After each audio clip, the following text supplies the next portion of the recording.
Alrighty, folks. I think it's time to get started.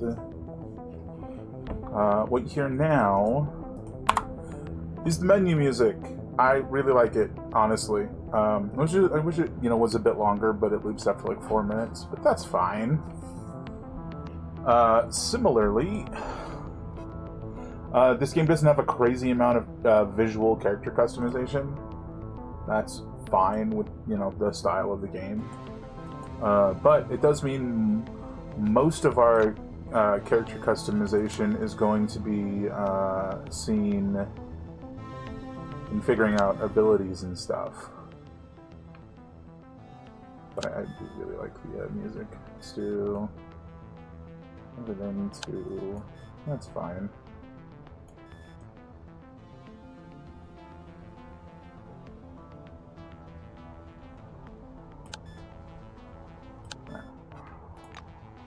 New game. I don't know why we wouldn't just go on the normal difficulty, right? Or maybe classic. Let's go with classic. The 2.5 times I've played this game has been on Journey, and I have a feeling we're gonna be weirdly powerful. More details. What does this mean? Oh, I see. There's a set value for damage, and the difficulties decrease it. That's interesting.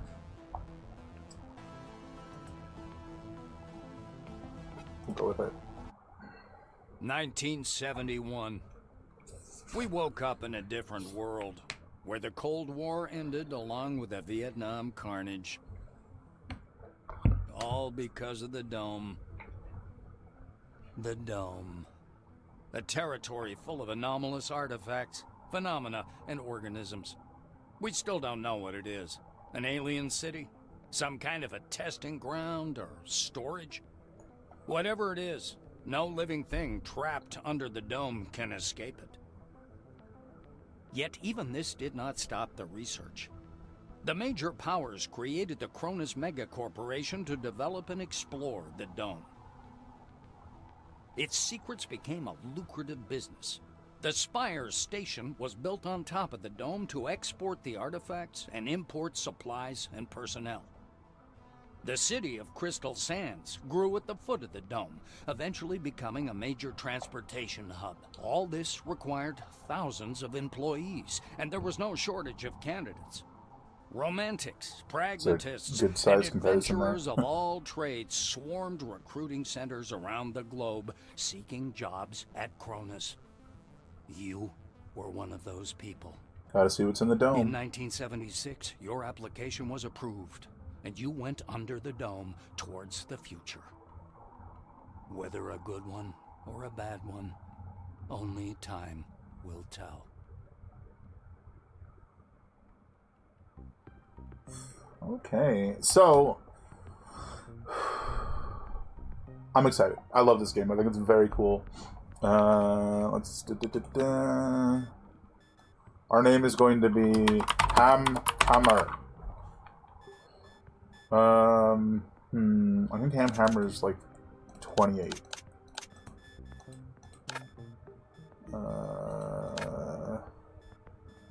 What do we got? Probably... Yeah, like I said, not a ton of options. is hair.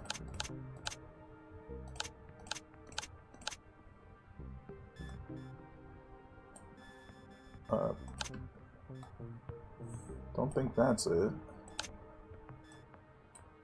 Maybe something like that? No, more like that. I think he's got like dirty brown hair. Let's go back to 11. Or was it 10? Nope. 12, that's what it was. Something like this.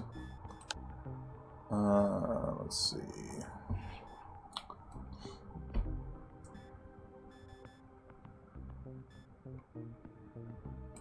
Not a ton of options, to be honest.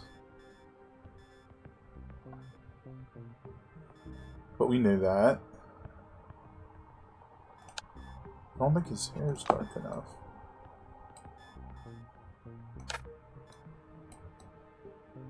Probably be between this one and the previous one is what I'm thinking. Features. I like this, like, scruffy with mustache, if that's an option. It's a little more clean-shaven than I imagine him being, to be honest. So maybe just something like this.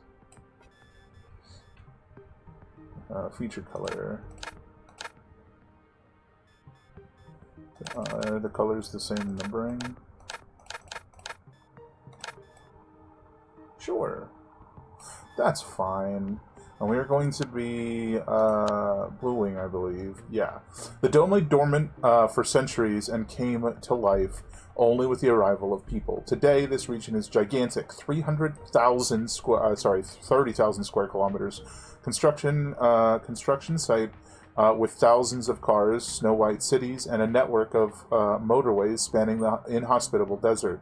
Kronos is rightfully proud of its world-class infrastructure, built from the ground up thanks to the hard work and knowledge of the employees of the Blue Wing. So we're going to be primarily tech, but as I was thinking about it, I thought it could be fun to also be have some like vague medical knowledge, and that could be kind of interesting. So attributes. Number one most important, like no intelligence. Big strength. I want a bit of fortune.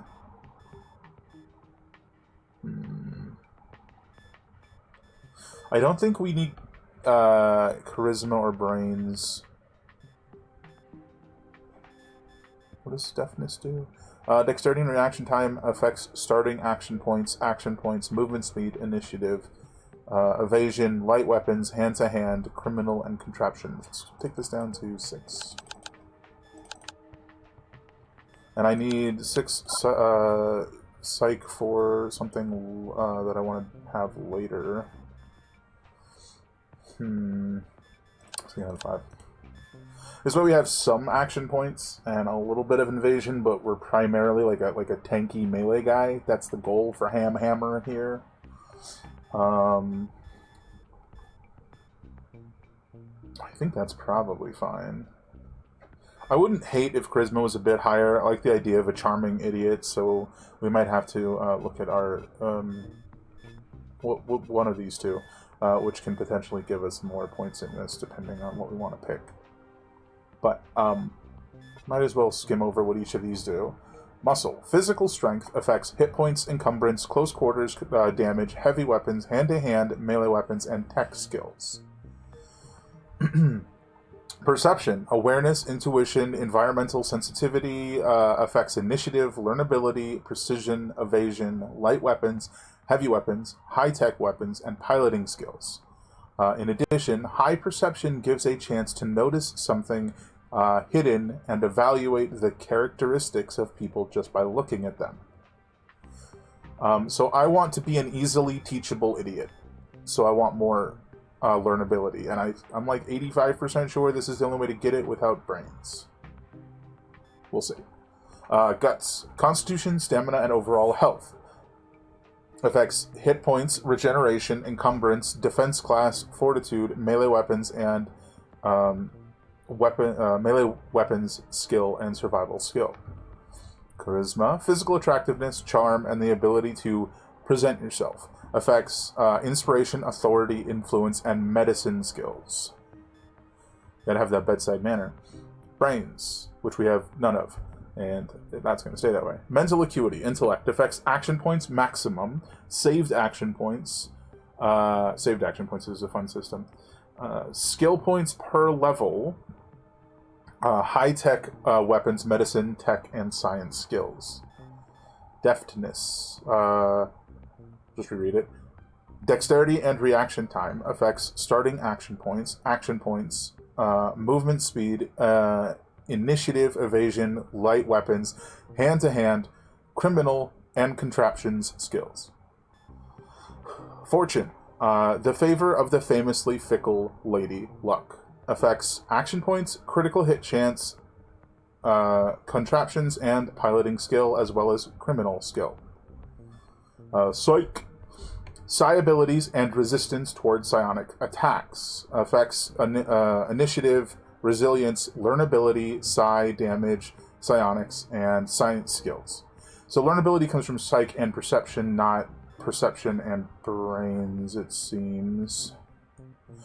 So my justification for psych here, even though like I want it for a certain ability later, is it's the idea of like just somebody being like too stupid to be affected by like psychic powers. That was the thought, because it does increase like psychic defense, and since I'm going to willfully not be using psychic weaponry, it ultimately doesn't matter.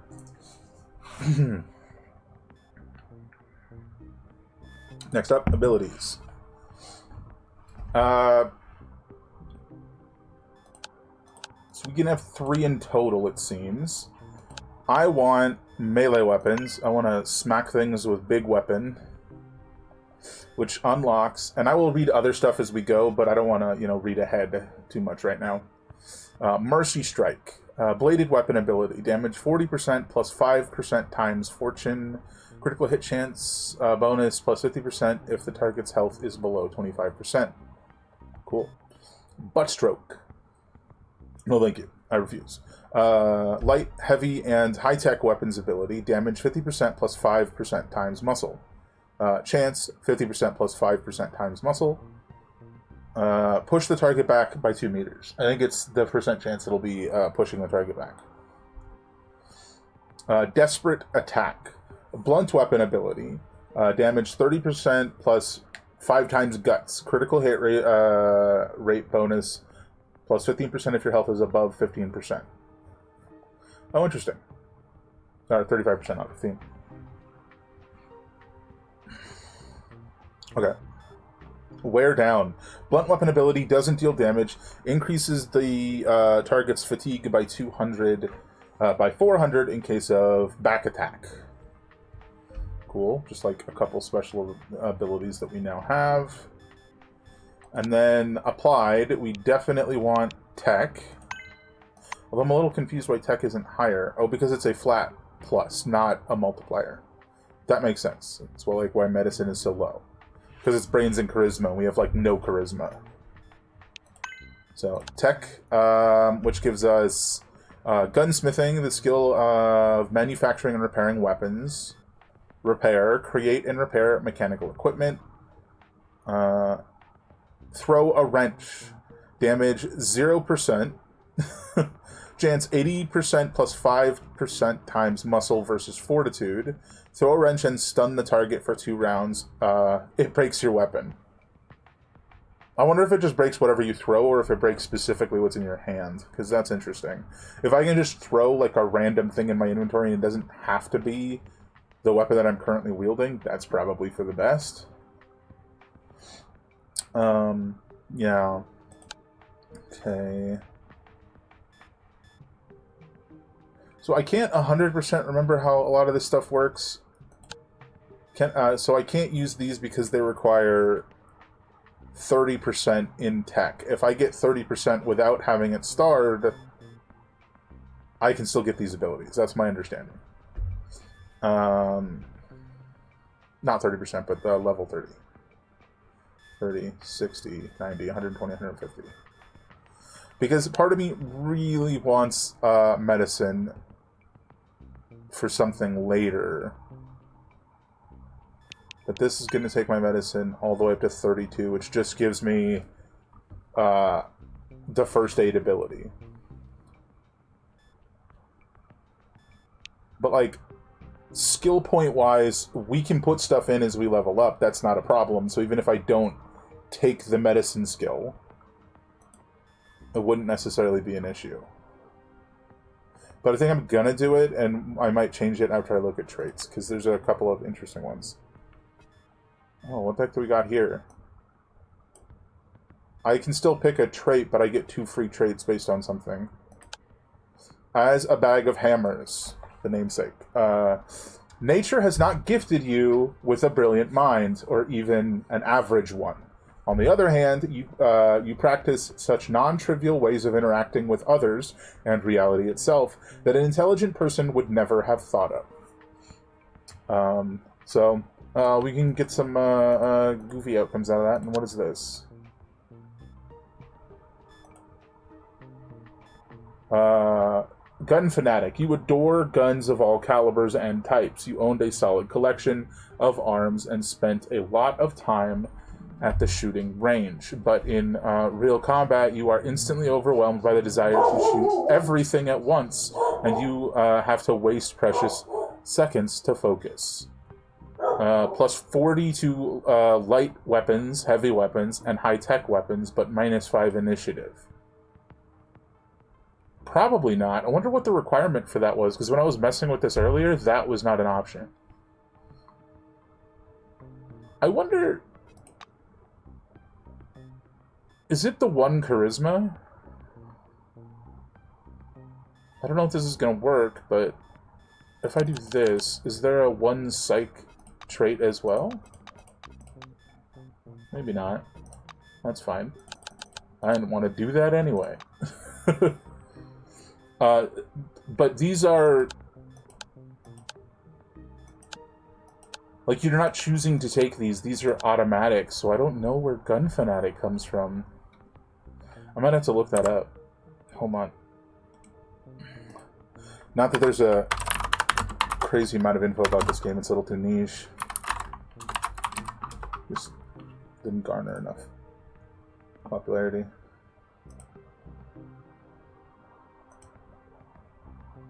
Where are you?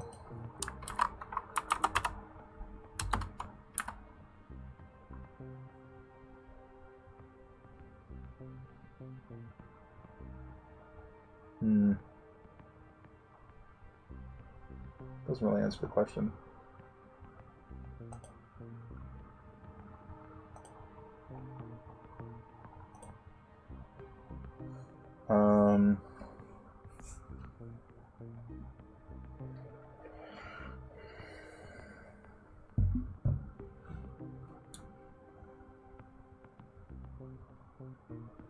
Not really sure where it comes from. Anyway, what other options do we have? Ciliary? I'm not sure what that means. You work hard to take by force what is given to others from birth. You even succeed somewhat, but no matter how hard you try, you cannot escape the stigma of mediocrity. Plus 20% critical hit chance, minus 20% to all damage. Interesting. Penitent 1. You and your friends survived many troubles, but some were not so lucky. Now you are torn apart by a colossal feeling of guilt over the death of your comrades, and it seems to you that the dome itself has been saturated with it. Guilt? Incoming crit damage plus 0.5, but you get 10 plus 10 to all skills. So you take 50% more damage from critical hits, but you get plus 10 to all skills. That's kind of crazy. It's almost worth it. Spirituality. Faith leads you through life in the smallest coincidences. You see signs from above. Why is the stream black? That was weird. Anyway. Following which, you more than once avoided trouble. But thinking about the unearthly makes you feel aversion to violence. 40% less damage, but 20% to defenses. That one's not as good. Survivor.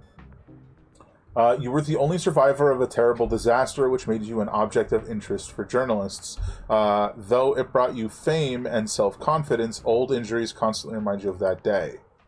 Minus 10 regeneration, minus 10 fortitude, plus 30 resilience.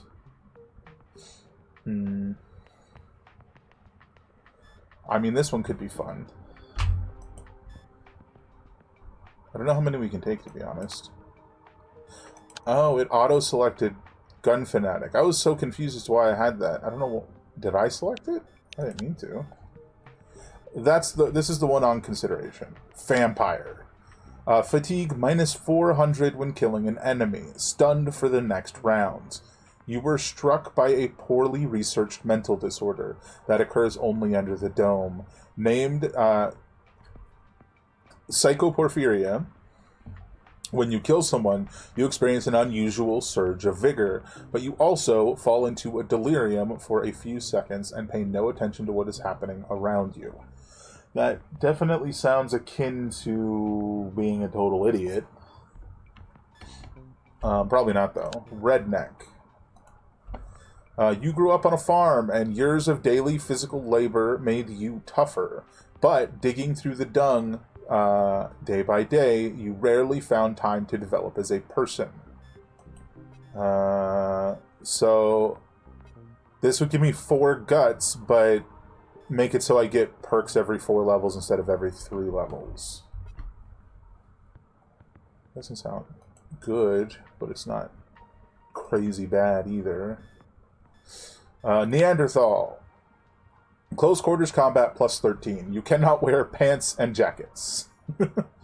You are a true Neanderthal descendant descendant with a certificate from an anthropologist. There are more Neanderthal genes in you than any other living person, and everyone will attest to that should they ever pick a fight with you. Being so proud of your ancestors, you gave up wearing jackets and pants in honor of their memory. That's hilarious. Dark Lord. Plus 20% chance for each companion in the party. Oh, damage, not chance. Companion learnability, minus 20. You think yourself as a Dark Lord and your companions as a necessary retinue of loyal but dumb minions. I'm the dumb one. They are in no hurry to dissuade you of this.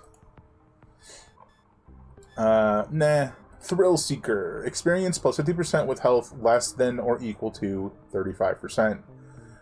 Experience minus 25% with health over 35%. That's a definite no. You are only in it for the thrill. That is, piercing, cutting, burning, tearing, and corroding sensations.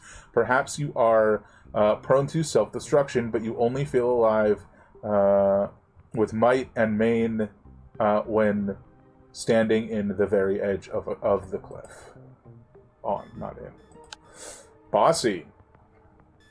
Since childhood, you have changed one leadership position. Changed to one leadership. Sorry again. Since childhood, you have changed one leadership position for another, having learned well to seek sympathy, respect, and most importantly, obedience from people. However, you are used to the fact that others do all the work for you, and thus you got a bit lazy. Plus 2 charisma, minus 5 precision, and 25 encumbrance. I don't think so. Intuition. You are endowed with almost supernatural intuition, and there's little that can surprise you. Thus, you are used to solving all problems as they arise and don't make long-term plans. Plus 10 precision, plus 10 initiative, minus 100% saved AP. So you can't, like, plan between turns and store up action points to use later, which kind of sucks. Slowpoke. No matter how many fights you are in your life, Each time, they take you by surprise, although you always manage to catch up quickly. Plus 3 maximum AP, action points... Oh, plus 3 max AP, plus 3 AP, and minus 12 starting AP. Interesting. Prodigy. Definitely not taking this because we don't need brain. You graduated from a university at the age of 11 and can describe your genius in 20 languages. There are a few things you don't understand on Earth, and as soon as you learned about the Dome, you happily decided to go there. You are exceptionally smart, but you know so much that when interacting with the world, you get only half the experience. Slacker. Plus 2 perk points at the start of the game. Skill points minus 3 when leveling up. There's in the summary page, I think we can see how many skill points we would get leveling up. You could lecture on the art of avoiding work if you weren't too lazy even for that. Loads of free time allows you to develop exciting new perks and habits, but you are terribly reluctant to learn something new. So right now I'm stuck between Survivor and Slacker. This is going to depend on how many skill points our end number is. Don Quixote. Starting action points and action points plus 1 in Servo Shell. Starting action points and action points minus 1 with no Servo Shell on. So Servo Shell is basically this game's version of Power Armor. You've always felt like a descendant of a glorious knight family, because your body seems to be made for heavy armor, though without it you feel like fish out of water.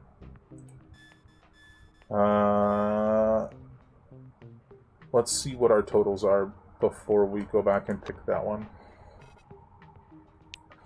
Ham Hammer.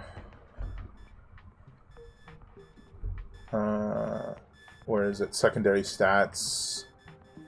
Generation's not crazy. Hit points, your body recovers in 24 hours. So our learnability is 114. Initiative is 22. Precision, what are we looking for? Inspiration, authority, and speed. So action points.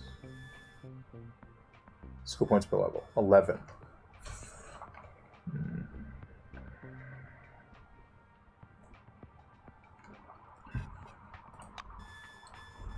So the only things that I would bump up probably are deftness and charisma, because I want to have that like medicine skill, right? And I might be misremembering. That might not actually even give what I think it does. We select this.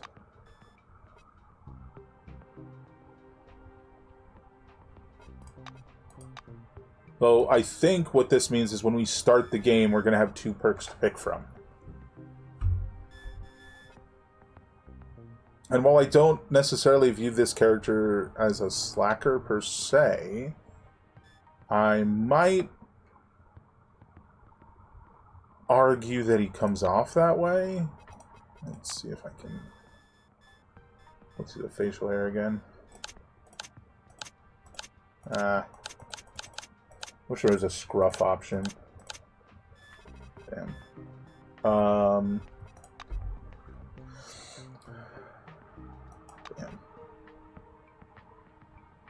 I think I want to do it. I think the more perks are gonna sort of broaden us out a bit. At absolute worst, I don't like it. We come back to the main menu and we restart. We already know everything that we're doing aside from this one trait thing. If I could save it now, I would.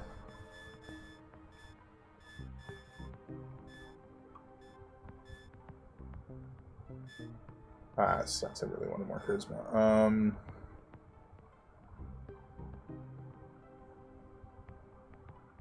Well, we'll see what happens.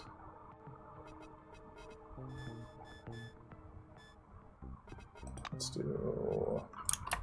Just so I don't forget. I'm going to take a screenshot of this in case we need to mess with it again. Alright. Let's go. The Dome is an international project of unprecedented scale. I will go so far as to say that humanity has come all this way to get exactly where we are now. Wars, slavery, genocide, all these efforts will pay off handsomely. Wait a moment. Bad phrasing. Cut that bit out, will you? Interview with Cronus Foundation Deputy Head of Public Relations. Well, he needs a new job. He's not very good at that one.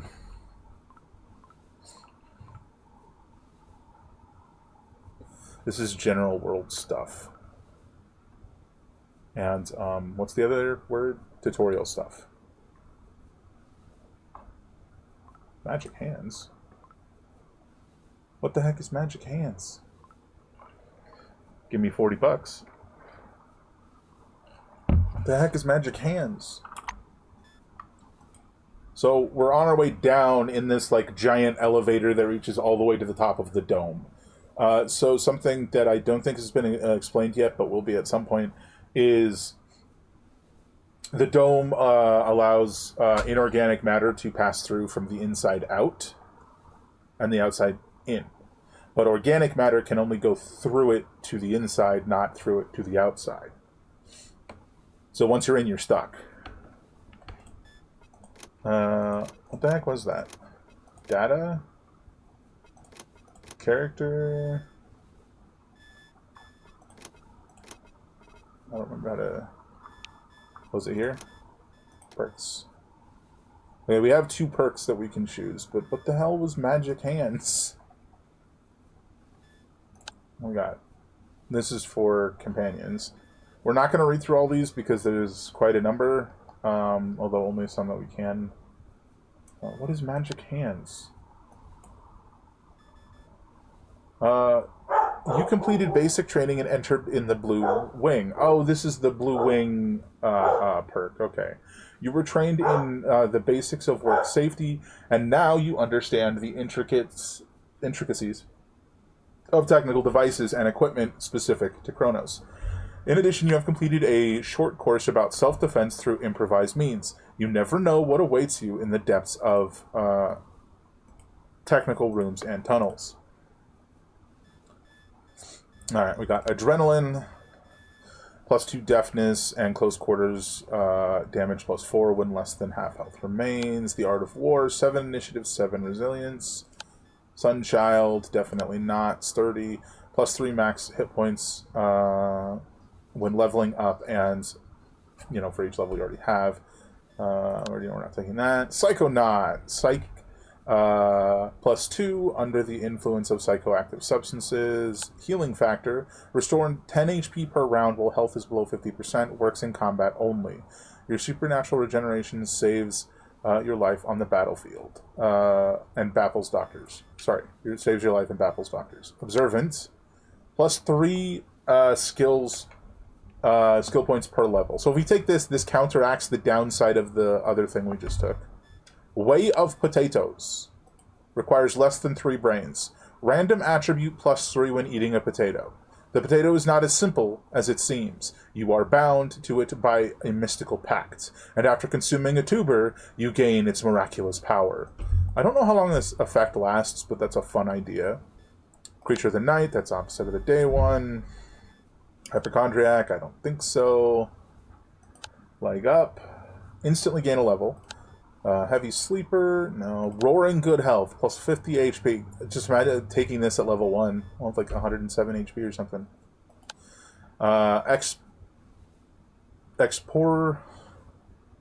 Exporiator? Pickpocketing threshold +2,000. Oh, okay. Double negative. Discount in stores, 20%. Chef. Experience gained from cooking a dish, 50%. Loner. Don't want to take this because party size is 3, so -2 means just me. Hyperactive. +1 sleep productivity. What is sleep productivity? Shows how effective resting in a bed. What? Effectively resting in a bed relieves your fatigue.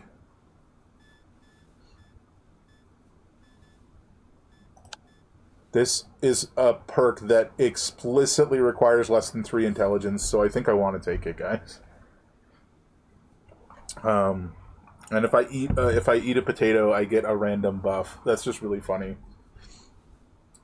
So I think I'm going to take this. And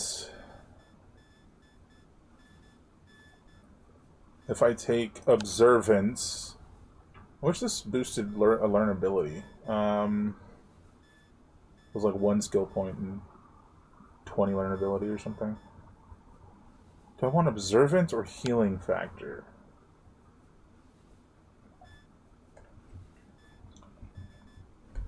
You know what I'm really, really tempted to take to do? And oh, I already did it. I already hit take perk for the potato. Oh well.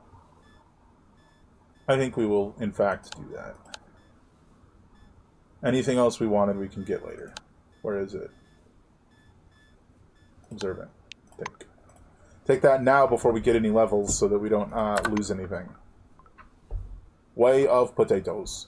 So we are traveling down in this elevator, and these are all people. I think they were all in that little cutscene, not cutscene like that splash art in the initial cutscene. And we can just wait and talk to people. This is me. I am Ham Hammer. A plump guy in silver overalls and thick spectacles uncertainly offers his hand. Monty James, Silverwing. On behalf of the Foundation, welcome. Cronus welcomes every employee, even special cases, like you. I'm a special case, you say? Slap your palm against his, shake his hand, exclaim, Mamba, and snap your fingers to a non-existent tune. Hum meaningfully and turn your back to him. I don't think we're goofy, we're just an idiot, right? So probably just shake his hand. Monty shakes your hand, never shifting his restless, apprehensive gaze from yours.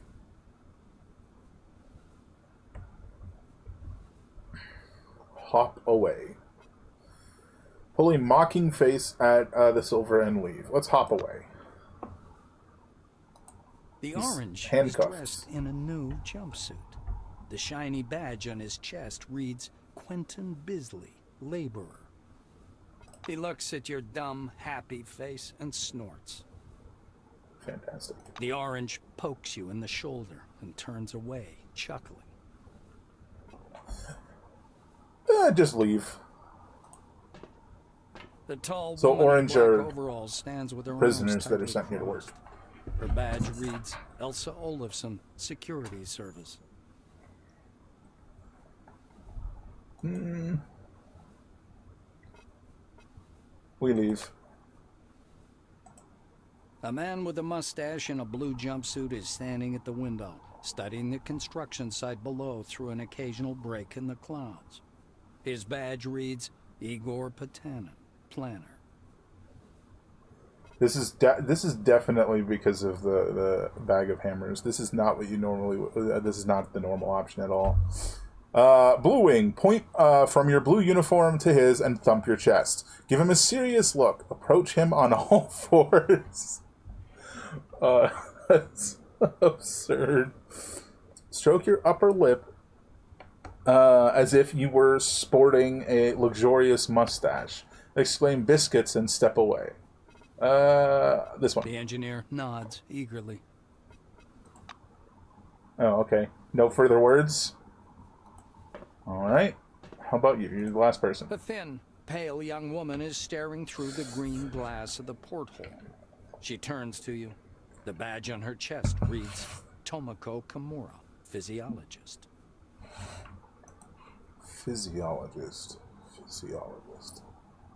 She shakes her head at the imbecilic smile which never leaves your face. No idea what to think about this one, but my first impression is dislike. Well, greetings.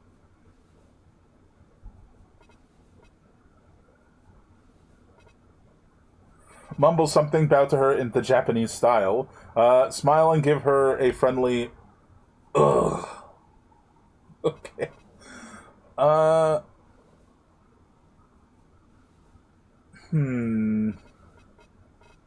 Kimura lets loose a heavy sigh.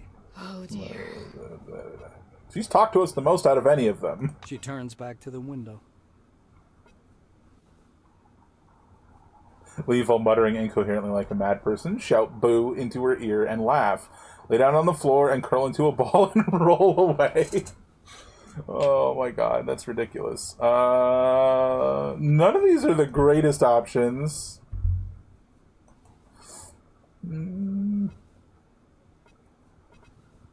Let's go with this one, I'm curious. Boom! Kimura jumps with a yelp and presses one hand to her heart. Oh, you scared me. To hell with you. I never left. Did you just not realize I was still here? That's funny.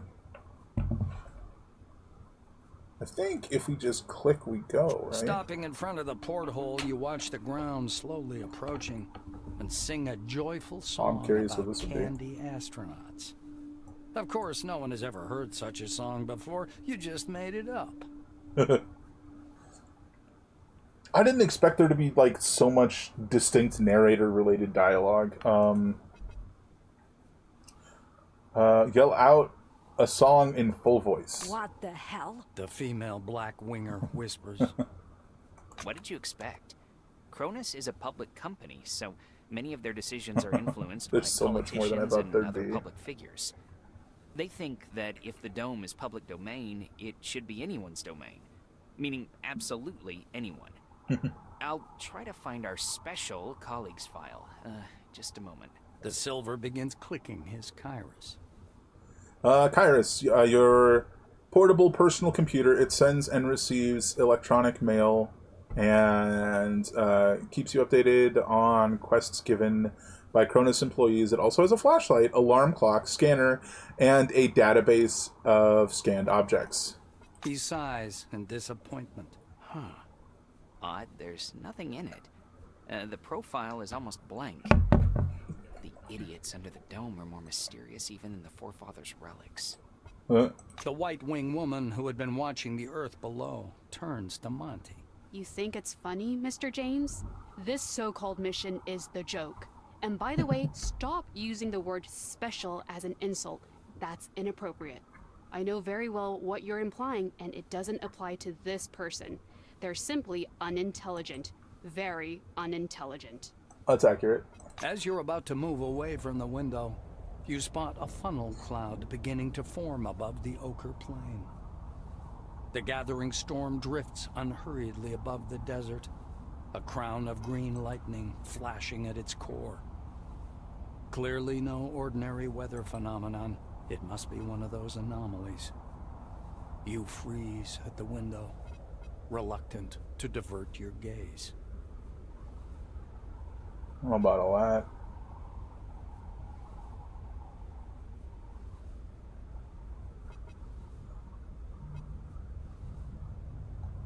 Well, I don't know that any of those are going to work.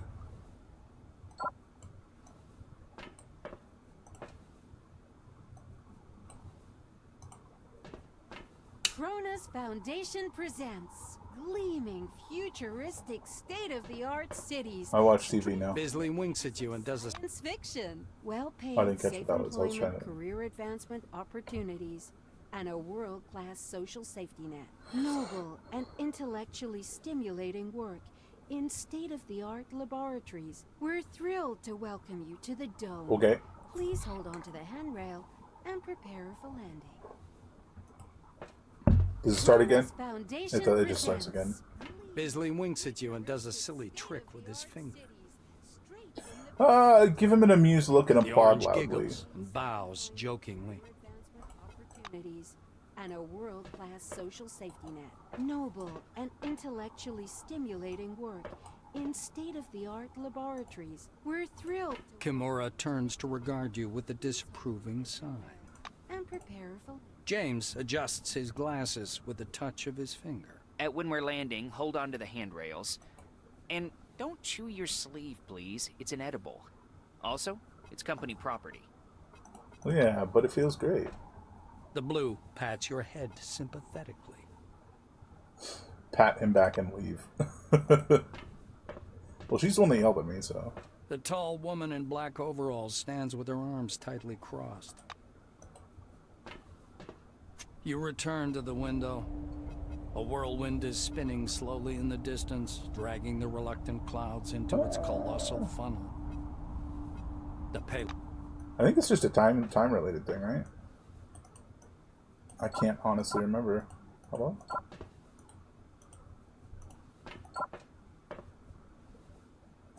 I wonder what the criminal option over here actually is. If it's like, You return to the wind. The black claps a hand against her forehead. Stop the planet. I want to get off. We'll get off soon. Not off planet, though. We're about to land. The silver awkwardly attempts to comfort her. The capsule shivers as Amazing. it settles into the braking devices. yeah, you had to pick one of the options. Anyways, I wonder what the criminal option is. Could be crazy if it was to open the door. I'm not sure what that would result in. This is the end of the Cold War. The world economy now revolves around the dome and the study of its technologies, an effort shared among many nations, both capitalist and socialist. The world can rest easy. There will be no nuclear apocalypse, only collaboration in the interest of all mankind. For now.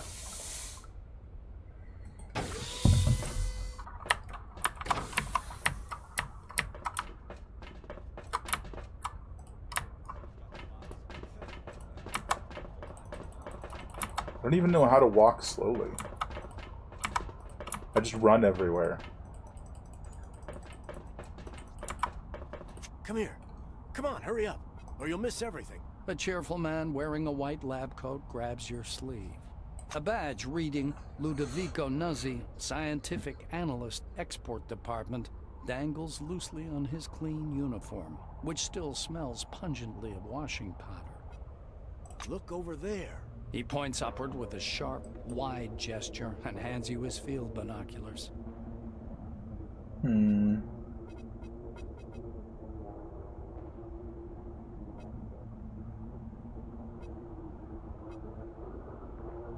Nuzzy flings up his hands, perplexed.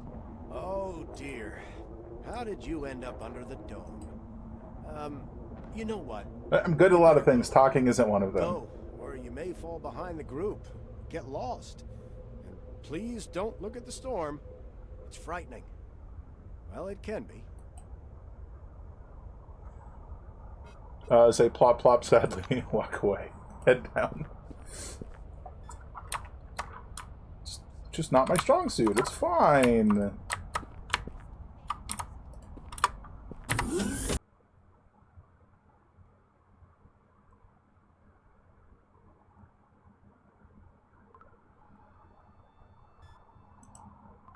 I was going to read that. Oh well. So, okay.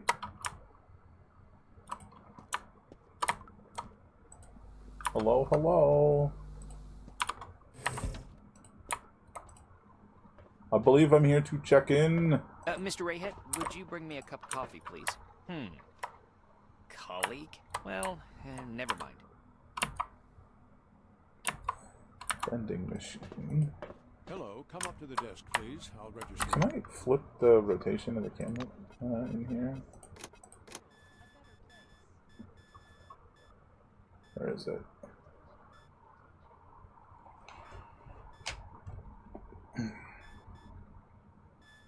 Camera rotation.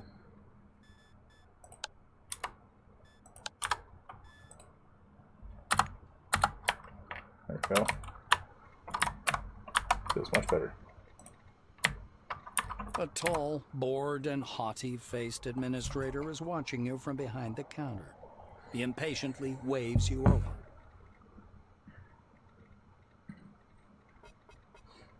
Let's see.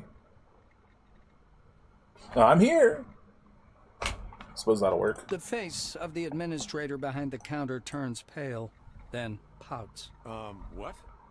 The silver watches you with his chin resting on his fist. His eye seems to twitch. I'm Administrator Dean Rayhet. My duty is to greet the new employees. Don't pick your nose, please. Hmm.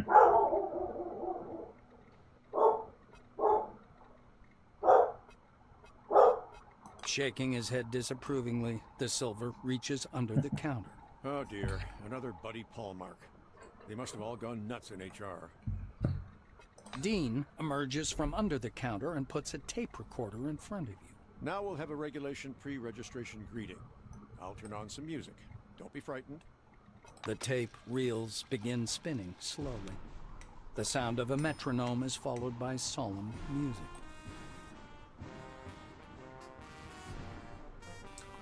Interesting choice. Mimic a dying swan, begin dancing wildly, fall on your knees and raise your hands to the ceiling. Rayhet turns the tape off, sighing nervously. Well, that's enough. I can't watch any more of your theatrics. Give me your Selectron, please. That was a questionable music choice, sir. Selectron, electronic key and ID. A computer program embedded in this Selectron grants access to certain areas depending on your wing and rank. Drop your Selectron right into the window. Raise your Selectron above your head and make a face and say, nya nya nya. Just give him the thing. Touches your Selectron tentatively. Ah, this is covered with...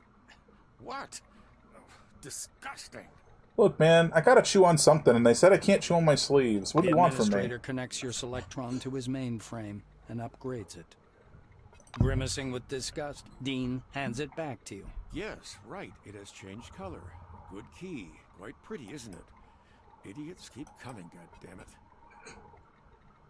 They just have like a whole different set of The lines for Silver this. stares at That's you, crazy. Clenching and unclenching his hands in an unnerved manner. I have to provide your briefing. Don't know if that'll make any sense to you. Do as I say. Go through the turnstile and look for the numbers on the floor. On the floor. Floor is the thing under your feet. Rayhet looks at you with some hope. Number 1, go to the storekeeper to receive your new uniform. Number 2, collect your weapon. Number 3, learn some magic tricks. Number 4, learn to use your weapon. Number 5, learn how to scan. With a scanner, see? Just sway from side to The side. administrator sighs heavily. I hope that means yes. Welcome to Concord Station.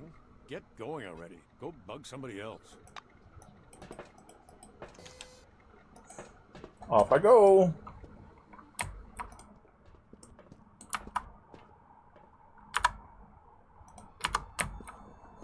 Like an ice skater, you glide over the polished floor right to the allocation window and smash your face graciously against the bulletproof glass.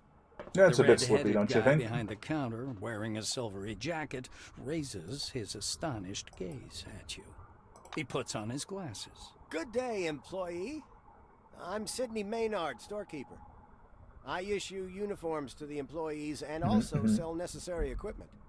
Sidney produces a ruled logbook from under the counter and flips through it for a long while. He points at a certain page. I see this is your first uniform. I'll bring it out now. Maynard disappears into storage.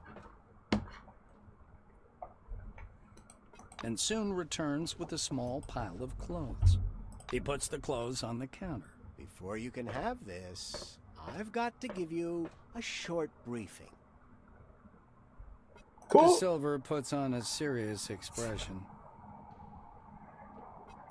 So, I'm not going to sugarcoat it.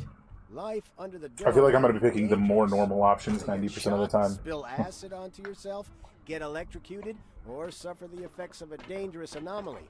You may also freeze or fry to death. Sidney fixes his hair. Okay. Mechanical damage, biochemical damage, energy damage, psionic damage, cryo damage, heat damage. That's why it's important to I like being able to mouse protective over it. Like equipment when I think traveling Tyranny had that outdoors. too. Of course, in hazardous situations, the equipment will get I should damaged. finish that game someday. And the more it's damaged, the more often one has to repair it. The Silver steps aside from his counter, letting you see repair kit boxes piled in the back of the storage. He points back at the shelves behind him. We've got repair kits for this gear. There are Blue Wing specialists ready to help you at any large base, of course, but they're not always available. So you'd better learn how to use repair kits and workbenches on your own. It's a useful skill. Do you think footsteps is an ambient sound? I might tone that down. His speech finished, Sydney gives you a measuring look. I don't know, employee, if you understood any of that. Here, take your uniform, please. He pushes the clothes through the narrow window.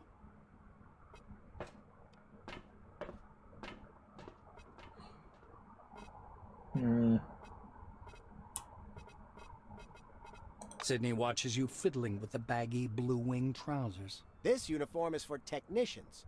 It's rubberized to protect from electric shock. Very relevant with your IQ. Hilarious. He spreads out his hands as if apologizing. True, you're lacking a helmet and gloves.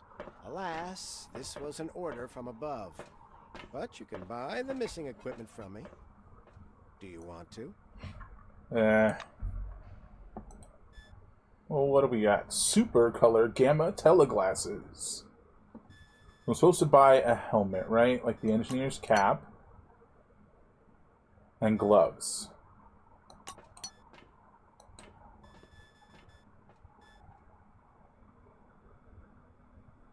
I appear not to have the money. We'll just buy the hat for the time being. Balance? There we go. I'll come back for the rest later. And I'll just put on my clothes right in front of you, sir. What is this?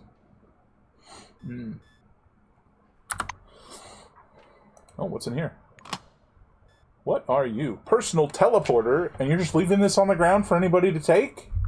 I'm as liable to eat this thing as I am to use it properly.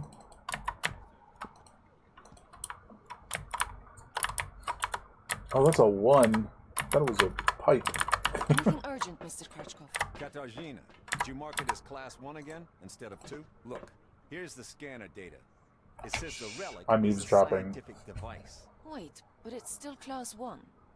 I'm not going to violate protocol. Katarzyna, my dear, you may violate protocol as long as it benefits the company. Take your lead from your colleagues. Correct your report if you have to, and don't act so innocent. Vladimir, I'm done. Crazy. Class 2 fragile. Tell Noyan the relic should go out with today's flight. Think about it. A Class 2 relic will mean a bigger payoff for the company, and that means a bonus in your wages. Categorizing it as Class 2 means access to state-sealed bids. I bet the Brits will buy it. They're always trying to one-up us. All right, Mr. Kratchkov. I'll correct my report. Carl, add sealed bids to the marking. Oof.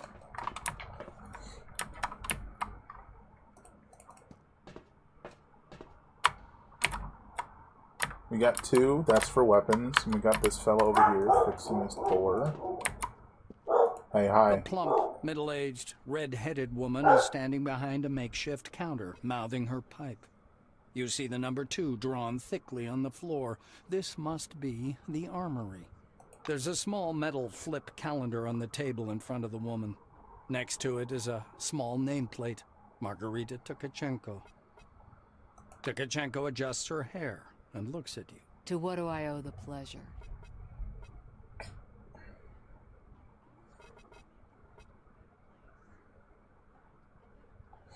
Look at her seriously. Is it so difficult to see why you're here? And I don't know why that seems The black impassively shifts accurate. her pipe to the other corner of her mouth. I see. She turns around and walks to the shelves. Give me big stick. The black returns a couple of minutes later and places a large baton in front of you. What about a melee weapon? I'd say this thing is perfect for you. Clap your hands and cry like a seal. Nod, seriously satisfied. Yes, this is good. Margarita slides your weapon, a black logbook, and a pen over to you. All right. Sign here, please. I'll go find the ammunition.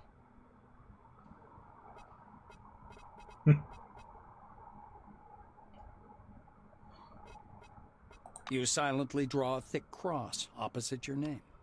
The black lets out a cloud of pipe smoke. Tekachenko makes a motion as if putting an invisible box on the table. The joke didn't work, did it? Well, a baton requires no ammo. Be glad about that fact. She draws on her pipe, the ember flashing within. Bullets are free, but the bureaucracy is terrible. Better to just forget about it. Or get more creative. Find, trade, or craft what you need yourself. Bullets are free, but the bureaucracy is terrible. Oh, they'll give me one in 3 to 7 business Tekachenko weeks. points behind her back. Get One going. bullet. Don't just stand around. The psychic is waiting for you. Once you're done with his magic stuff, go see Botherby at the training zone. He's a bit dotty, but a good man overall. I put the mark in your profile. Off you go. Psych and Psi energy. Psi energy and Psi abilities became a serious matter of discussion soon after the first experiments with the Forefathers technologies. According to official data, today more than 78.4% of people under the dome exhibit Psi abilities of various intensities that allow one to use tele and pyrokinetics and to influence the interlocutor in one way or another. Fortunately, most of these abilities are weak. Scientists have found that for the presence of abilities, presence of abilities, as well as for the ability to apply them or feel their use by others, a special characteristic of the body named psych is responsible. Thank her with wild monkey screams. Grab the weapon, knock it on your head, and shout. Look at her seriously and nod slightly. The black returns an equally dry nod. I like the silent types. No sober sides when I see them. You guys don't waste your breath. She mutters. Psychic power time. Before you sits a skinny silver with coarse black hair and a huge cigar clamped in his teeth. I think they only send you this way if you have, like, above a certain value, but I don't know. As you approach, he smirks cunningly and slowly raises one hand above the table, fingers outspread. Something strange is happening. Paper clips, pencils, scattered toothpicks, and fine debris all rise up and begin to hover in the air. Among them floats a silver badge reading Andrei Mihai, Psi Instructor.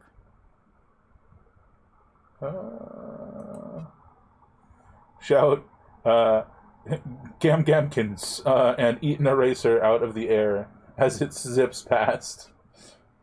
Black magic, friggin' wizard. Your eyes go round and you run away. I'm gonna eat an eraser. The silver doubles over, laughing uncontrollably.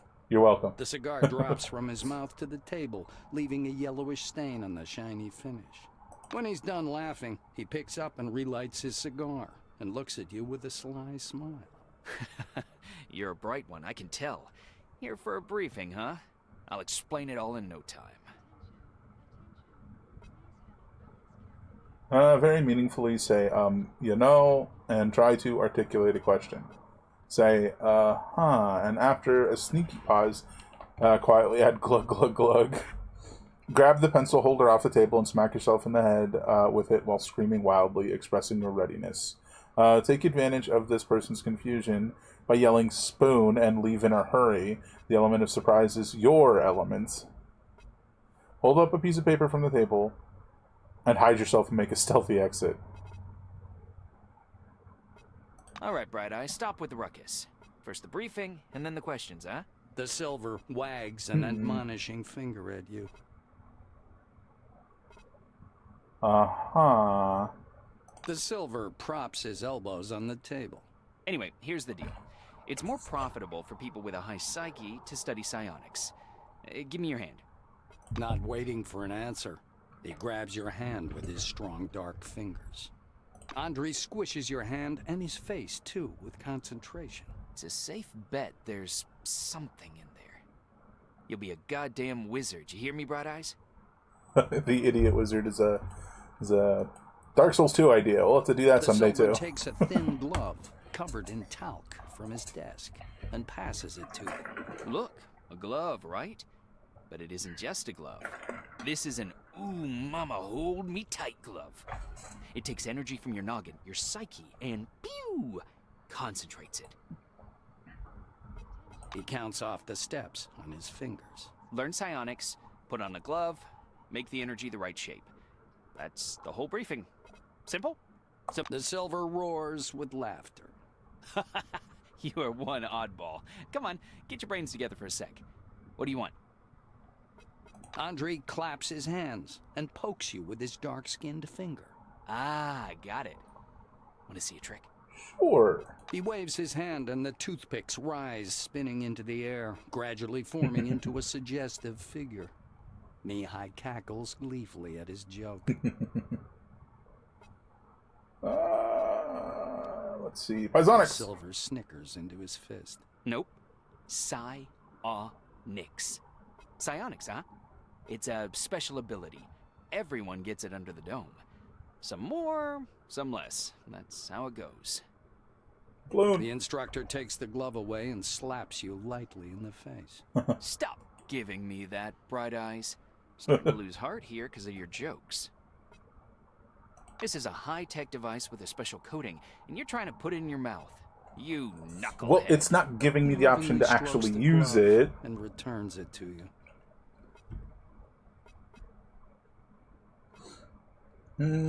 Bam. Did it actually give it to me? I thought you had to test it there, but that's fine.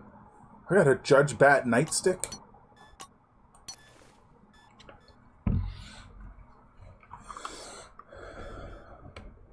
Okay. I'll complain to the Silvers about that idiot. They'll take the appropriate measures. I hate those oranges. What the hell do they break locks for?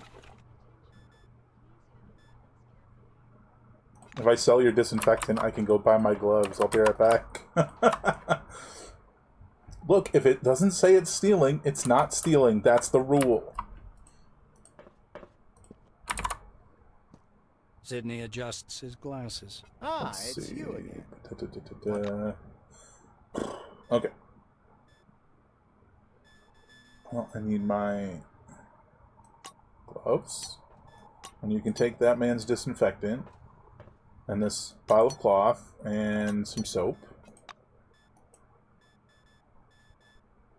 I still don't have enough. Well, that's just disappointing. I'd have to sell something else. I bet you it's my low charisma.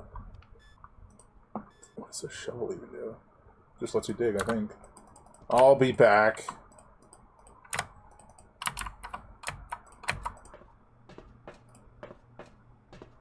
The curly-haired, mustached engineer is fiddling with a lock. His badge reads Maxim Penkovsky, technician. He offers you a hand. Stroke his mustache. That's funny. Looks like he's playing rock, paper, scissors. Show your scissors and celebrate The your blue victory. starts back from you, but then laughs and drapes a friendly arm across your shoulders. Shit. One of those alternative thinkers, huh?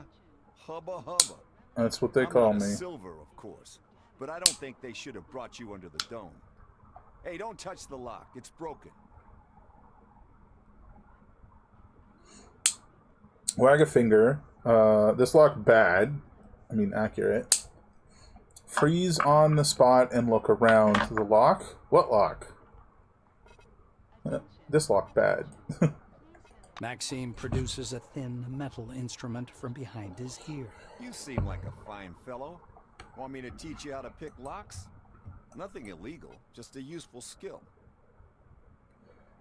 Stick out your chest proudly. Your talent extends to many different spheres. He hasn't even seen you speed eat a hamburger yet. Yes. The blue shows you two lock picks, an automatic one and a simple one. Now pay attention. Even a child could figure out the first one, but they break real easy. Mm-hmm. This thing is single use, but it's cheap, and you have to learn how to use it. Now this is how it works. Maxime shows you how to pick a lock. Nice. See? It's just that easy. Belt items. Keep your lock picks It's your in your top belt, bar. so they're always close at hand. Yeah, the belt is that thing wrapped around your head for some reason. It's actually supposed to be worn like this. The blue takes the utility belt off your head and fastens it around your waist. Well, to be fair, I can think of circumstances where it would be better on your head. He takes a couple of steps back to better appreciate his work. Well, you kind of resemble a normal human being now. Come on, show me how to pick a lock. Show him. Penkovsky rocks with laughter. Not in the air, you That's funny. A lock. Come on, do it.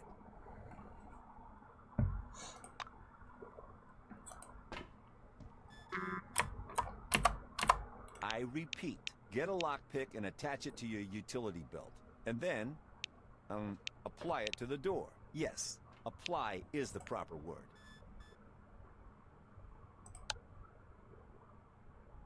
This isn't the automatic one, right? I just want to make sure I'm not using that. Where's the other one? I repeat, get a lockpick and attach it to your utility. Did I do it right? You're doing great. All right, off you go. I'll keep working on this lock because of that orange. Welcome under the dome, an amazing excursion to a world of new technology and the riddles of an ancient civilization. Listen to this information, useful for all wings, and receive a colorful leaflet. It's a kind of table, but instead of holding up food on the table, it's shining with pretty lights. Did they change all the descriptions? Think about what this board could be used for. Unthinkingly jab the table with a finger. This one. Thinking is hard and boring. Instead, you decide to poke the table. Oh, okay. Pictures, and they're moving. Surprisingly, the pattern on the table changes, and there's a star-like thing instead of a bunch of squares. You weren't paying attention to what you did, so you don't understand this how this effect came about. Do some more poking. Give up. Poke it more. The pictures follow each other. Sometimes a friendly man's voice says something, but the pictures are too distracting for you to follow. Oh, a couple of switches break off in your hands. You try to put them back, but you don't know where they go. You're ashamed. You should write an apology note. Shrug and leave. It's not my fault they made it so... What's the word? Fragile.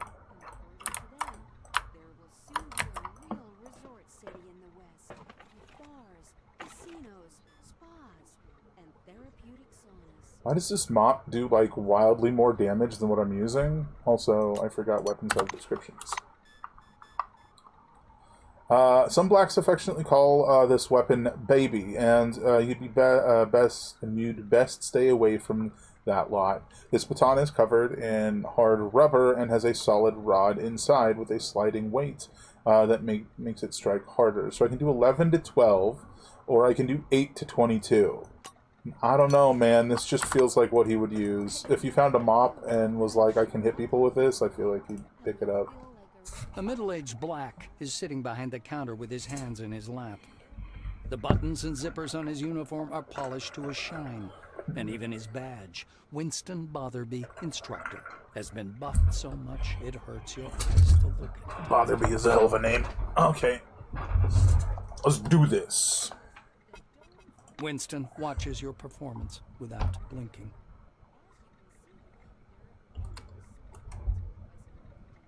Problem is... Sorry. I just accidentally pushed down my monitor. The black folds his arms. If I were your mother, I'd have sent you to an orphanage, employee. But you're lucky. Cronus is much more humane than I am. Under the aegis of the corporation, even the worst imbeciles can prove themselves. You think so? Grab your weapon in your teeth and perform several push-ups to show you're ready for the training. Well, I am very fit. He nods with satisfaction. I see the weapon received check mark. Good. You're not much stupider than the average soldier, so there shouldn't be any problem. 10 up. At ease. Listen to my instructions. Botherby raises a finger. Task number 1. Find the computer beside the training zone. Start the training program. He knocks on the counter with his fist. Are you listening, employee?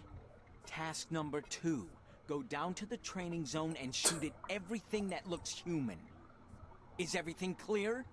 Botherby nods his satisfaction. Your morale is remarkably high. That's good. Go to the training zone, employee. Today, I'm your Robert McNamara. The instructor leaves the counter. A bug bite at the base of my hairline. It hurts. I wanted to see if there was anything interesting with a vending machine. A vending machine gleams with an attractive lemon yellow light. A small window on the right lists the goods for sale. Cherry flavored chow drink, 20 seebs. Beef flavored Nula noodles, 15 seebs. Morning Dunes lager, 25 seebs. Dark secret stout, 30 seebs. Wayward cigarettes, 20 seebs. Assume that the machine is threatening you and assume a fighting stance. You know, bright colors usually mean stay away, not come fight me. Pray to the vending machine so that it gives you delicious, healthy noodles. Squeeze a button into the compound slot. Squeeze a button into the compound slot. Oh, like a shirt button. Shove your foot into the dispenser array.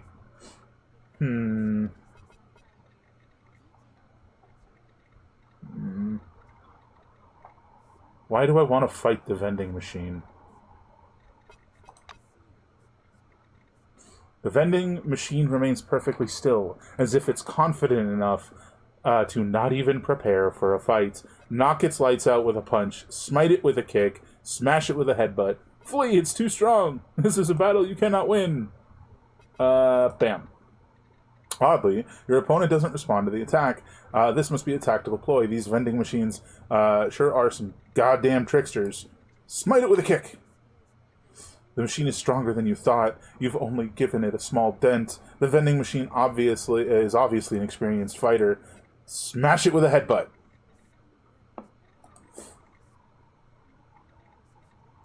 Okay. You hit the vending machine with your head in full force. You suffer terrible pain and are hoping that this thing does too. Hit it again. Your second blow appears to be more effective. Something clicks inside the vending machine. It must be begging for mercy in its robot language or proposing a treaty. Shame that you don't know their language. Hit it again! You prepare your skull and launch another smashing attack. The world goes dark for a second. You can only guess what your opponent's feeling at this moment.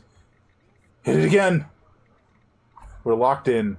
After another one of your strikes, you realize you've begun to understand the vending machine's language. It's either begging you to stop or advising you to vote Republican in the next election. You can't quite make out which because of the ringing in your ears. Hit it again! You gather your strength and smash it again. Your blow seems to shiver the very foundation of the universe and provoke a mighty earthquake. At least the walls, floors, and vending machine are shaking in a strange way. You fail to stay on your feet and pass out. When you regain consciousness, the vending machine is in the same place, staring down at you. Hug the machine in reconciliation. It was an honor to fight with such a worthy opponent. Make a rude gesture, stand, and leave. Use body language to let the vending machine know you'll be watching it. Stand up and leave. Give it a hug. Hug.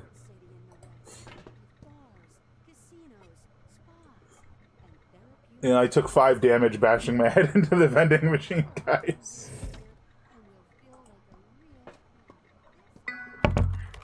This is an old computer with a small yellow screen. You are stuck for several minutes in front of it. Mysterious letters, numbers, mysterious symbols on the keyboard. Press some keys. You miss, your finger slips and gets stuck in the gap between 3 big keys. Cry like a frightened hyena, banging on the keyboard with your hands. Patiently try to free your finger. Or jerk your arm out in panic. Just pull it out. The simple interface gives signs of life. You unwittingly activated the various programs installed on the terminal. The picture on the screen is redrawn. Sherman System. Simulation of a terror attack on the Spire complex. Cry and pray. Scream and thrash. The keyboard. Shout belligerently 10011, hoping the computer will consider you an ally. That's very funny. The next screen changes. Sherman System. Passenger liner crash simulation. Please leave the control stick. Fasten your seatbelt. Try chewing your hand off to get free. Howl threateningly. Grab the keyboard with your teeth. Alaskan winter fishing simulator. Go to the limit and break the keyboard with your free hand. Spit at the screen and yank your hand free with a couple of keys. With a Karateka battle cry, break the keyboard with your head. Look, headbutts have been very productive for us. The keys spray all around and you finally manage to get free. You step back, clutching your swollen hand to your chest. The terminal screen blinks, showing you new text. Alpha Squad enters the battle. Bow to the computer and go to the training zone. Show the computer your middle finger and go to the training zone. Run to the training zone, yelling like a savage. That's the one. Flip it off. Alright. The training battle commences. So we got 7 AP. But I am using a melee weapon, so I have to move forward. Let's move here so we can try and lure them this way. What did I discover? Some sort of fire mine? Blow yourself up! He didn't blow himself up on the fire mine. Well, you've put yourself in a pretty rough position, you know? We got...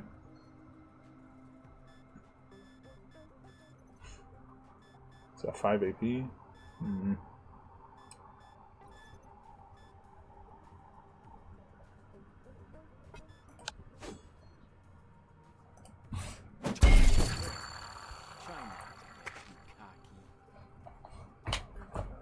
Nice. I think it was just slightly stronger than a normal hit.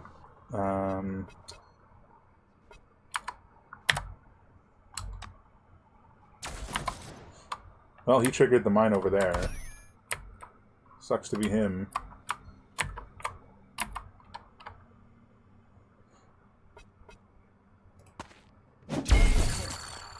Thrilling news. You aren't completely hopeless. Look, you asked me to hit things with a stick. I can do that. I can do a lot of things, but words ain't one of them.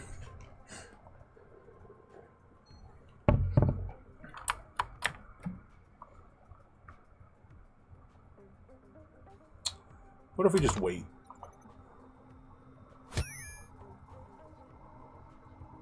Did he even hit me?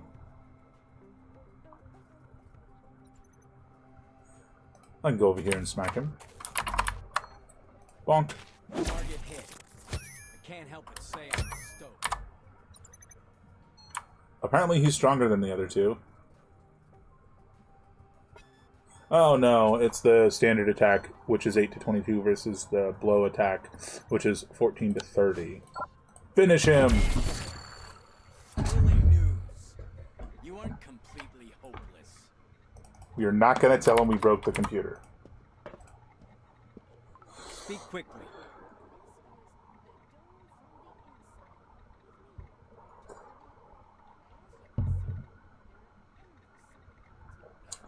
Look, pal, you could kill someone with that thing. It's a broom!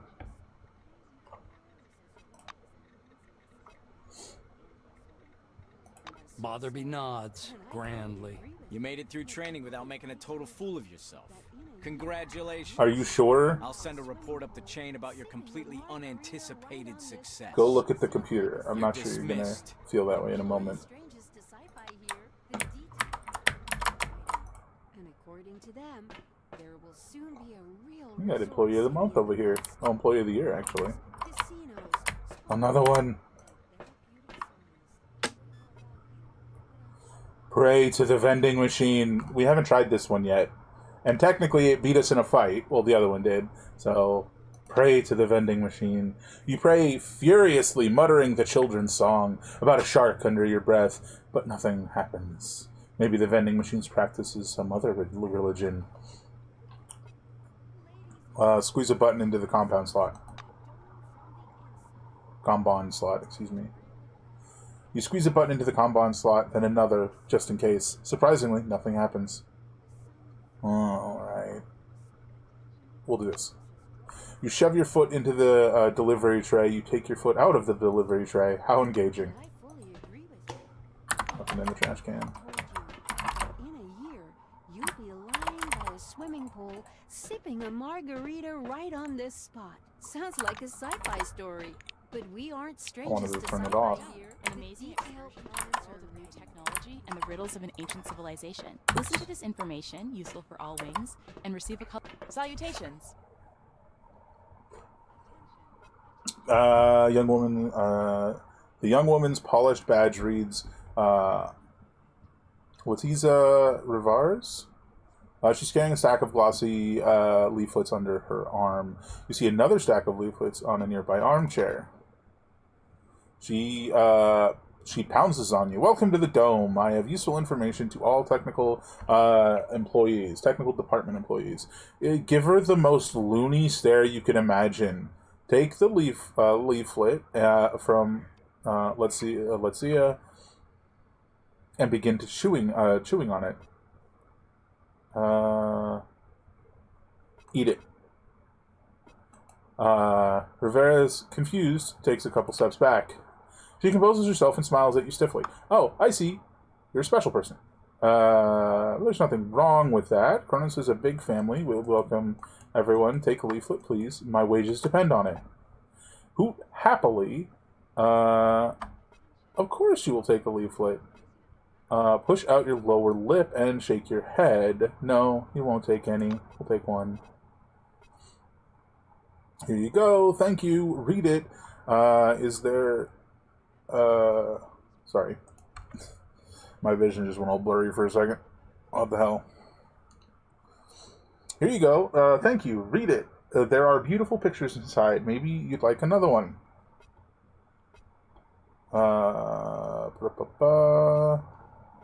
No more. Pity you don't like our booklets, but if you change your mind, I'm right here. Did she not give me one? She did. The Dome is your new home leaflet, a glossy leaflet describing the infrastructure of the Dome and its main attractions. Read. I mean, I'm not going to read it, but I'll skim it.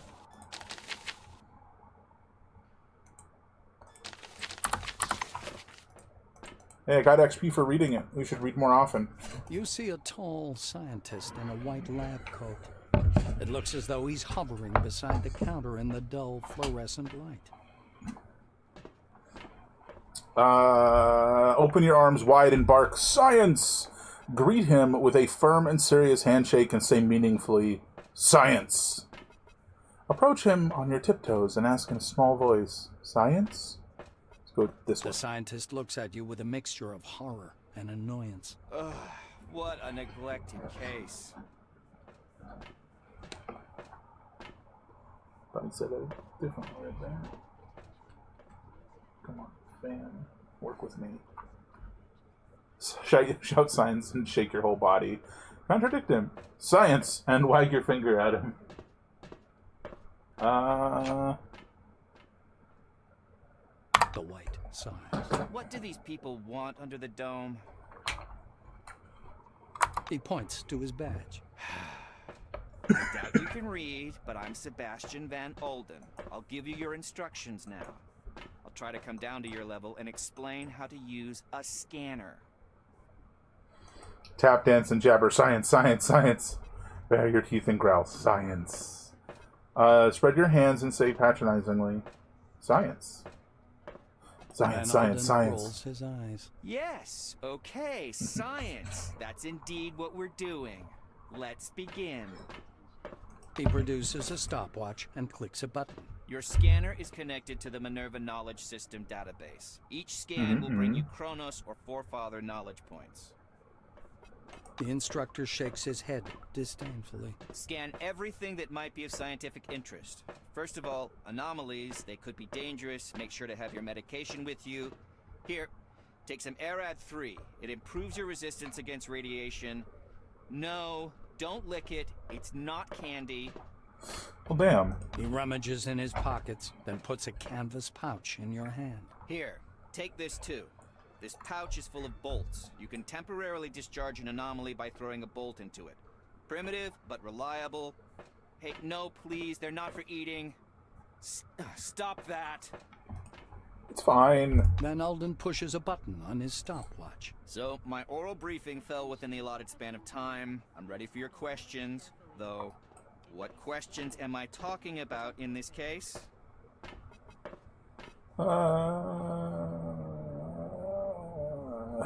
Conspiratorially. The scientist throws up his hands, unable to contain his annoyance any longer. Yes, damn you. Science. Go through the decontamination cabin. Go down to the ecozone and scan the relics. Hilarious. Never thought I'd have to face such a situation again. Again?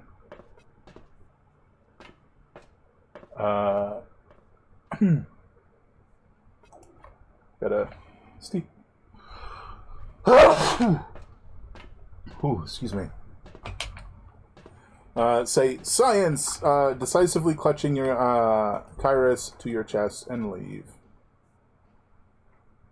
Yell science and run off to scan relics. Mockingly throw up your hands, bark science, and leave. Let's go examine relics. Please stand by for decontamination to end. Stand by for decontamination.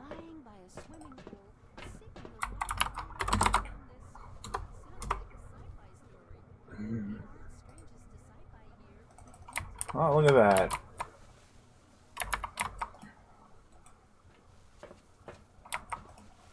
We've got an unidentified relic.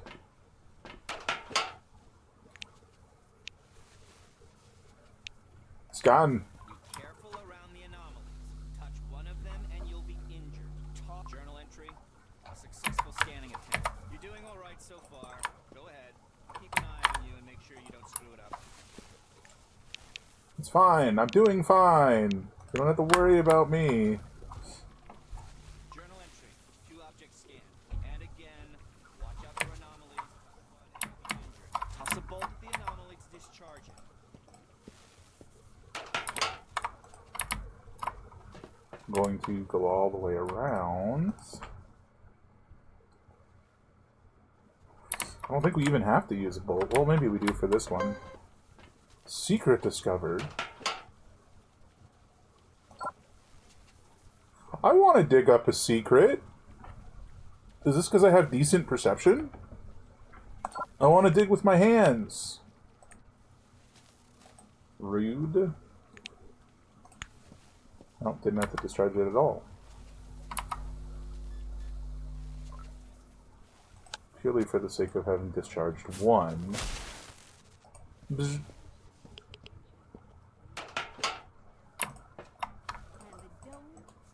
Did I success? Has accomplishment been acquired? Sebastian meets you on the platform. You've done well enough for a dumbass, of course. He looks at his handheld. One way or another, you did better than Mr. Paulmark. There was an employee, long before your time, who was even dumber. Or was it a she? Go now. I'll report that you passed the briefing, surprisingly.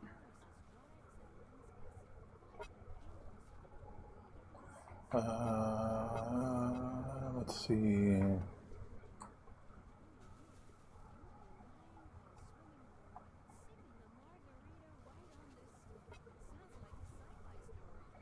Yeah, this one.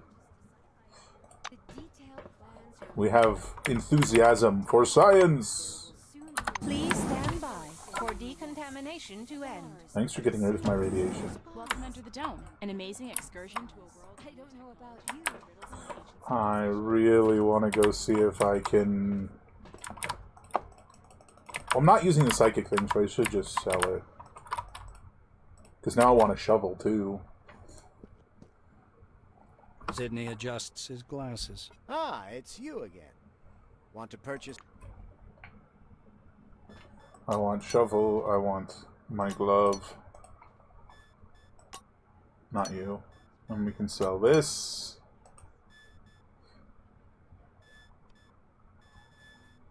Here's a pamphlet for you. Can I read this? No, I can't read this in here.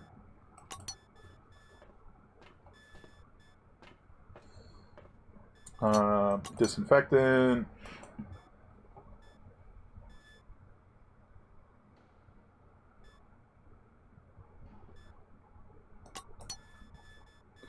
That'll be fine. I'm gonna keep using this broom and you can't stop me.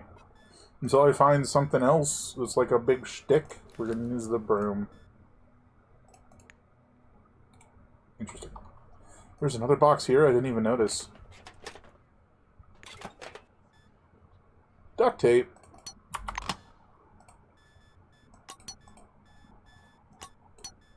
Where's my... There we go. Okay. That container's way down there, so we can't grab that. That's in the next room. Alright, will you let me back inside? I want to dig the thing up. I don't remember that being there, so I don't think my perception has been high enough with any of my characters.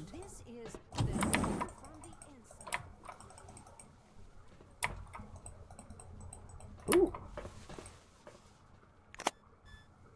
Oh, wow. That's at least as much as you gave me. Craft something at a fire post? Dig.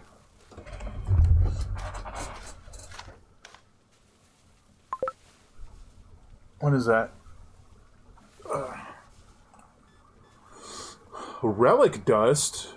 Rapid forefather relic extraction inevitably comes at a cost. These tiny fragments and particles of forefather relics still retain their unusual properties. It was revealed that the dust somehow locally distorts space-time in a small area near itself, thereby slowing down time for those who are inside the cloud of these relic particles. You can also throw them at your buddies.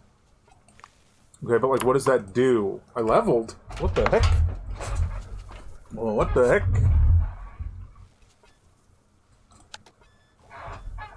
In the bottom right, it said 7 minutes have passed. That's interesting. Probably of me digging the thing up, right? I'm really good at contraptions, even though I'm not trained in contraptions. Oh, it's the plus 10 from the gloves. Let's get melee weapons to 65. Want to get this to 60 or this to 39? Let's get tech to 60. Oh, we unlocked a bunch of new stuff. Tinkerer, plus 10 contraptions. Your knowledge of technology and truly golden hands allow you to manufacture, improve various mechanisms more efficiently. Excuse me. Overclocking, plus 10% energy damage. You overclock your energy weapons, making them more deadly. Well, I'm not going to be using those. More spikes. Melee weapon damage plus 2, initiative minus 2. You love to wield additional spikes and weld additional spikes and blades onto melee weapons, but admiring the spikes distracts you from fighting slightly. From the fight slightly. I mean, I'll take it.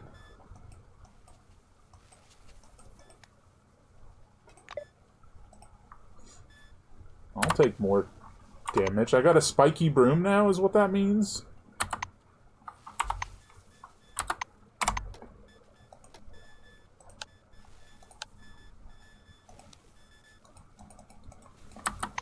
I'm guessing it just applies it when you hit.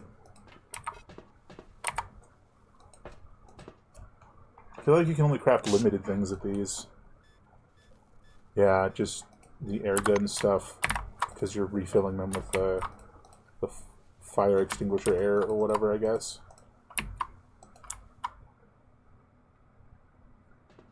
Hey, who are you? And receive a colorful leaflet. The White Wing employee is whispering something, his eyes lifted to the ceiling. He doesn't even notice you. His coat is covered in multicolored stains and paint splotches. Even his badge, reading George Zarens, is blotted with something pink. Greetings. The professor jerks his head up and squints nearsightedly. Yes, are you looking for a scientific curator? You found him. I can exchange your scientific data for incentive rewards. Nod. Yeah, you want to exchange those points, whatever that means. Shout Disco Frisco and start dancing. Search under the desk for the science curator. You fail to find him and move away, and then shrug. Tug at the hem of his coat and move away. I don't think I have that many points, though, right? I don't know. I'm just picking one. No, back to the other one.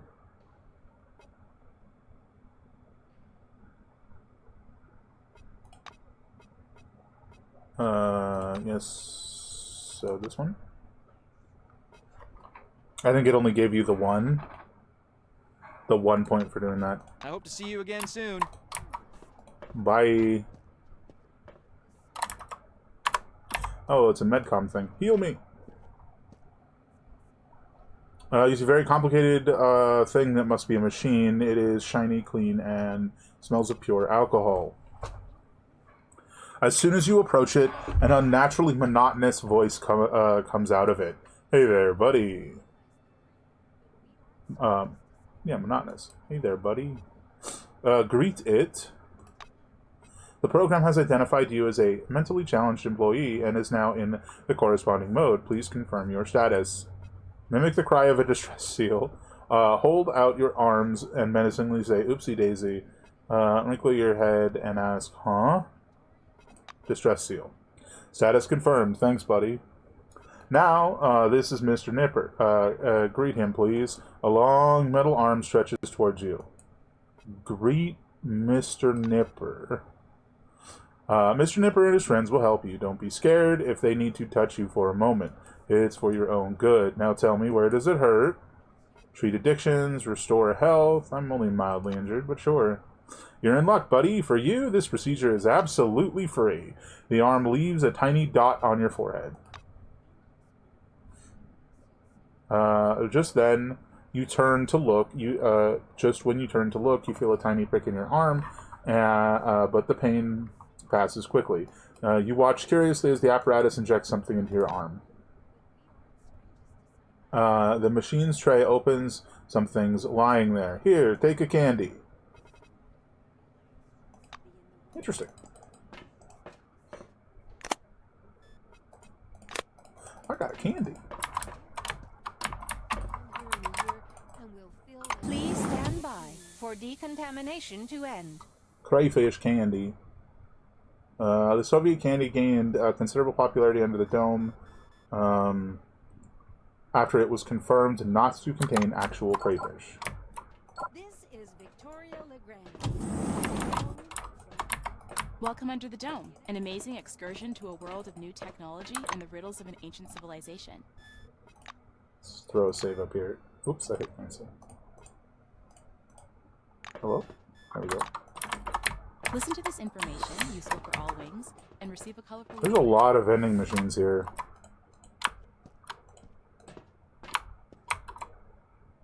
Are you good? A slovenly bald man with fish eyes is sitting at a desk covered with papers. Well, it's less of a desk, but you know. As you're passing by, he pokes your elbow with a sharp finger, making you stop. Glad to meet you. The silver smiles, his teeth yellow and ragged. Hello, my friend. My name is Milo Randall. Spend a couple minutes on the conversation. That will change your life. I promise you that. Jump in place and clap your hands with happiness. Wrinkle your forehead and intelligently ask, what? Look at him with a totally stupid expression on your face. What? His eyes sparkle as if he's tripped over the crock o' gold. Milo licks his lips and continues. There's this guy, a prince from Nigeria. His evil uncle staged a coup, and the prince is in urgent need of money to overthrow him. But he'd never failed to. Repay a favor, of course. As soon as the prince claims the throne, he'll repay everyone who chipped in 100-fold. You understand. If you invest in this righteous cause, you'll be rich. I'm in charge of fundraising, so you can pass your money on to me. He presses his lips together with all his strength to keep from laughing.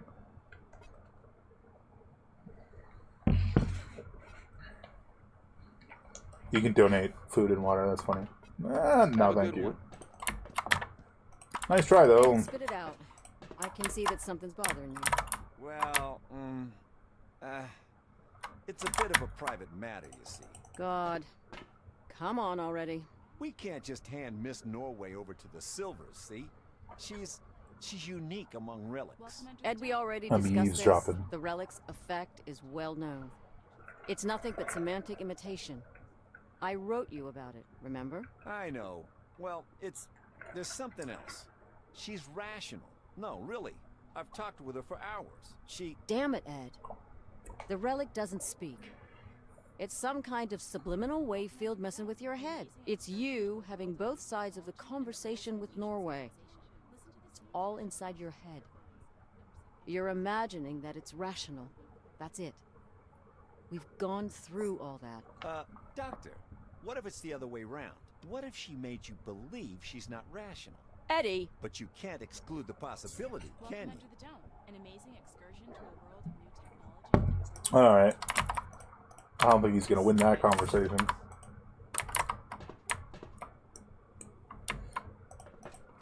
Employee, please come here. There's an urgent task for you. Who, me? A tall blonde man of about 40 automatically touches the brim of his black service cap, then extends his hand for a handshake.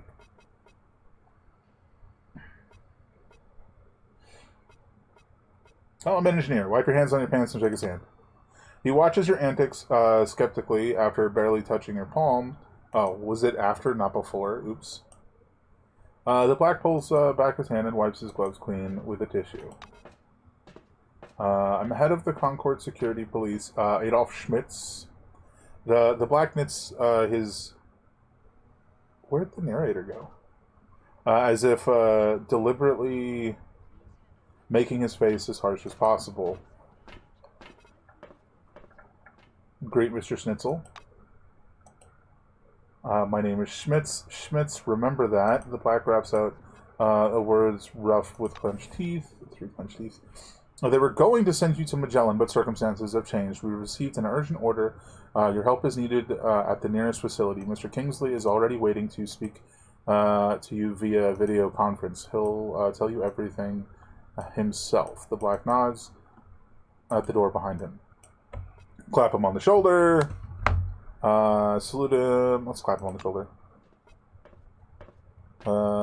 Face all twisted up. Oh, face all twisted up. He takes out a tissue and begins cleaning his uniform. Please, don't delay. Get into the office. Salute him with your left hand. I clicked too fast. I don't know if the audio is weird right now, because we haven't heard the narrator in like 20 minutes.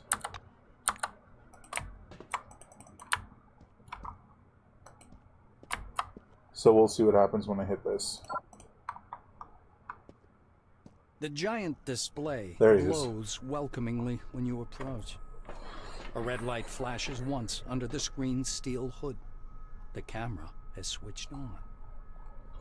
Say ooh A admiringly. gray old man with high cheekbones appears and squints out at you from the screen. Do you copy? Shout at the corridor. Look, there's an old man there.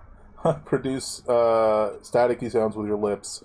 Nod repeatedly with a stupid The look. man on the screen adjusts his glasses, confused. What do you mean, yes? Yes what? He adjusts his tie. Thought that My was name is a Martin perfectly Kingsley. reasonable I'm Chief answer. Officer of Magellan Base. I was supposed to meet you in person, but unforeseen circumstances have changed things. Okay. The Silver rummages through the papers spread in front of him. Now that you know me, give me a couple of minutes to get to know you. I have to find your profile. Okay. Do I just stand here? He opens a file and starts reading. Kingsley looks up from the document after a while and gives you a careful look. I see the mentally challenged for non-medical reasons mark here. That explains everything. Which everything? Pat yourself on the head. You're a good one. They even write about you in The documents. Silver drums his fingers on the desk. I have no prepared speech for this case. Employees like you make up about 0.02% of Cronus' staff, and most of them work outside the dome. There are special people in all wings, including, incredible as it may seem, White Wing. A special project called Yellow Badge has been launched to study the influence of relics on human mental abilities. I wouldn't evaluate this project's social significance or its economic reasoning. I'm convinced it's nothing more than a message for politicians, media, and society. Kingsley examines your face through the screen for a long while. You didn't understand anything I just said, did you? Well, there's like a word or two. The Silver sits back in his armchair, then slams his hand down on the tabletop, unable to contain his anger. Confound them. Are they insane out there? Why don't they put the mark on your file? You'll have to carry the cam for some quite compos mentis people just because you got delayed at registration. See, now I didn't understand that. Martin massages his temples wearily. When he speaks again, he sounds quiet and depressed. Anyway, I have to assign you on the mission. We're watching a film now, and then I'll tell you what to do. I'll try to put it in simple words. Become elated. He's showing you a film. Kingsley's face freezes, then disappears. Black and static, spotted with pale rose, purple, and light green flickers on the screen. A blurred title, The Cronus Archive 1971 to 1974, was used in the production of this recording, appears at the bottom. The shadow of an airplane flies across a faded yellow desert. A cheery voice fills the room. Every day, our researchers uncover more and more of the dome's secrets. Okay. There is no doubt the underground structures, so-called objects, are organized according to some pattern.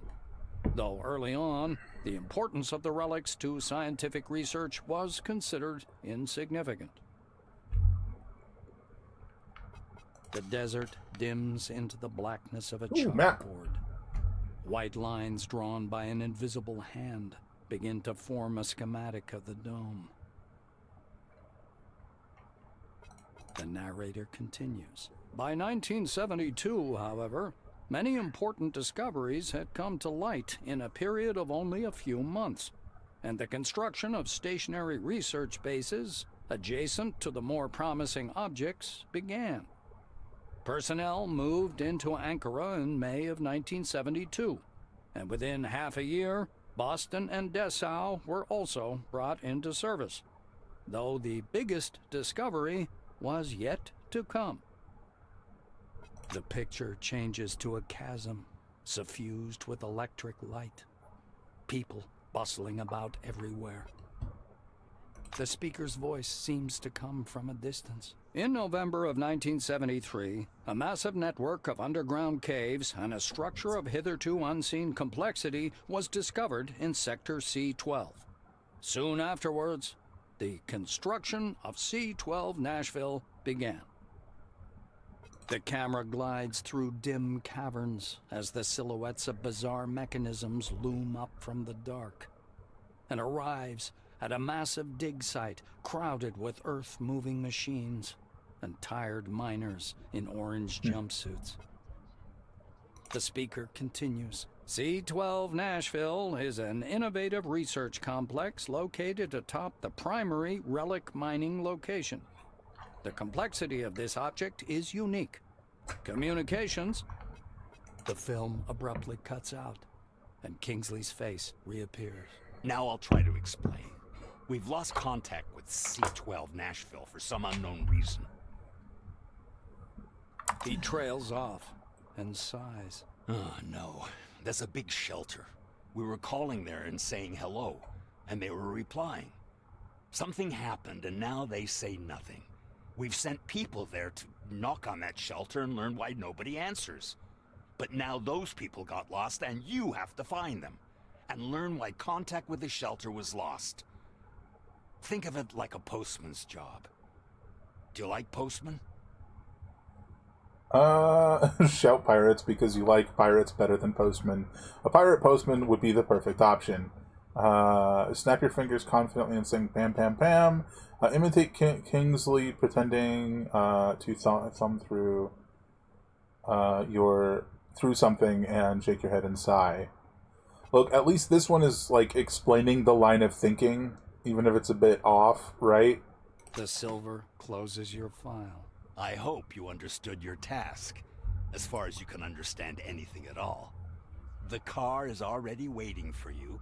Go to Nashville, find out what happened to the group, and get back as soon as you can. Kingsley reaches for the camera. And if you find any unknown things at Nashville, please don't touch them. Take care of yourself. Talk to you later. I'm gonna give this man an aneurysm and or a heart attack.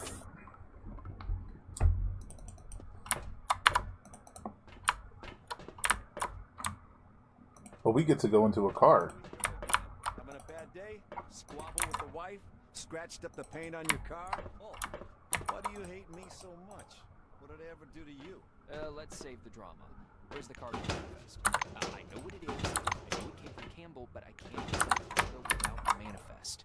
I'm looting all your boxes. Always manifests. You're a cold man, Regent box. There? Those are the rules, Todd. Does it allow me to go this way? Sorry.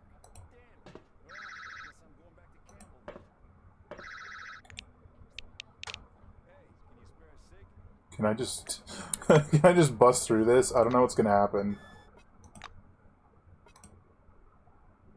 Are they gonna yell at me?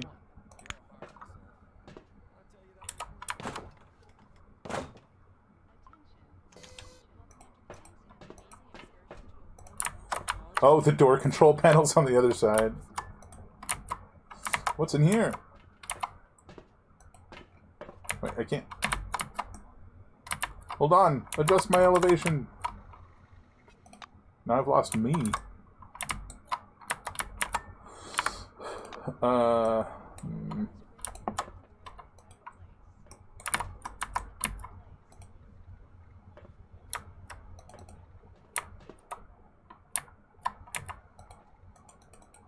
What's this? Where am I going? Hold on.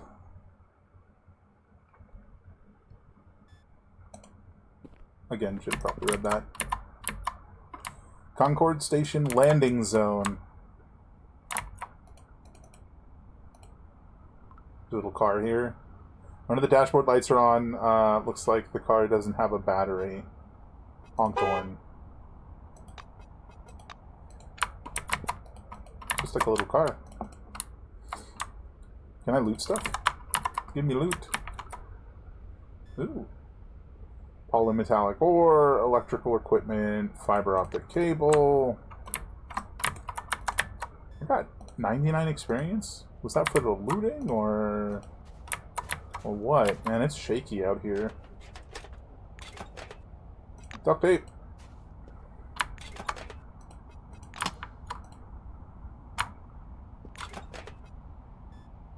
Matches. Yeah, I think I kind of forgot you got XP for looting, but that's fun. I like XP.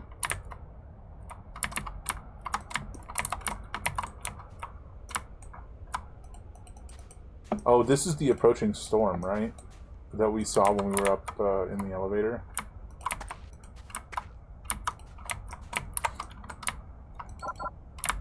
That's what's making the winds. I don't remember being able to get out here, but this is fun.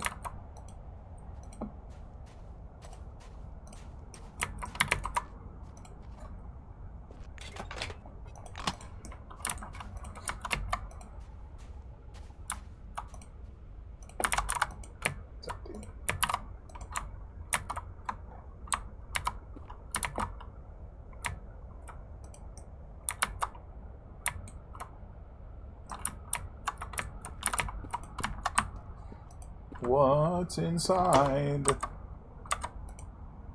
Oh, onion and more crayfish candy.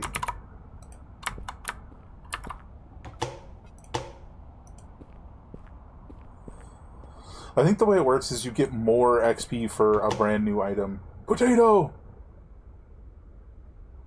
A large common tuber may be consumed raw if you're desperate, but it's far better boiled or fried in oil. So, I can eat that and get a random +3.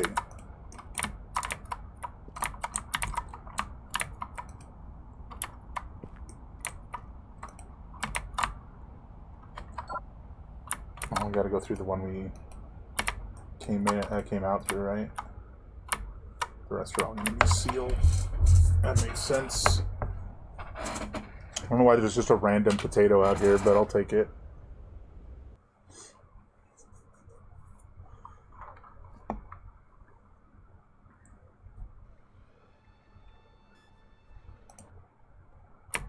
That was, I'm pretty sure, the same thing that it said when we first got here. Okay.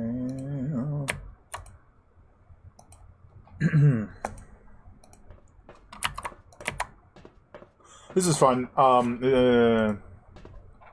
If you have the piloting, if you have the piloting ability, you can just use this car and just leave and just end the game. If it's high enough. Open the door in a miraculous way. After a few minutes of wild jumping around the car, you manage to open the door and get inside the vehicle. It smells funny inside.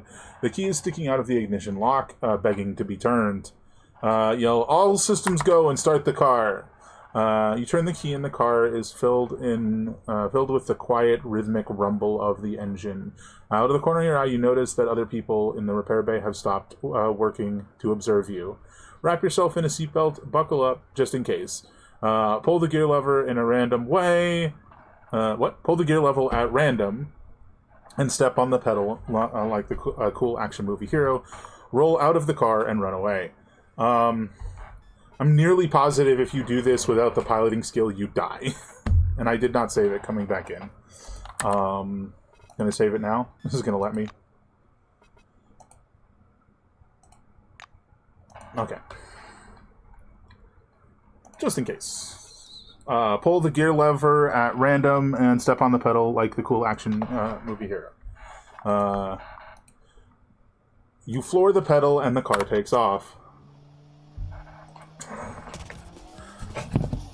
The music kicks up too. The car darts forward and quickly picks up speed. A concrete wall rears up out of the murk. You need to turn quickly, but the wheel is barely responding. The wall of the bunker is racing towards you. Make a decision. Rely on your dexterity and make do with the faulty steering. You haul furiously on the wheel, but can't change the truck's direction. The vehicle smashes into the wall at high speed. The seatbelt cuts into your body so hard you almost lose consciousness. Shouting, black wing guards surround the vehicle. One of them yanks open the door and stuns you with a rifle butt to the face. And now I'm in jail. Okay, that's not an alternative I got, or not in it. That didn't happen last time I tried to do this. A sweltering solitary cell with dirty, stinking loo and a carpet of spit on the floor. You never imagined your first day under the dome would be like this. Your head still aches, surely from the rifle butt blow, and you're only able to recall recent events with difficulty. It seems you decided to go for a drive in someone's car but lost control. He'll probably produce some trumped-up property damage charge at the trial if you're lucky. And if you're lucky, transfer you to Orange Wing. You're walking thoughtfully back and forth in your cell, your sense of time gradually fading. Suddenly you hear a noise from the corridor. A distant alarm starts wailing, then another one joins, and more. You hear shouts of panic abruptly cut off in favor of deafening silence. Soon, nothing can be heard but the roar of alarms and an odd, dull sound similar to the thunder of gigantic waves. The air around you seems to thicken, and an unbearable heat penetrates your whole body. Bringing your hands to your face, you see something weird. They are actually oozing liquid light, resembling two pieces of white-hot metal. In the next instant, something bursts into your head, something insufferably loud and boiling, a flow of thoughts, billions of unknown voices. A red glow spreads around the cell. You become utterly, unspeakably terrified, and you start to scream, just like those people you heard moments ago behind the walls. And then your head explodes. Yeah, so basically, you get caught in the psychic storm and die in that instance. But since that's not what we're doing, we're gonna run away from the car and then take a break. That's pretty funny. I actually hadn't seen that version. I'd only seen the one where you die trying to avoid hitting the wall. Yeah, that's the. We're gonna pause here. All right. I will be back in hopefully 10 minutes or less, but we'll just have to see what happens, folks. Yeah. Enjoy the music.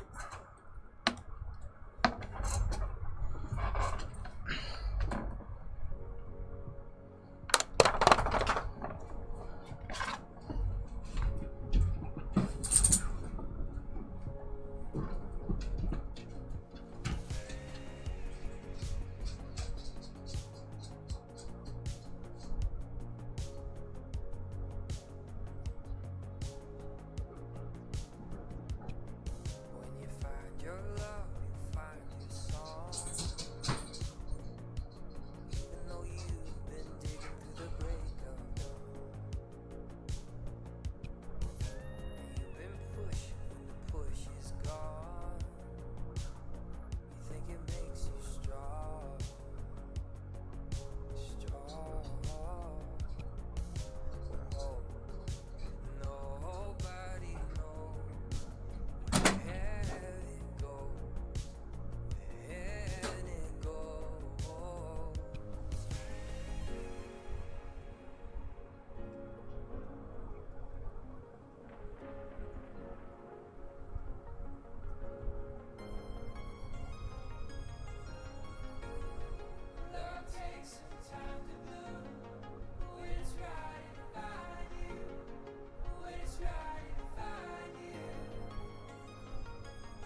skyline shines with a certain light, and I know you're sick of it, but I know we're happy and we're nearby, and there's a possibility that one day things will get better for the huddled masses in between the shadows and the stars, floating empire held up by frame wire. Higher cover you in winter like a blanket by the fire. When the rent's too high, we'll just buy cheaper wine and hang on to see if weather constellations hold together or not.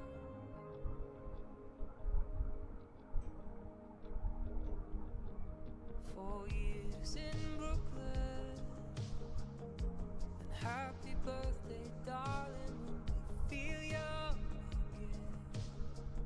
I'd like to take you dancing, 'cause there's a possibility that one day things will get better for the huddled masses in between the shadows and the stars. And there's a possibility we both go down together, free ourselves from gravity, tumble through the dark, floating empire held up by frame wire. And I gather you in winter like a blanket by the fire. When the rent's too high, we'll just buy cheaper wine and hang on to see if weather constellations hold together one night.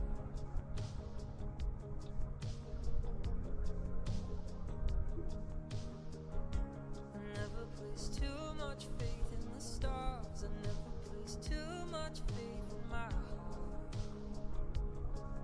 But the siren call of the chandelier city, and inch by inch we're breaking apart as we're rising through the dark.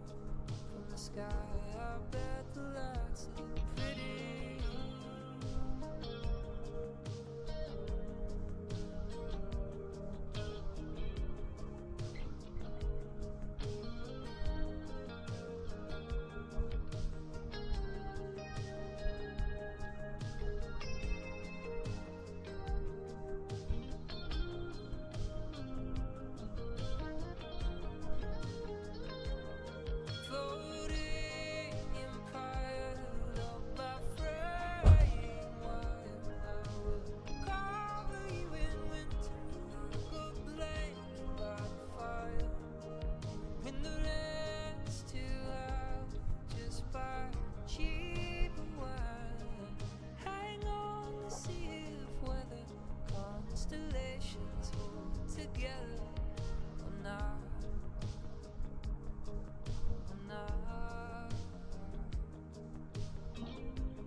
That was on the wrong screen that whole time.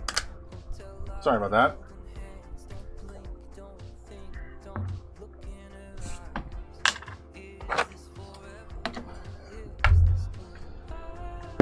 Oops, dropped my phone.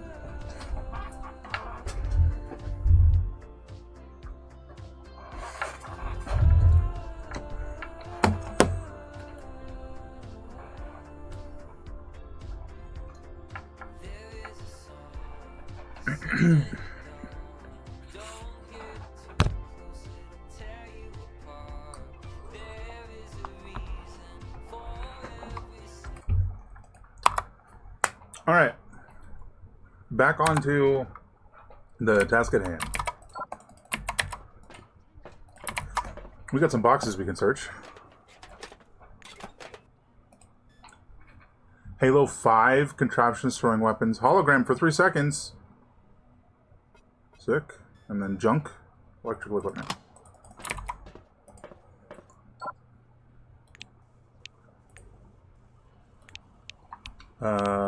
Lockpick, required ability rank 030.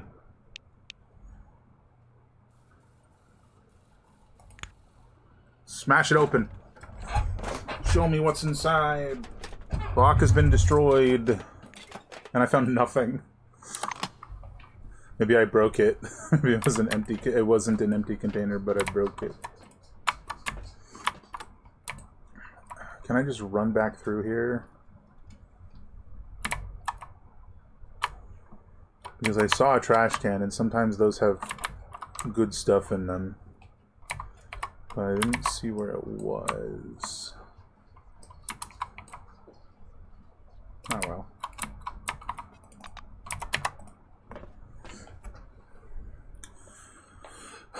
The orange tractor truck is waiting at gate 3. The vehicle number has been scrubbed off by the desert, wind, and sand.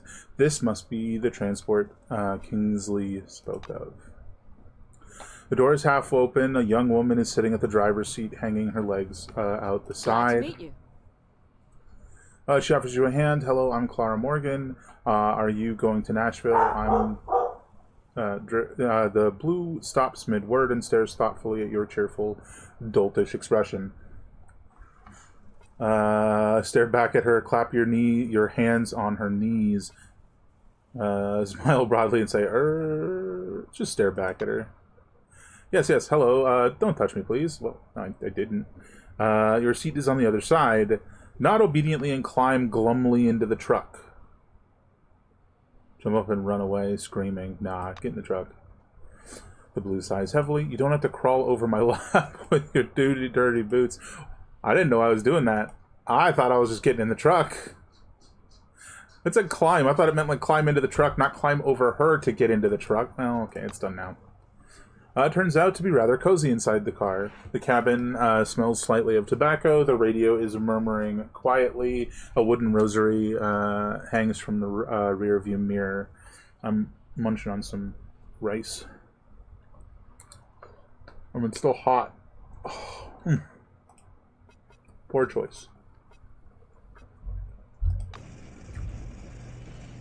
Curl up on your seat. Clara abruptly falls silent. A guilty expression appears on her face. She starts the engine and the truck begins moving. Come back. Was she going to say something? Did I look at too soon? Vroom vroom. By 1973, the northern and eastern parts of the dome are covered by a developed network of roads, along with related infrastructure, cafes, motels, and of course, gas stations. Today, there are a little more than a dozen gas stations, but the Cronus management expects you to bring that number to 50 by 1975. The dome as your new home. Leaflet. The highway leading to C-12 Nashville is blocked by an anomaly storm. You're forced to take a detour through the mountain pass. Soon, the engine begins to overheat, and you have to stop. Cursing under her breath, Clara jumps out of the vehicle and opens the hood. Dense white steam billows out. Returning to the driver's cabin, Morgan swings open the passenger door. Get out. Go for a stroll. We've got to let the car cool down. Can you hear me at all? Cool down. It happens when the radiator's overloaded. The engine's too hot. And that can cause it to seize. She falls silent, waves her hand hopelessly, and walks away. Climb out of the car, purring softly, yell, Geronimo, and jump out of the truck cabin and right into the mud. Shut the door and crawl through the window. You aren't fond of simple solutions. Just climb out of the car. Clara nervously plays with her cross. I'll wait here. And you, listen and remember. When you get to the gas station, ask for a relic that protects against anomalies or we'll be stuck here for ages. Relic against anomalies. Repeat. That's a lot of options that I am not here to shuffle through, but we'll read them, as in actually try them. Lyric again, Monomalies, Muds at Mammals, Rust and Marmalade, Luck for Monopoly, Abnormal Mormalies, Relax of Morality, Relic against Anomalies. See, the hope with this character was that I'm an idiot, but I learn good and I can take instruction well. It's just most of the options haven't been available for that. The blue exhales nervously and touches her cross. Exactly. Now, go for a stroll. I'm tired of you. I need to pray. Rude. Clara kneels by the roadside, eyes closed, hands clasped in prayer. She mutters something softly, but you can't make out the words. Roar with hysterical laughter and leave. Cry out, God for president, and leave. Say, go on, pray, and kick her on the back to make her pray harder. These are all pretty awful, to be honest.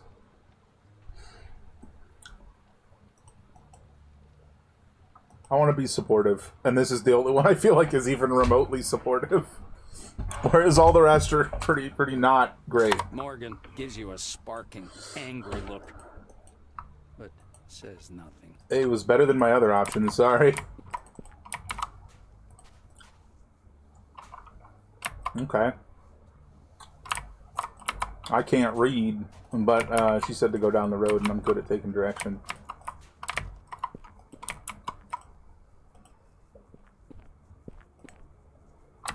Decommissioned turret. Can I scan this? What does scanning this do?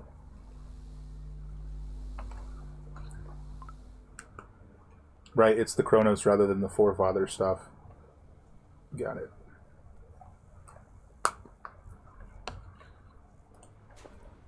The old man's coffee is terrible.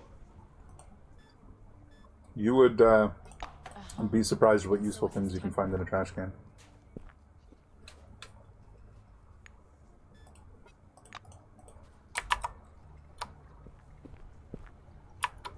Who the hell goes there? Come on in, since you're already here.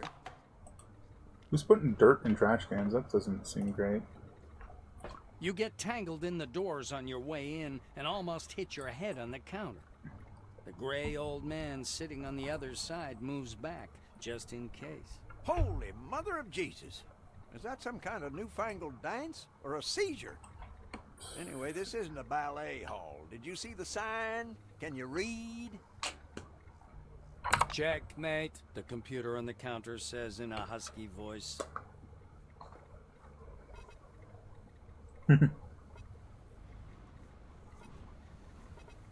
Shake your fist at the computer. You weren't speaking The good. old man shifts his badge and scratches his beard wonderingly. The badge reads Aaron Melville. Oh, turns out you're a doofus. But I ain't gonna blame you for it. If we all had more brains, nobody would have gotten under this dome at all. What do you want?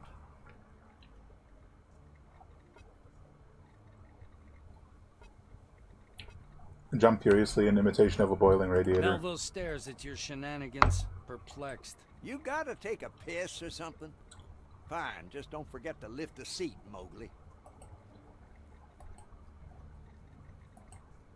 Oh, storm! And spin like a Aaron top. sulkily raps his knuckles on the counter. What did I tell you? I don't want any youngsters prancing around my lawn. The storm, though, yeah, they rage pretty hard in these parts. I tell you what, take the key and go to the basement beneath the gas station. There's a glowing tree down there, and a chest next to it. There's a device inside it. That's exactly what you need. That protects against storms. Take the key, mumble, merci, and do a reverse somersault. That's wild. That's wild. I want to do that. I'm athletic. Yeah. Am I going to actually use the toilet?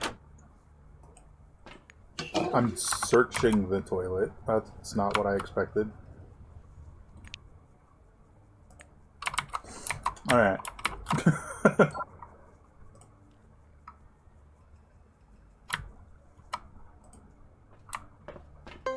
Metal box. Did I just see a trap through the window? What the heck? Oh, that's all. Where's the metal? Oh, that's above me. Okay. Who are these people? Greetings. As you walk up to the table, you catch the end of a strange dialogue. A gray, long-haired man in a silver jacket gestures with his hands as if depicting something. The only logical and undoubtedly true thing is the dome vibrates out of sync with the universe, hence all the anomalies. He explains to his young companion, looking very confidently. Seeing you, he raises 2 fingers in a peace sign. The man radiates calm and goodwill. Peace be upon you. My name is Rabindranath Krishnaswamy. Sorry. With her outsized pupils, Sister Swallow's eyes remind you of twin forefather anomalies. Hello, my fingers are warm. Lines, waves. She practically melts into the table. Oh, I bet if you had that's the one, the perk that enhances, or the trait that enhances psychic abilities when you take drugs, that you'd know what's going on here. I'm sorry, when I feel good I like to share with my neighbor. Ignore it, please. Laugh at the man's long hair and say he looks like an old woman and his name is just silly. Scratch your head, ask what they like do here and stuff. There's something off about these, you better stay away from. What do you do here and stuff? Swallow and Rabindranath look at you, then at each other, and then at you again. Well, I was about to read some Jutha Jones out loud. Do you know him? I'm going to read a few select passages right now. You could join us and listen if you like. The silver pats the sofa, inviting you to sit next to him. Great, you love fairy tales. See, I don't know what that is, so sure, that seems like an answer. Anything but books. Time to skedaddle. Why should we depend on rational knowledge? Reason leads us up a blind alley over and over again. There are only 2 true paths to knowledge. Mystical epiphanies and my books. Right.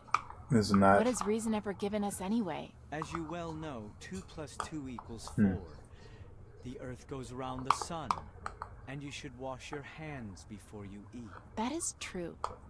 And that means everything else in this book is also true. Cyborgization of the soul with assistance from machine elves from another dimension is our only chance to reach exo-nirvana. Wow. Right then. These so-called mentally healthy people can't count on ascension, even with help from the forefathers' UFOs powered by the energy of the lower chakras. I pity them. The visible world is a hologram built by a trans-dimensional supercomputer, built by the race of quasi-demiurges to restrict humanity's potential. I've always suspected something like this. The sacred energy virus of the forefathers recombines the human genome, implanting the Omega chromosome to transform people into techno-spiritual beings. These are definitely The words. difference between the mental abilities of a forefather and a human is the same as between a human and a dead hedgehog.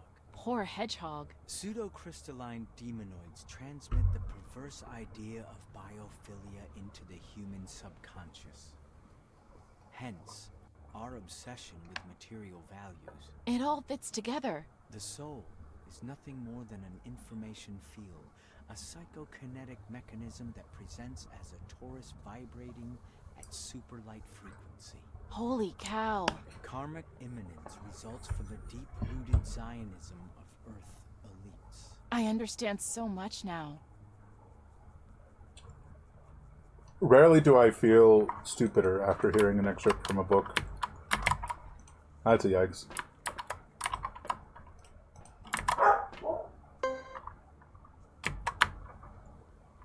Where are these traps I'm discovering? Because I certainly don't see them. What is that? I think you can make Molotovs or something with those?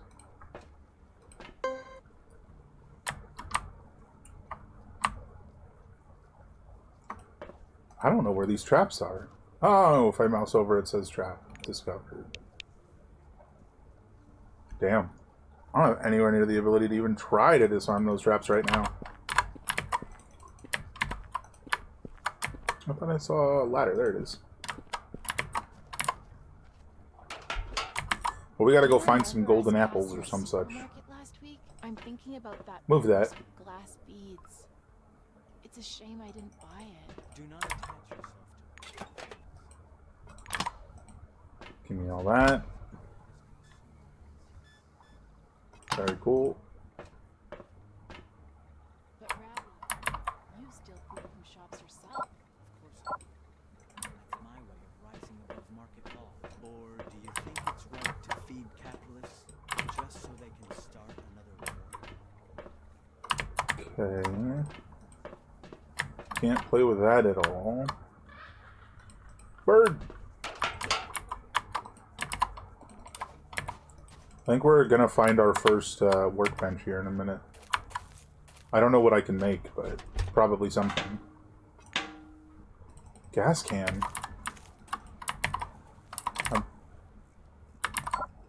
Where's the ladder? Oh, I saw the railing and thought it was a ladder. There's a ladder here, though.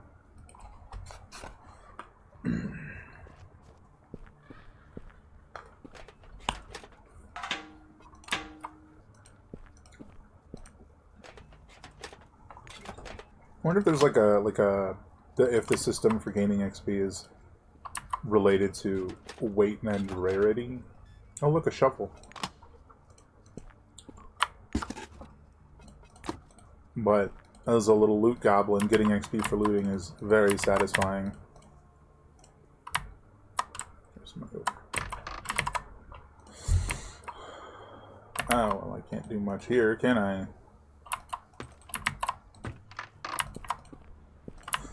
Not a single person has actually asked my name, and I find that very disappointing. Travis Brightman. Come on, don't be shy. He's holding a cotton pad and a piece of rock is resting in his lap. The blue moistens the cloth pad with alcohol and runs it over the stone. Then he squeezes the essence into a metal jar. The jar emits a golden light. The hand with the cotton pad freezes in mid-wipe, and the blue looks up at you. You read his badge, Travis Brightman, Explosive Ordnance Disposal. Are you going inside the gas station? I wouldn't recommend it. The blue squeezes the pad and puts it aside. You can see he's a little nervous. What's up? He peers into your face and suddenly seems struck with some kind of understanding. Then he says in a half whisper, "Oh my god, how do the likes of you even get under the dome? Good at something, not other. There, don't go," he says loudly and clearly, pointing at the station and then crossing his arms. He points towards the bog and crosses his arms again. There, don't go too. Got it? He asks while examining you with some ulterior motive. What's up with that? He covers his face with his hand and then looks back at you. Again, resting his chin on his hand. Look, I'm just asking why I shouldn't go there. There's a boogeyman out there. Ask him, what's a boogeyman? Here's the bridge of his nose. An evil creature. It will eat you. Answer him. You'll see who eats who. He waves you off. Bah, screw you. I tried. Honestly, go where you like. Do what you like. I wash my hands of this. The blue reaches for the cotton pad again. Told ya. Okay, but oh, hello there. Can I barter with you? Do you actually sell explosives? Immobilizing grenade, cryo grenade, chemical grenade, shovel, jalapeno pepper spray, salute taser. Okay, cool. Nothing I need. I was just curious. Shock and sleep grenades. See ya.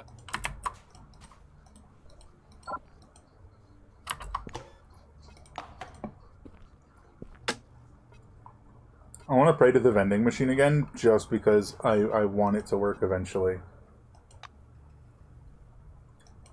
Ah. So I'm too stupid to use vending machines, and for the whole game, does that mean I can't use vending machines? I wouldn't go in there if I were you. It's a dead-end job.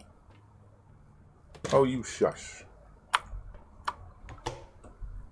Potato!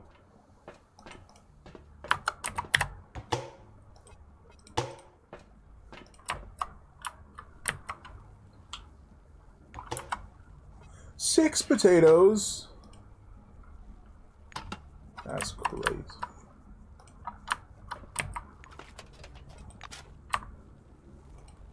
Military grade med kit. There's so much stuff in here. What the heck?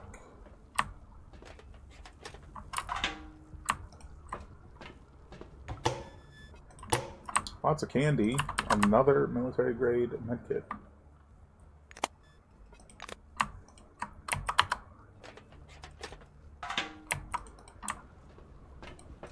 What's outside?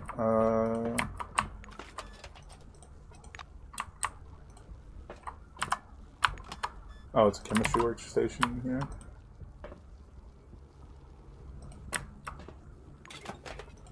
I assume that's different than the other one.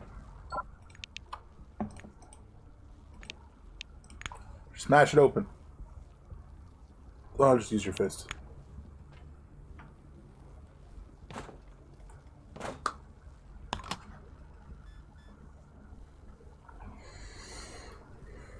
Neat.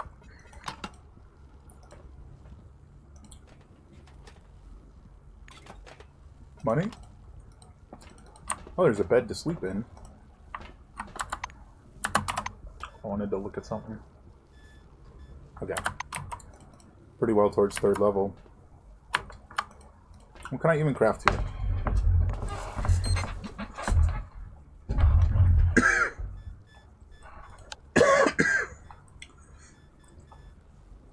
So I can do this. I just don't have the materials.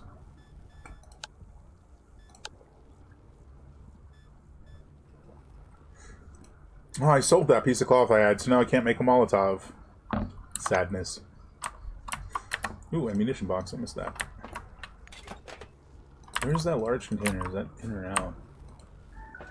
That's on the roof. Oh, crap. Sorry. Hold on. Hello?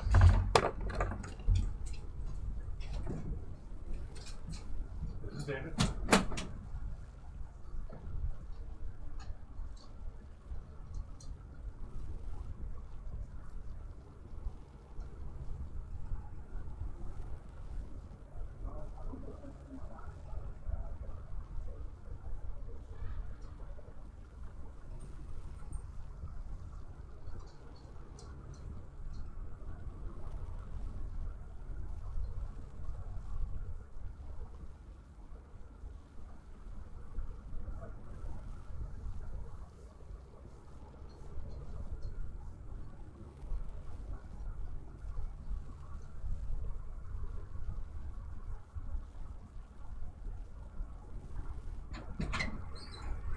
Oh, that was thankfully very quick.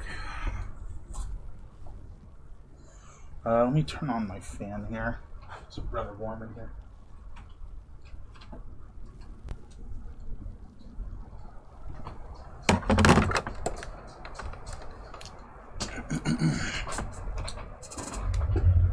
I was gonna see if I can find a way to go to the roof. So we got some anomalies going on in the back, which look like they're directly in the way of me going up. That is a supply barrel outside. I can go this way, right? Well, I have the keys, so I should be able to just open it. No, I can't just open the... Just bash it open, it's fine. Pry it open? I feel like we're going to need this later.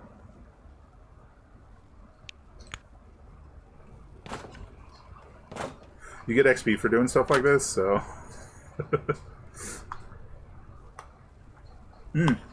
Mild fatigue.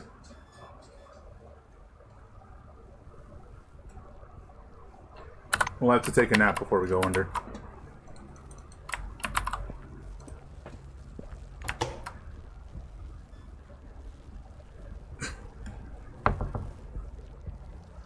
I just broke the damn door and now I got the key.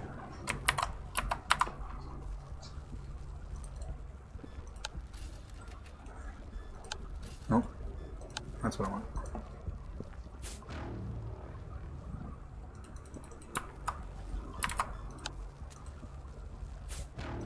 Oh, they really don't dissipate for long.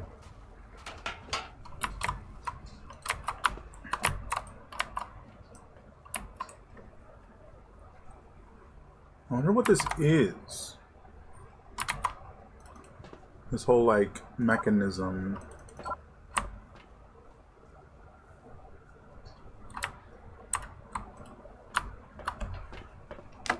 Because the other building had it too.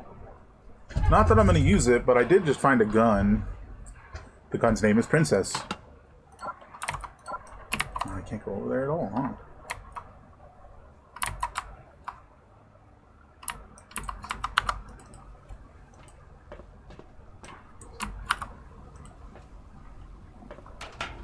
That's going to hurt my bones.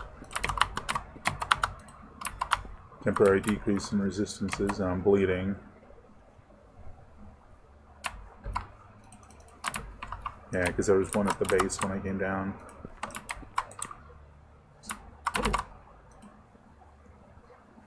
What is this contraption?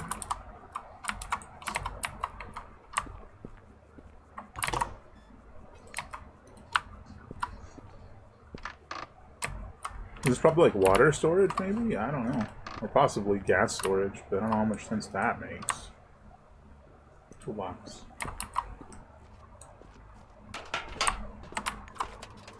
Hammer!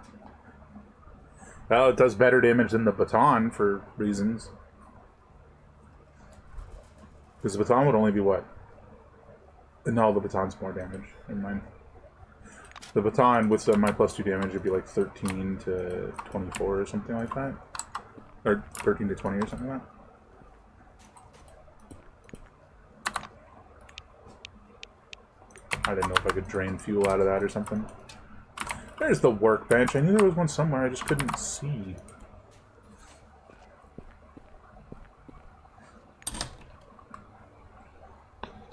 I can only make a shiv. I was hoping for more specific attributes. Then fuel. Mostly just ammunition. So it's the chemical station, which allows me to make grenades and stuff, which is what I was remembering being able to do. Cloth? Stack of documents. Damn. Okay, let's go take a nap, and then we gotta go underground.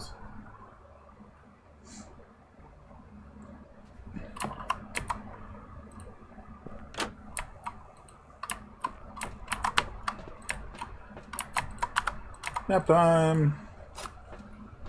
I'm actually pretty, like, not badly hurt, but more hurt than I thought. It is 48. I can't remember if this is a warning, whatever.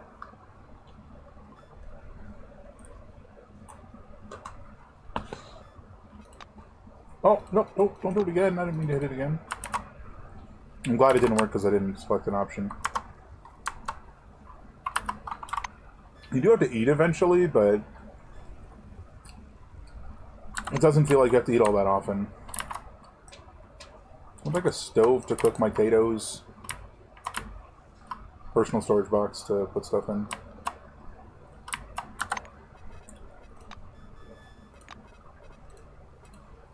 But personal storage boxes for like your stash or whatever, so you can sort of access them anywhere. What is a house if not a fortress? This good old concept came to its logical conclusion in the 60s when they first began to construct bomb shelters under private residences en masse. I never believed that nuclear war was inevitable, but people need to feel safe, right? With the dome's discovery, nuclear war is yesterday's news. Aliens are now the hot topic. Now the new hot topic. The shelters being built now are a precaution against the second coming of the forefathers.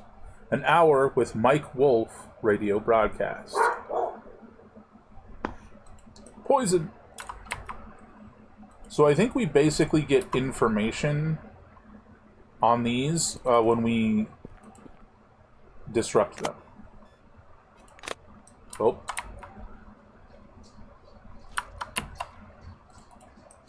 Disfigured body over there.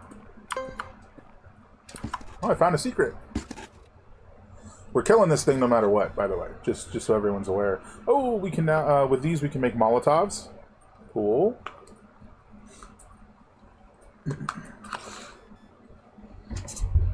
Techno Woman comic book. 20 tech for 600 turns. The brilliant engineer Tanya Parks fights crime with the help of her own inventions. Half of the comic consists of blueprints and a list of tactical and technical characteristics. That's fun. Since we're not doing any levels in piloting, this won't be a thing. It is pretty fun that Steel Man requires as a bag of hammers. Psyche plus 2 in Servo Shell. You believe that you are a character in a popular comic book who gains superpowers by wearing their mechanical suit. I'm almost positive every single skill tree has one special trait for as a bag of hammers.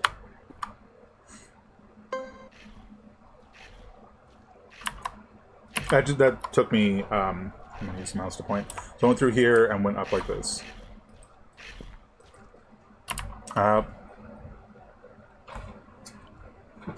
Unshakably resilient, incredibly fast. I was going to fight him either way, but now he's coming for us now. I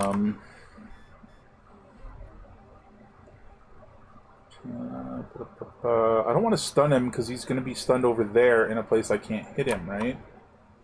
So I want to get out of the nasty gases.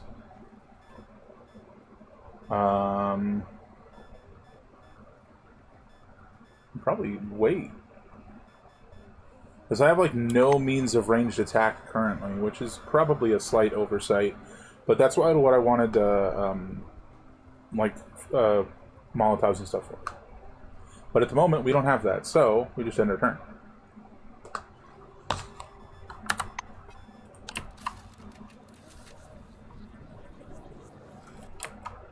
I'll have to examine his corpse. Come and get me! Everybody's going about their business. I think that's supposed to be for creatures that aren't in the fight, which is just guys upstairs. Let me examine you. Strange swollen man. His skin is covered with festering wounds, and his spine is unnaturally bent. Toxic corrosion, which causes damage to health, incredibly fast, unshakably resilient. And him is like, I can't stun him, right? Oh, mental stuff, not physical stuff. Well, I guess stun's probably mental sometimes.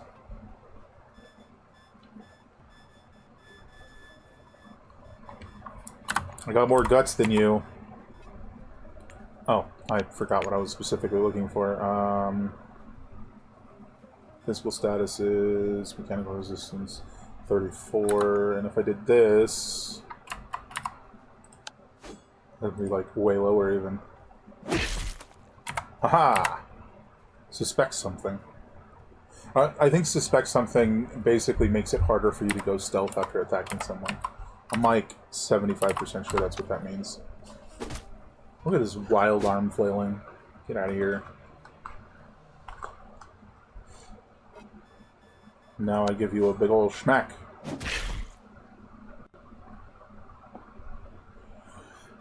I got 4 AP. We'll do a desperate attack. Oh, now he's attacking twice. That's no fun. I don't want to drop. What do we got? Inspiring Finisher. I don't remember having that before. Blunt weapon. Damage 60% plus 5% times Charisma. In case of a successful elimination of the target, the cooldown timer for all abilities is reset. Oh, I was thinking it would have like some effect on party members, but it doesn't.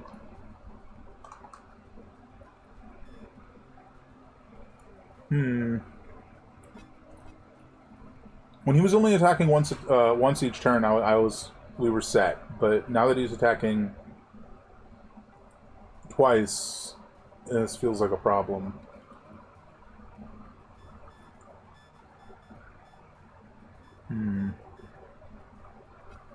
Because I don't have enough action points to attack twice. My health is below 35%, I think, or very nearly. No, 35% would be even lower than that. Damn. I'm gonna hit him. If I survive, I think I can double Desperate Strike and kill him next turn.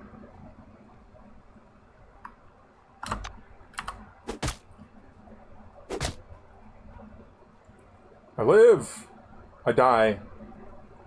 Because he poisoned me. That tracks.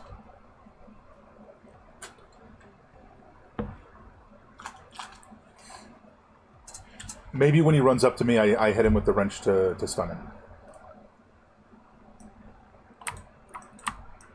Oh, there's boxes to my south, I didn't realize. So let me throw a bullet at him. I am very strong.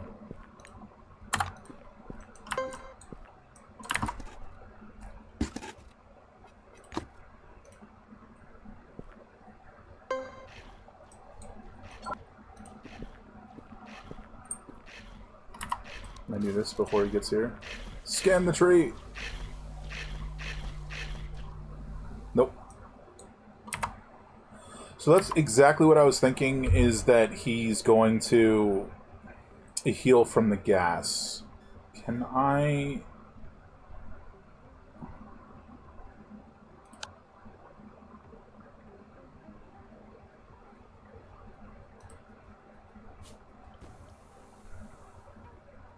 I was hoping it would blow up, but I think you actually have to do damage to it, unfortunately.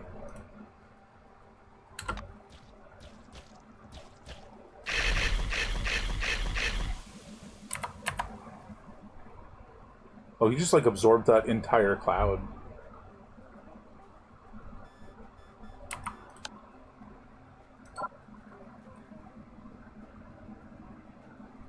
I don't have another wrench. I didn't realize that. Let's do desperate attack. Yeah.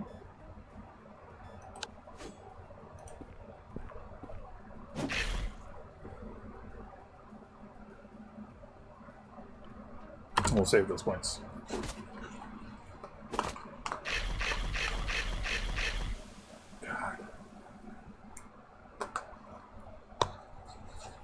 The only positive there is he's removing the cloud, so it's not an issue anymore.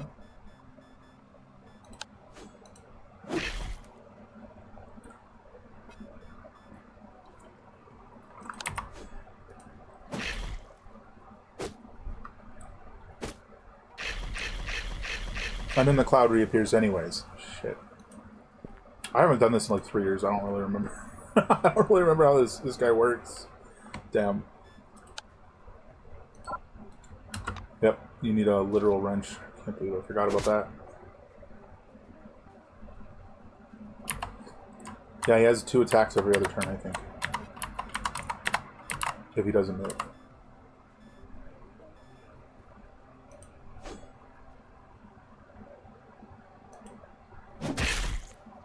I think we're gonna, unfortunately, go down, guys. That's fine. We're just gonna not let him stand in the gas again.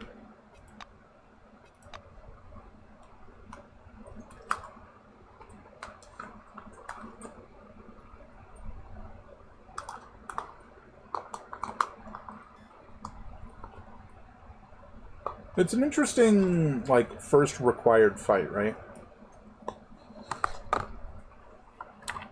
Because there's another one you can go to that's not required, and we'll probably do after this, but...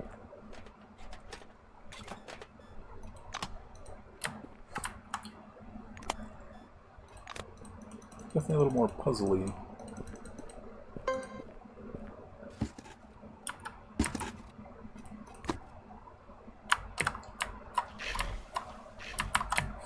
Yeah, it didn't register that the clouds came back after a minute. Not a literal minute, but a little bit of time.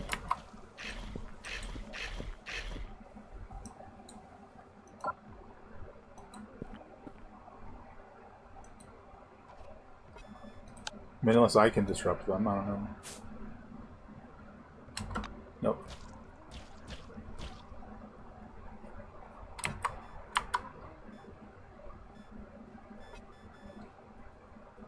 I mean, I still have my tools, so I can totally do this. Because I haven't used it this time around. Stuns.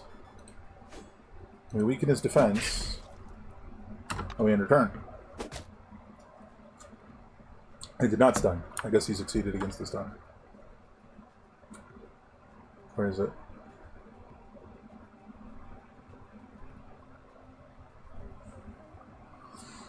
Disregarded body gets stun status. Maybe stun doesn't do what I think it does in this game.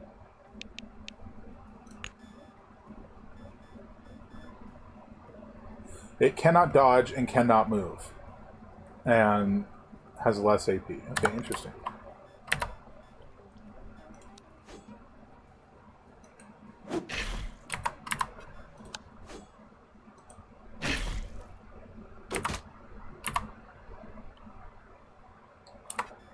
I am poisoned though, which is not pleasant.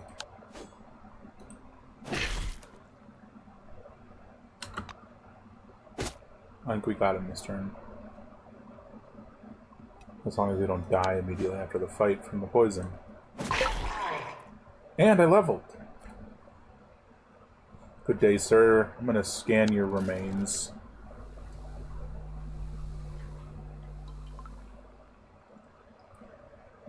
Damon Loxley. Oh, don't walk into the goo, please. He had an unidentified relic on his person. A solid, shiny sphere which looks as if it is made of dense rubber. Smells very faintly of necroid. Minus 18 regeneration, plus 9% biochemical damage, minus 6 biochemical resistance. Then, if I'm not mistaken, I can do this. Scan.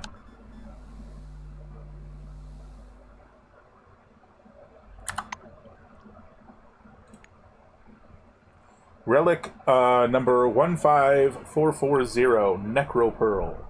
Biochemical, oh, it does all that stuff I said already. Second class relic, resumed function, vessel fragment, partial equipment, decoration. A fully hardened degrowth from a necroid's body. In its presence, bacterial cultures develop much more quickly and rapidly acquire resistance to antibiotics. Poisonous substances develop more dangerous toxins. Anomaly Newton.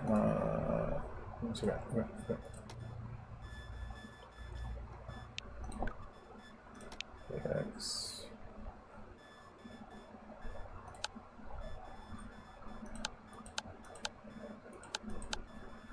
Damon Loxley. Identified remains of Cronus employee, Damon Loxley, 28, Blue Wing, refueling worker, deceased error, cause of death, multiple neoplasms, tissue degradation, heart attack, shock. Oof. Anomaly protector. Handicraft device built on the principles of electromagnetic induction. The core is a relic known as a brass apple. Yes, so we scan you.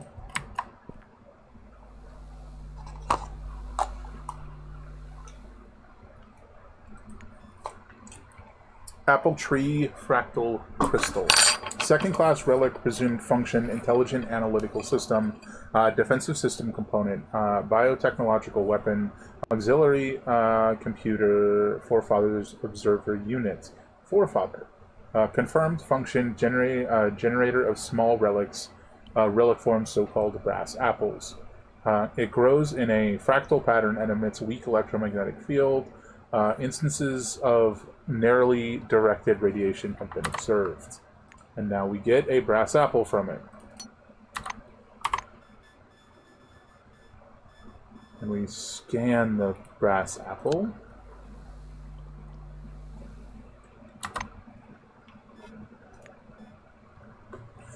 Minus 15% precision, plus 1 AP, plus 1 max AP, plus 1 starting AP.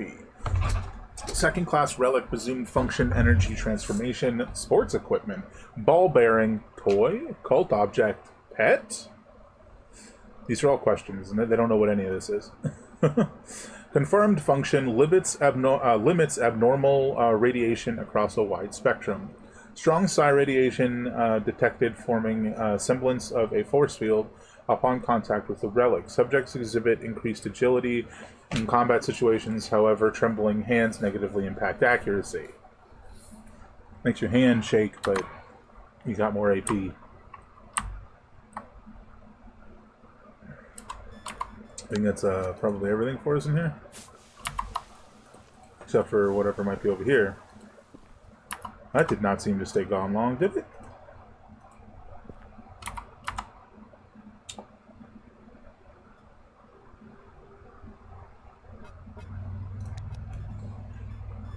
Okay, we got a level. Let's do 4 points in contraptions, which gives us so we can throw grenades and stuff. We have a sleeping spray ability. We have a taser.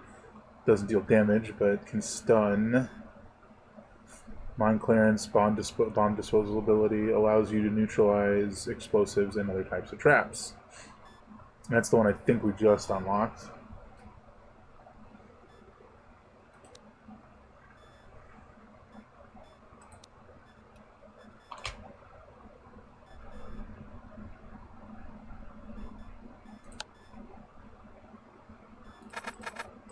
Do 5 more in that, and then we'll do the last 2 in medicine. Perks. Hyperactive Chef, double negative, Explorer, Expropriator. Keep messing that one up. Good health, heavy sleeper, Hypochondriac. Well, consider...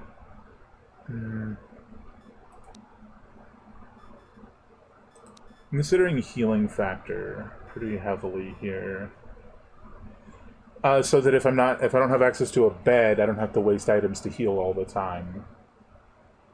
But it is only up to 50%, so I guess it's not as good as I was thinking.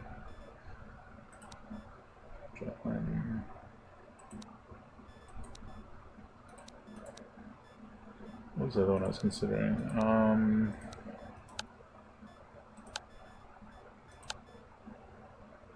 Roaring Good Health.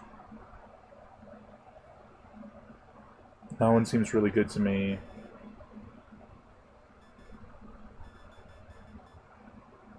I want to save the one that's a free level before a higher level, right? When it takes more XP to get there.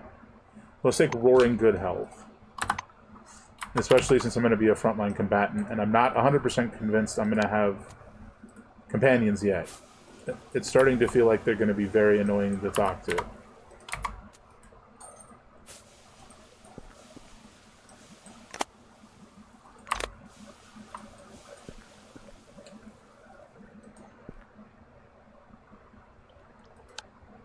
We can just take a nap when we go upstairs. Trying to get rid of these things didn't seem to be doing any good, so let's just get out of here. Oh, box. Nail gun.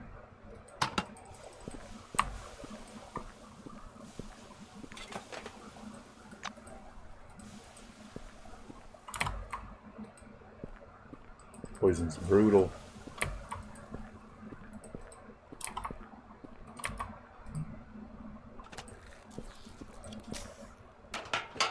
Let's see how my fatigue is. I might not actually take a nap right away because this very much feels like the type of game, and I don't necessarily have confirmation with this. Or if I take too long, stuff's going to happen anyways. And we don't want that. By 1973, the northern and eastern parts of the dome... We already read this, actually.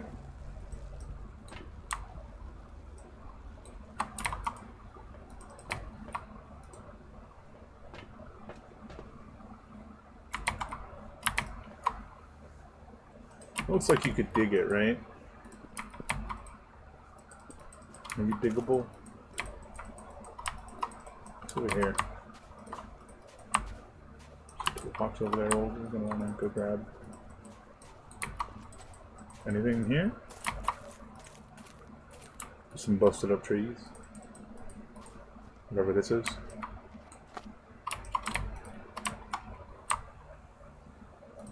It's a toolbox I missed, it seems.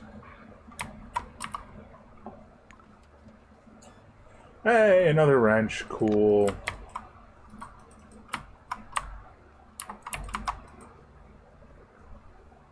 There's another car. Oh, okay, I forgot about this. Hold on.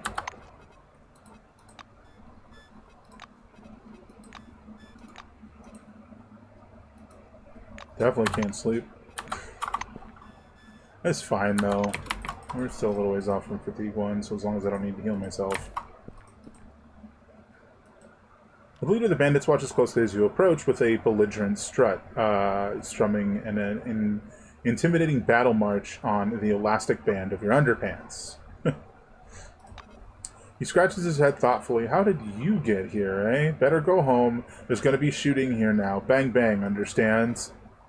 Touch his ears and state ears. Cry like a monkey and bang your fists on your chest. Yeah, let's go. He frowns. Yeah, right. I see you're not scared. That's good. Neither am I. But it really is dangerous to stay here. Do you hear me? This isn't a place for you. My sister's that way. Oh my god.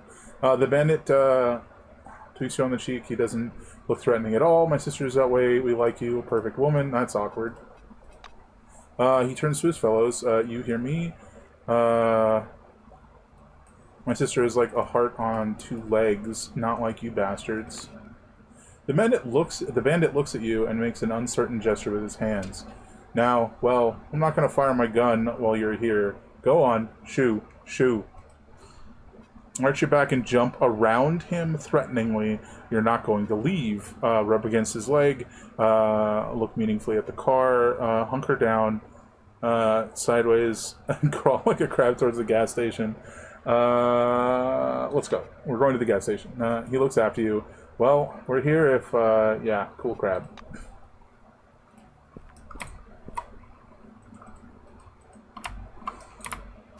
Oh, yeah, I wanted to go towards the diner. I misremembered what was where. Well, they've let me past, so... Get out of my gas station. Melville peeks out from behind the counter. Wow. What a day. First you and your buffoonery, now these bandits. What a scatterbrain am I. Totally forgot about them. Beat yourself in the face with your fists. Now you're gonna kick these bandits' asses, and then you will dance. Like this! The old man gives you a doubtful look. You better not meddle. Just sit quiet. I'll deal with it somehow. It's my problem, not yours. Say Kerblam suddenly, and put a dirty noodle box on your head. Strike the air with your fist to demonstrate your determination. Shakes his head, and you wound up under the dome.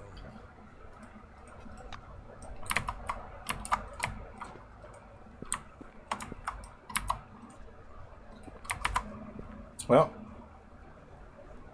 seems like I have a job to do, guys.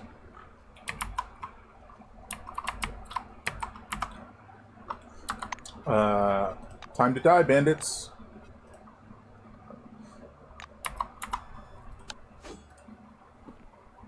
Keep your heads down, idiots. We're getting shot. That was a crit. Damn. Someone catch us on camera. Bring it on.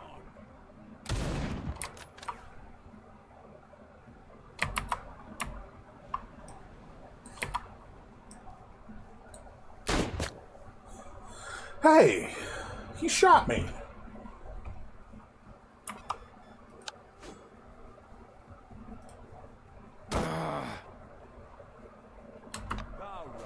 You're dead meat. How much HP do I have now, anyways? What the heck? Those look like giant scissors.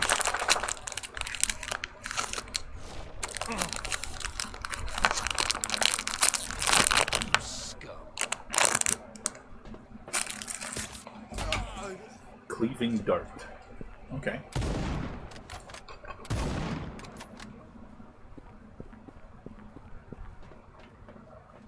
Who's that?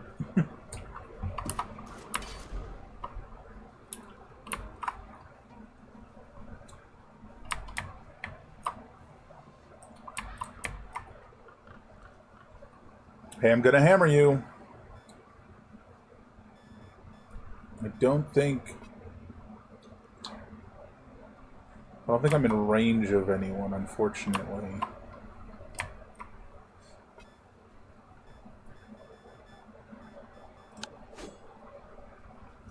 Yeah, we can't reach him. Oh, we can do this, though. What? No. It takes 5 to get there. What do you mean? Means I have 4 after, and I can hit him. 4. Is he somehow more than that away? It's weird. Just have to preserve some points. Huh? Hey, I just spent my whole turn getting to you, and now you're walking away. That is so rude. So rude. I'll make research samples out of you. Who are you?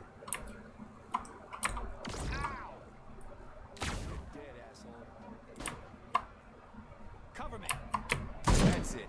Your ass is grass. I'm here.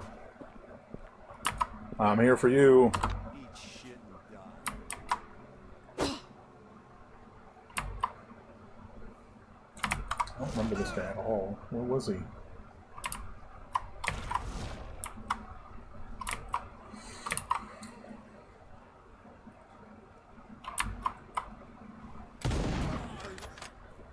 No, that's sorted.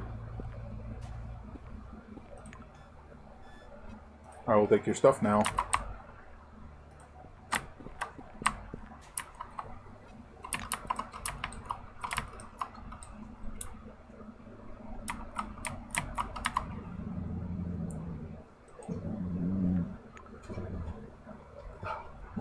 Ooh, baseball bat. Now that could be a fun thing to switch to. Baseball bat gives 5 initiative. That's interesting. 5 initiative does more damage, but has a lower critical hit modifier. The best days of this bat are in the past. A tooth stuck in cracked wood reminds of a glorious battle.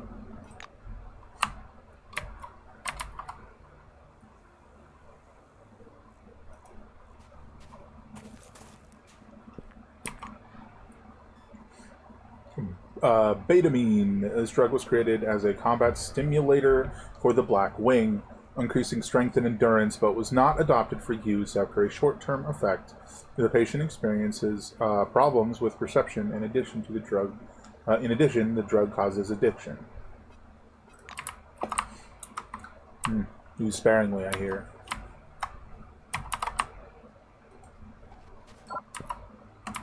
Path is blocked.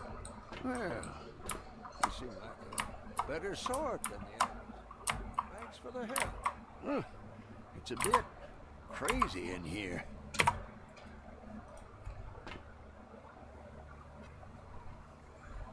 He looks from your yellow badge to the weapon in your hands. You say, "Oh God, I keep forgetting to put my weapon away."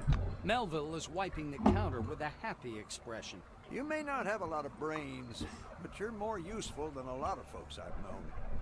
What do you want? Pantomime, the creature you saw in the The basement. old man scrubs his bald pate, perplexed. What? Come on, don't make up stories. Where's this bear coming from? But it does stink down there, yeah. Okay, it wasn't a bear, but I can see how you might have gotten that with how I would have pantomimed it. Hold on now, listen. Maybe I do act as an ass for no good reason sometimes. And I really don't like those dances of yours. The blue pats you on the arm. But?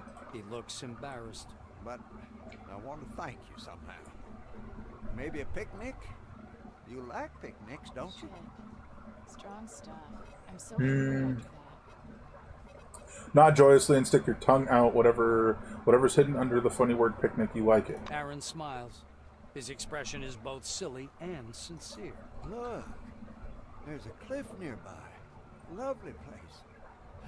Got a cook pot already there. A comfy piece of tarpaulin, too. And the logs are alive. Even got a little bottle stashed away. Melville reaches under the counter and pulls out a bulky bag that smells like onions. The old man lays out the bag's contents on the counter. Canned pork, onions, eggs, and potatoes. Potatoes! He looks quite proud of his spread. What's a picnic without snacks? Here, I'm gonna teach you my family recipe for pulled pork. First, you have to boil the eggs, and then... Gesturing excitedly, the old man reveals the secrets of the Melville kitchen. I don't remember this. Is this unique to the bag of hammers? You're no Einstein, of course, but roasting some I think it might pork be. ain't exactly quantum physics either. You see that stove over yonder? Here's the key. Go cook. The blue puts the key on the counter and rakes the food back into the bag and hands it to you.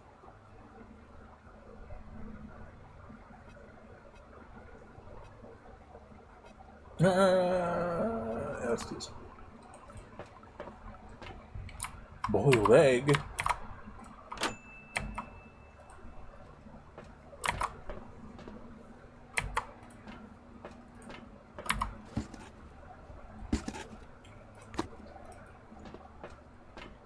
You must wash your hands before you cook. I drank out of it. You know what? That's fitting. That's fitting. That's very fitting. See, now this is labeled as stealing. If it's stealing, we don't touch it. You know what I'm going to do for the time being? Chew on second weapon. You can sort of play around with that.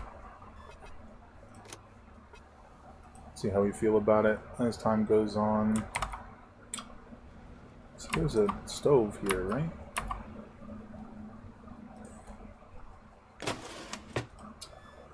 Heated ham. Nope. Make pulled pork. Canned ham, onion, boiled eggs, potato. Craft. Is roasted potatoes not just an option? I guess it makes sense that they'd have to be raw for that benefit. I did it. Hey, Mr. Man, I did it. Melville is wiping the counter with a happy expression. You may not have a lot of brains, but you're more useful than a lot of folks I've known. What do you want? Scoop up a handful of pulled pork and proudly present your culinary creation to Melville. Aaron flinches back from you. For fudge sakes! Why with your hands? Look, are you sure this is my recipe? Looks like some kind of snotty flour paste. Damn. He cautiously takes a bite, and an expression of pure surprise appears on his face. Hey, this tastes great. Listen, is it only going to be the two of us? Invite those hippies, too. And that prick at the gas station. And that other prick in the swamp, for that matter. Call them all. Yeah. Picnic, everyone! This is kind of great. Nope. I don't remember how to... Where's my quest log? Hello?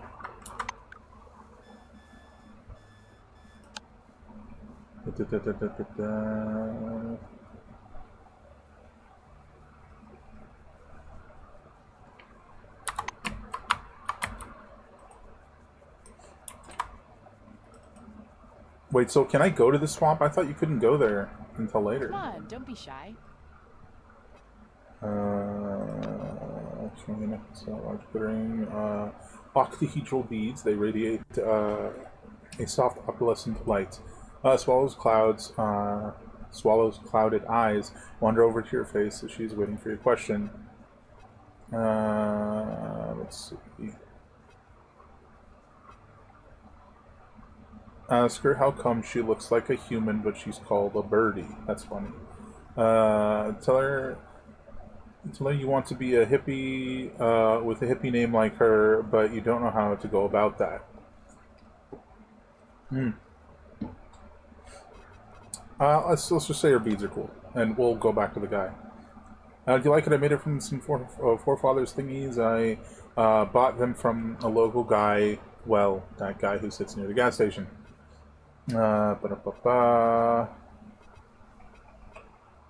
Ask if she'd come to the picnic. The girl pulls at the silver shoulders and nods possibly. Kind of a cute question. They are perplexed. Oops. Give a mysterious grunt. That's not typically how you spell that, is it? Explain that you have little understanding of the figurative meaning of words. Rabindranath interrupts before the girl can answer. It is her spirit animal. She has a tattoo as well. Show it. Nods and lifts her shirt. It was a perfectly ordinary request. Of course, she's not wearing a bra. Rather, a crooked tattoo that's... a rather crooked tattoo of a bird spreads its wings above her left nipple. Lowers her shirt. How's that? Hilarious. Shrug.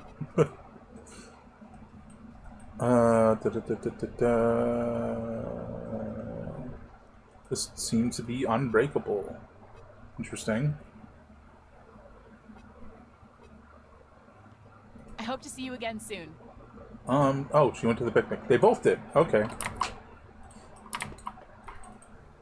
Is the guy in, like, from the swamp that they keep talking about the guy that sits over here?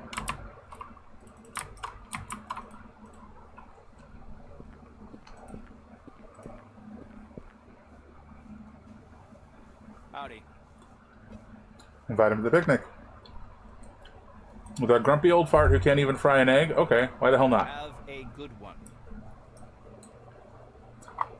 Does that 5 work in this game? I don't remember.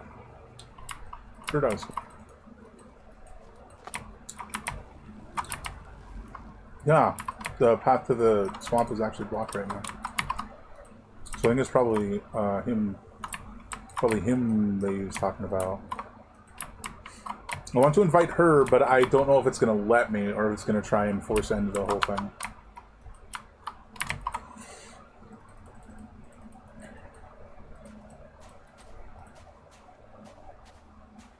There's a tortured smile on Morgan's face. Sorry for being rude. I have my, reasons.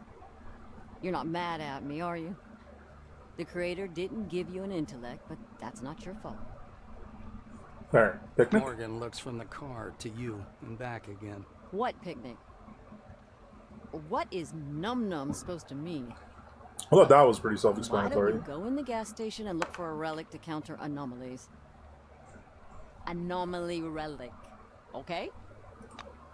Okay, so if I give it to her first, will she go to the There's picnic? A tortured smile, a weak smile, appears on the Blue's face. Yeah, that must be it. Wow. I didn't think you could handle it, but well done. Give it here and I'll just place it. Clara inserts the device between the engine block and the fuel oil pump. We'll have to reload if it doesn't allow us to ask her. The relic grows dark, turning gray as you look at it. It sprouts thin roots that envelop both the engine and the radiator. Clara turns pale and crosses herself. Morgan drops the hood and gets behind the wheel. Done. Let's see if this thing helps us get through the storm. Come on, get in. Actually, let's do this first. Clara rests her hand on the radiator. Yeah. Just don't get on my nerves. It's not for long, right? If it's only for a short while, then you can... Run off a picnic! Okay. So, if I'm remembering correctly, there's some anomalies up here and some rats or something. I don't really remember what they are. And we can do that and then go to a picnic.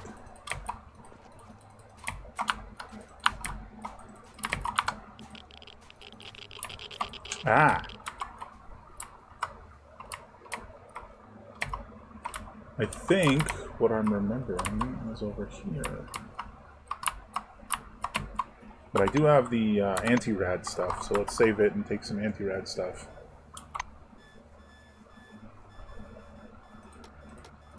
Where is it? Medicine. I got 2. No rads for me. That's still a lot of rads, thanks. You can stop being radioactive now.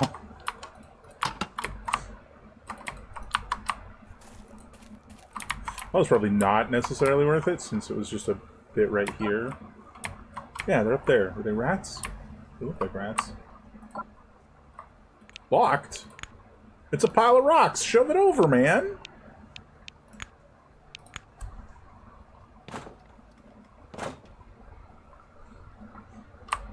It's funny that it says the lock has been broken. It's a pile of rocks. Yeah, they're down there. I can see them. Well, I could a second ago.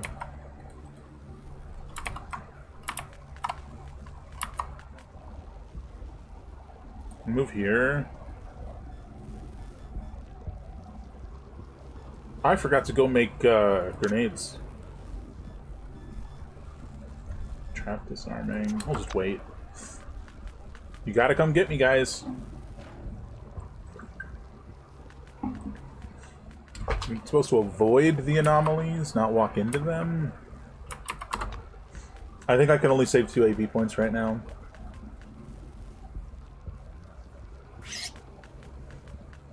So that was a louder squeak than I would have anticipated. Was that your battle cry? Is it I can save up to 2 at a time and then I have a maximum that's separate from that? I think that's correct. Maybe? 13. I have to check my sheet.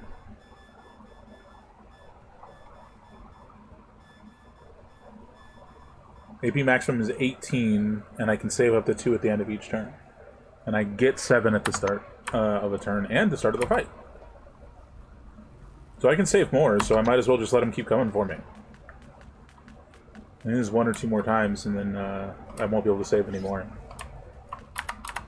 Come on, get close enough so I can smack you. Oh, you're the one that got hurt. Get out of here. Just freaking golf him off the cliff. That's not allowed.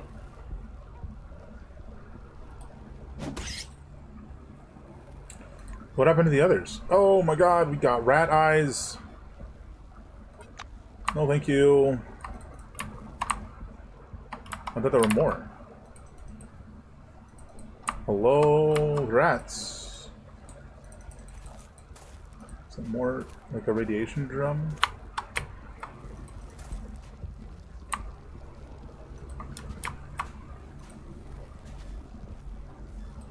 Oh. No, I can't scan that. You can, I think you can scan, like, anomalous creatures for forefather points, and you can scan Kronos employees, like bandits and stuff, for Kronos points.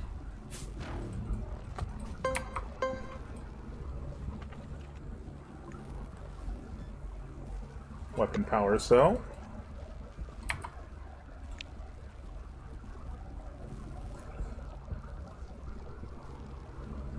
Mine clearance. That's mine now.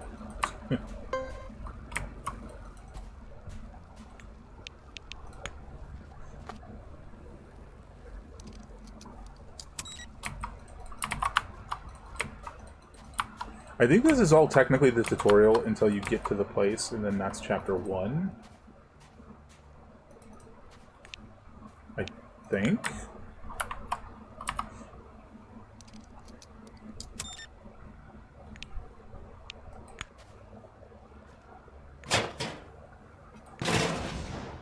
Well, that's unfortunate. I meant to do the trap thing, and I did the open thing. I didn't even realize. Clear the mine.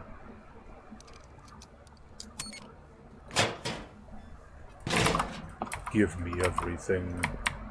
I'm gonna assume nothing terrible happens while we're at a picnic, but just in case, I'm gonna go make some stuff. Ba-da-ba-ba. I'm only like 90% sure I know where the picnic is. Yeah, this is like a whole quest that's not in the main game if you don't have the bag of hammers.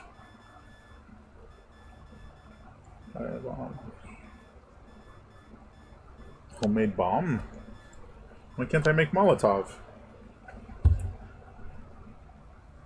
What happened to the fuel I picked up?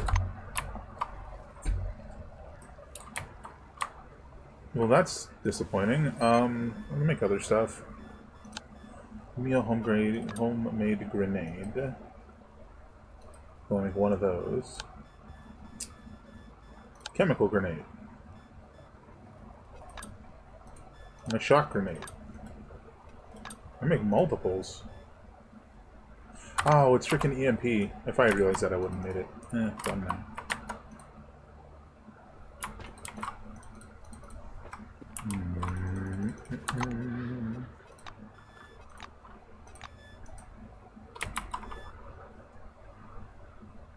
Did it work? Oh, God. It's because cancel's on the right side. I'm used to this save button being on the right side. I think we're going up here. Picnic! Everybody at the picnic. Oh, who are you? You're the guy who helped that I was like, where did this guy come from? His protective suit sparkles with countless shimmering particles. They are all over his purple gloves and white skull mask, too, like sunlight on new frost. The metal badge on the researcher's chest, Theodore McCready. Rub your face against his mask, grab at the floating microlux, and scream, "Lighties!" Stick a piece of used gum to the visor of his mask and move away. Lighties! This is not show your enthusiasm. He grabs your forearm and shakes you hard, so the microlux you were holding soars up in the air and floats there, shimmering mysteriously as it gradually slows down. Please don't do that. These the properties of the microlux are only poorly understood. Don't touch it. Behind the glass of the visor, his wide eyes are full of dread.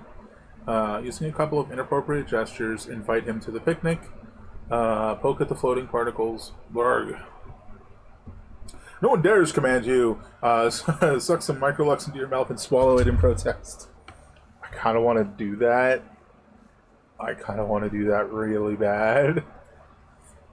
We did just save. It reminds me of when I was playing Pathfinder Kingmaker, and I just like I don't remember what all the options were. I don't even. I think you like fell down a hill or whatever, and one of the options was just to like eat a butterfly that was flying on your face. Like it landed on your face. So I did that. I thought it was really funny. Do it. Stop it, will you? What's wrong with you? MacCready pushes you away and blocks the stone with his body. The Microlux gathers like an aura and hovers behind his back, illuminating the researcher with flickering blue lights. The scientist is studying you anxiously. Dear God, I can't believe you did that. Are you all right? Give him a happy thumbs up. You're fine.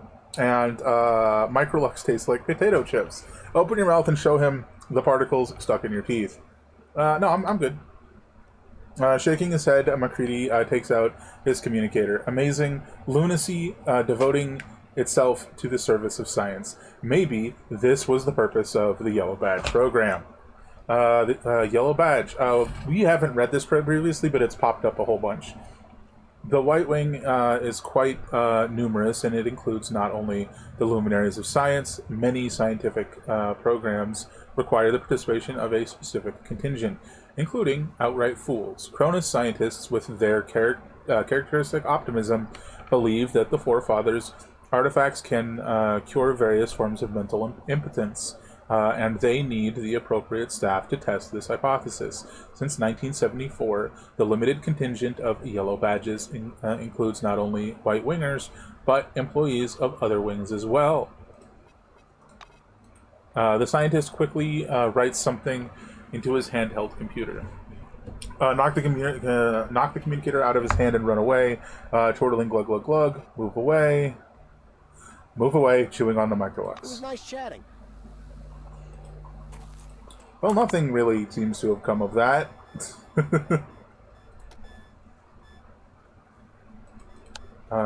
Sort by... I have canisters, not fuel. I keep thinking about using this for more stored AP, but I don't think it's a good idea. Let me invite him now. Greetings. Invite him to the picnic. A picnic? Is this Old Noble's request? Alright, I'll come. Say, Schwank, with authority, slap him on the top of his head and leave. Start to make clanging sounds and gallop away on all fours. Grab some specks of Microlux and toss them at his mask and yell, "Lighties!" No, let's just go. Bye-bye. Bye-bye.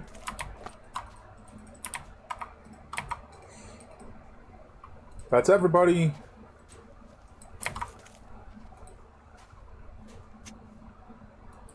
Melville leads you to the cliff. The old man is carrying a battered hamper with several chipped plates. With a cunning smile, Aaron tucks his hand into the hollow of the fallen tree and produces a dusty bottle of scotch with a faded label. Dance wildly around the fire, stroke the flame, pee into the fire, and I'll be dancing. While the old man sets out the plates, you leap around the campfire with apish screams, or what you imagine to be apish. Aaron chuckles and shakes his head. Dance, little cricket, dance. That's it. Finally, you finish clowning around and sit on the fallen log. You spread your legs and look around curiously. Clara smokes pensively. She's covered in dirt and engine oil. Sitting near the fire, MacCready takes off his helmet with an effort. He's much younger than you would have guessed. He looks to be 25 at the oldest. Try not to touch me, please. The properties of Microlux are not yet fully understood. Don't worry, I've got disposable cutlery. As grave as a judge, he pulls a paper plate out from his backpack. Aaron mumbles to himself while setting out plates around the campfire. Hey, sweetheart, are you just gonna sit there, or what? Get out the pork. I'm starving. Pulled pork. Slop out portions of pork with your hands. Surprise everyone. Laugh and throw the plate off the cliff. Loudly and clearly declare, screw you all, and eat the pulled pork yourself. Well, it's got to be this one. Melville watches, perplexed, as you dole out the meat for the picnic. McCready waves you away, shaking his head in apology. This is unsanitary. I'll just have a drink. Aaron is the first to try his food. He hooks a slimy piece of meat into his fork, and after examining it distrustfully, gives it a tentative chew. Wow, you're a grand cook, sweetheart. I wouldn't have guessed it to look at you, but it seems the good old Lord himself sent you under the dome for just that purpose. He enthusiastically digs in, humming with pleasure. Clara's curls bounce as she angrily tosses her head. Do you think blasphemy is funny? Do you understand that some people have faith in things you joke about? With a humble look, the old man pours her a glass of whiskey. Give it a rest, Curly. If you're right and this is all God's will, then he must be the one who sent us under the dome. Therefore, all jokes about the Lord are his own making. That's one way to look at it. The dome is one of God's miracles, so perhaps you're right about that. Clara cautiously forks a piece of meat into her mouth. Hey, this is delicious. The plates full of pork are slowly being emptied. The picnic is almost over. Melville limps up to the cliff and spits over the edge. Yes, sirree. That was a nice sit down. No doubt. Last one back washes the dishes. Hey, don't everybody run off all at once, all right? I'll wash them myself. Grunt to jump over the fire and run away in a zigzag pattern. Serpentine. Burst in joy. Start hopping around, waving your arms, and leave. That's the one. The old man's coffee is terrible. Uh-huh. And so is his temper.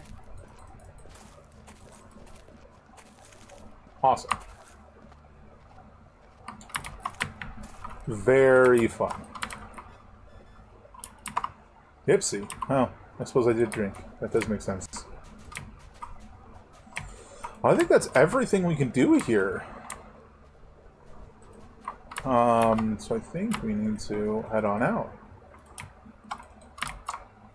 I do have a bit of a fear of resting too long, but sleeping before we go really seems like a good idea.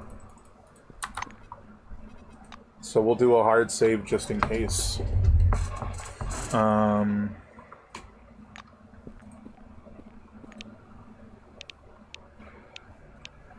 So taking this car is stealing even though all the bandits are dead? Oof. Or is it saying that the people here have claimed it? Either way. Not mine. Alright, I'm gonna hop up for like 30 seconds while I sleep. Didn't mean to do that. Now my headphones are tangled.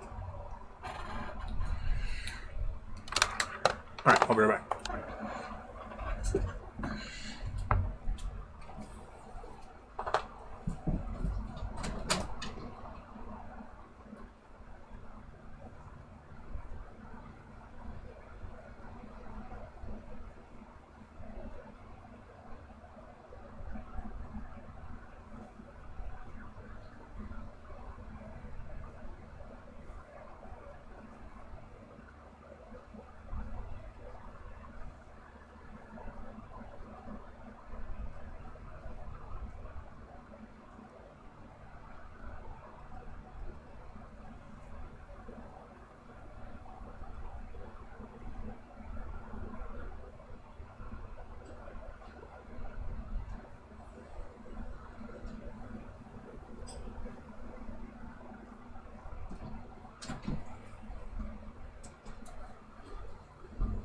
Okay. Now, hopefully that didn't mess anything up. I did forget that there was a maximum amount you could heal, which is fine. It was more the fatigue I was worried about.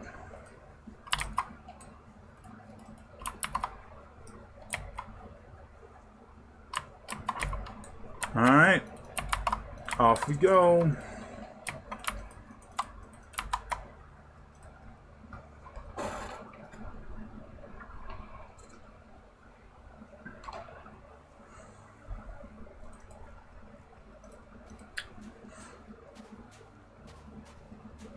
Propping your elbows in the side of the truck, the Blue regards you thoughtfully. The more I get to know you, the more ashamed I am of how I've behaved. You're as good as anyone else. I can see that now. You're not offended, are you? Let's go. Not really an answer for that. Oh, skirting by the storm.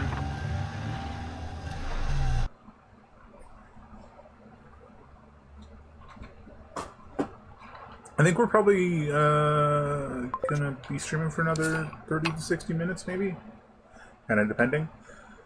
When Howard offered me a transfer to Nashville, I did not hesitate for a second. To my understanding, Nashville is what the Dome should be. This place is where employees are able to lay hands on the most incredible wonders of ancient technology. You can call me a romantic, but there is a place for pragmatism in this whole story.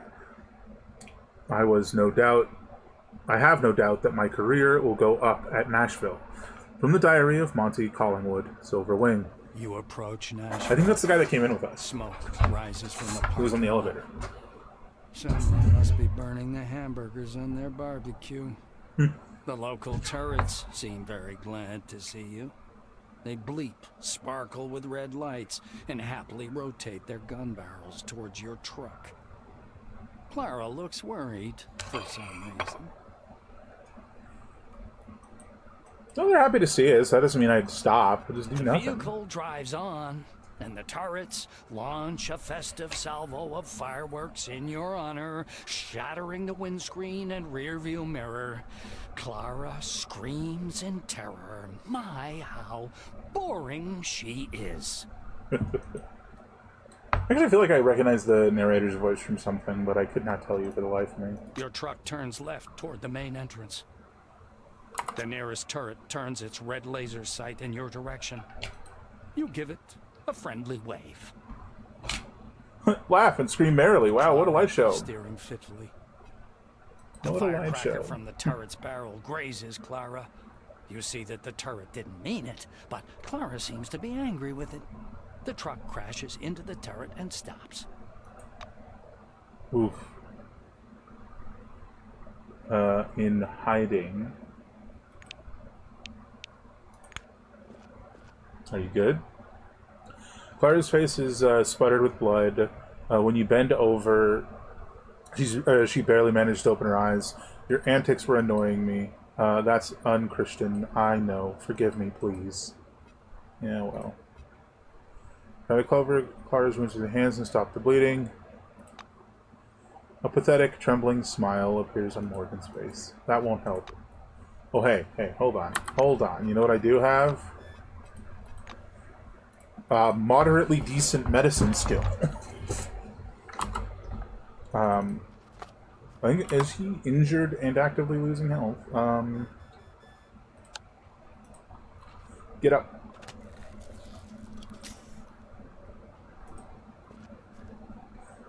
That might not work. Damn. Disappointment. Well, I'd rather not leave you in the rain, but I see that it doesn't give me a choice. Oh, this is interesting. Hold on. Okay. What?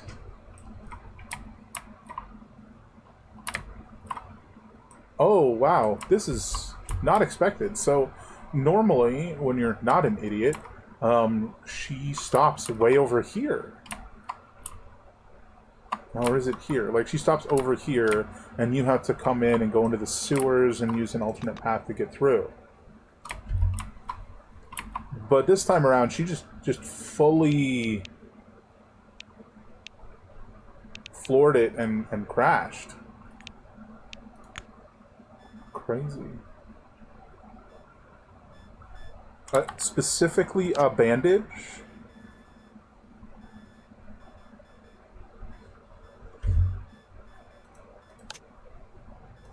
I don't know if I have one.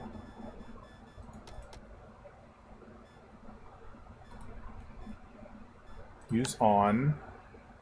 Should have looked beforehand.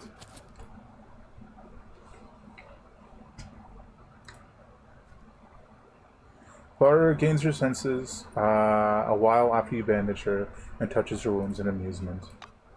You did your best. Clara's chest is now decorated with an awkward edifice made of bandages.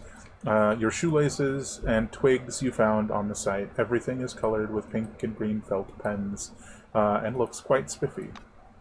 Morgan crosses you with a trembling hand. Angel sent you here, I swear. Forgive me, I was unjust. Well, now you won't die. I just kind of wish I didn't waste my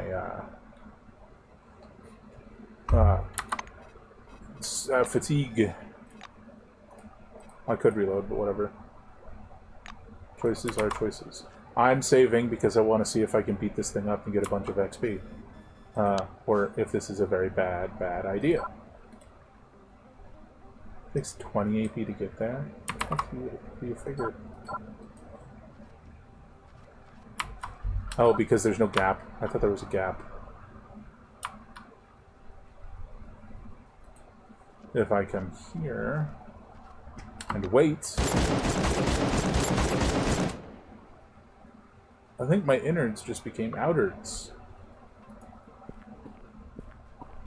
I figured this was a bad idea, but can I make them shoot each other?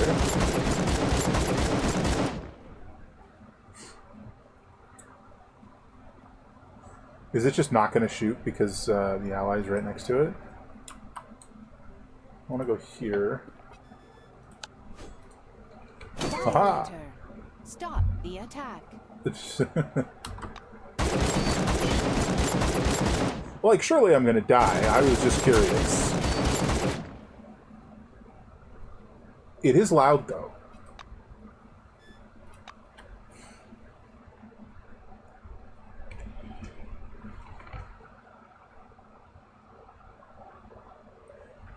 But I do have some EMP grenades.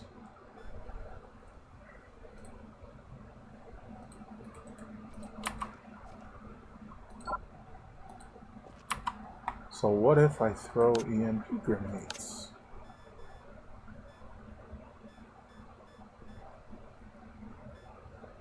Wait, where's the EMP grenade?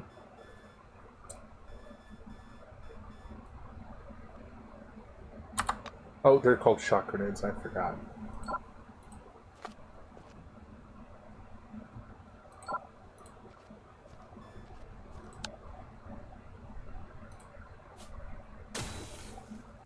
Did that even work?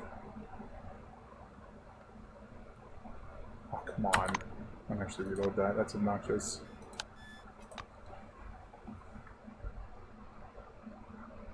I wonder if it didn't work because they were underground at the time. And when they're underground, they're like not attackable. Maybe?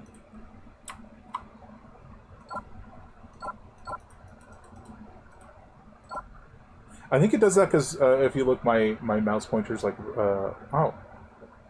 That's interesting. So, on my screen, for me, my mouse pointer is about 4 times the size as your guys's is on stream.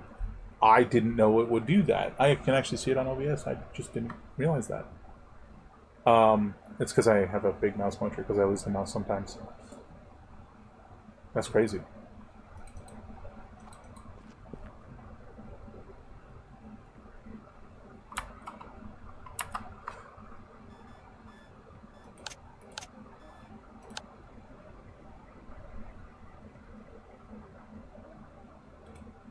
If I go like this, I don't think it's going to trigger the other one. There it goes. I can take a volley or 4 maybe?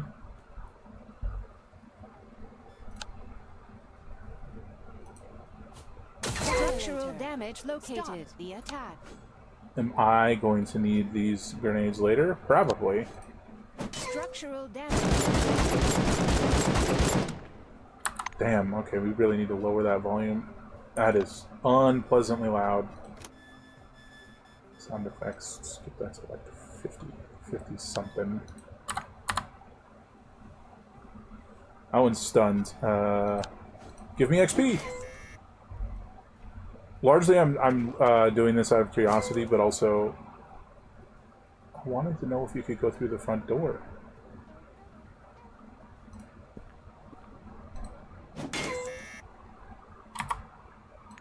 Give me your innards.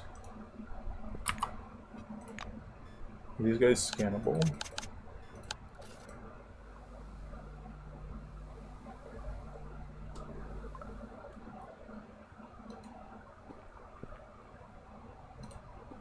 Attention! The lockdown mode is activated. The door is blocked. Talk to the employee on the entry point 2. Yeah, so you can't get in through the main entrance even if you kill those things. Oh, there's way more over there. Damn. There's a lot of turrets here, guys. Okay, ladder, and an elevator. Let's see what's up here. Shiv, salute taser, crowbar, techno woman, comic book, toolkit. That's another shovel. Ventilation access. Well, that'll certainly be a different way to do it. Fan blades are turning sleepily behind the vent grid.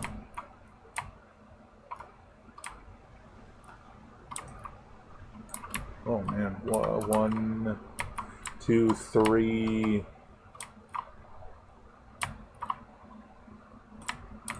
3 more turrets.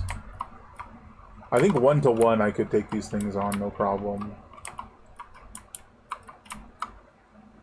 But once you trigger the one, the other one's gonna wake up, right?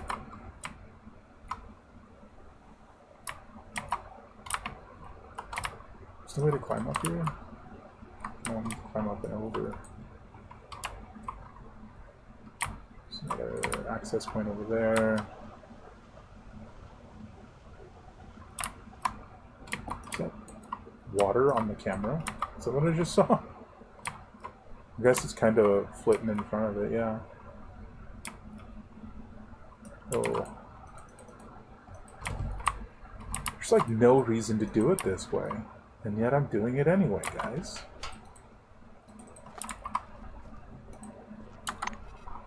Maybe we go with the idea of turrets broke my car, so I go break turrets.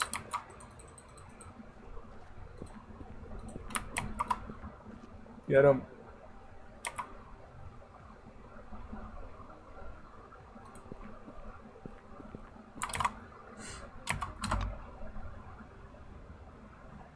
You good, bro? No, he just didn't even do anything. Pretty sure that's how you die. Oh, this is more damage and costs less AP? I didn't even realize that. Violator. Stop the attack. Violator. Stop the attack. 1 full round. Still feels too loud. I think everybody goes about their business right now is, what's her name over there? Hanging out by the vehicle.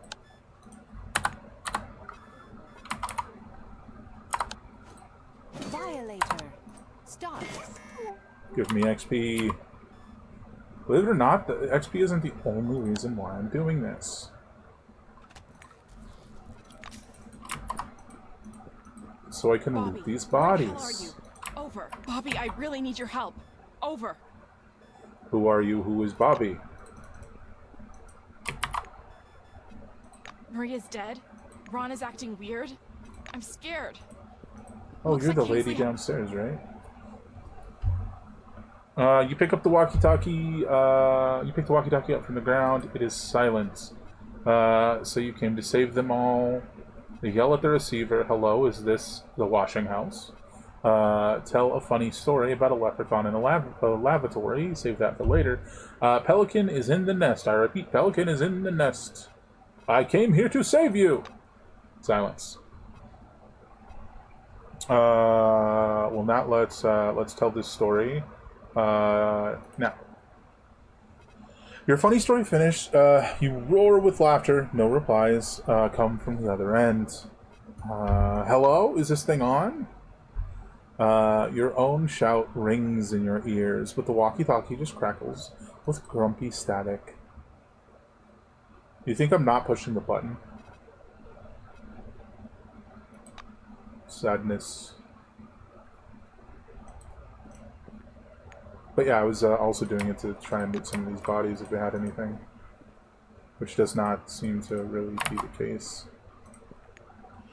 Oh, but I can scan them for XP because they were employees.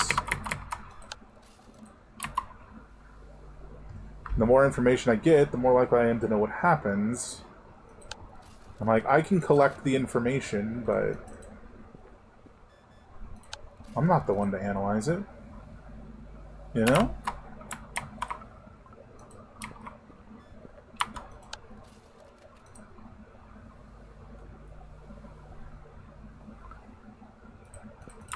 I don't think scanning this again will do anything. Yeah. I don't even have the ability to scan it again. Hey, bud. I'm here now. What do you want to do? They have skulls, I'm noticing? Is that just because they're enemies? Or what is that meant to mean? Kind of want to break your armor and then hit you again.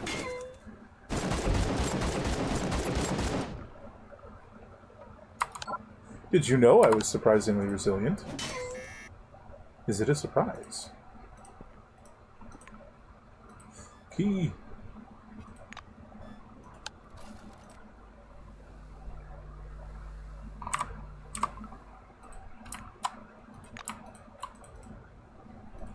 We can't mess with these. Drugs.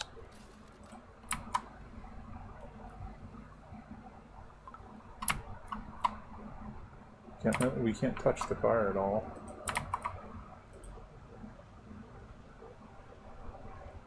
I'm coming for you. You can't end your turn while you're moving, and I keep hitting it, expecting to end my turn. It really does just go straight to me, because it's like a surprise round kind of thing. Come on. There we go. Get hecked. What is the actual effect of that? Weak points. Ah, that is the name of the effect that I apply when I do the damage armor.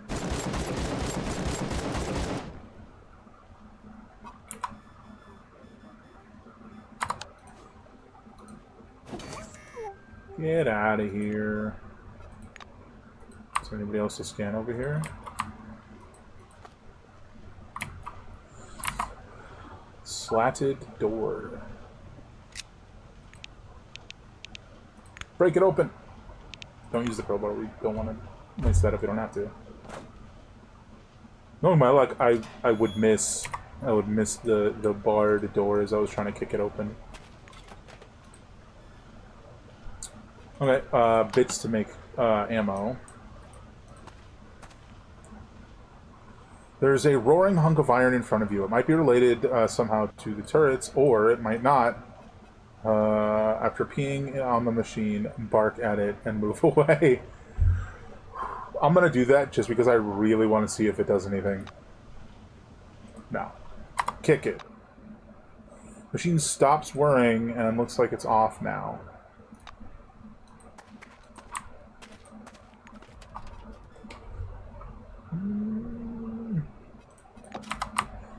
It's a good thing I'm very strong, otherwise I'm not sure like what I could possibly do with all the junk I'm picking up and not being able to, and not having anything like anyone to sell it to right now. I have 170 hit points now. That's even more than I thought. I am tired though. That's fine. We'll find a way to sleep. Oh, this is only for this. Okay. I guess it's time to check if we turned off all the turrets or not. If we didn't, we're not going out there, you know?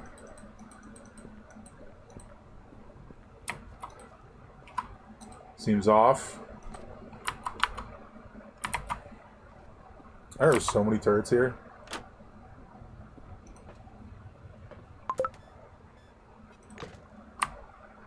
Bro, I leveled up to 4.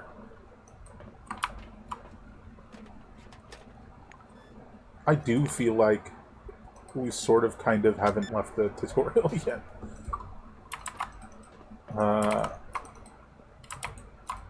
Like I feel like the tutorial is all the way up until you go inside or something. There are bodies here somewhere. Let's scan everybody. Ham Hammer is the type of guy who does the job to a T. He ensures that the task is complete. Security card. Sick.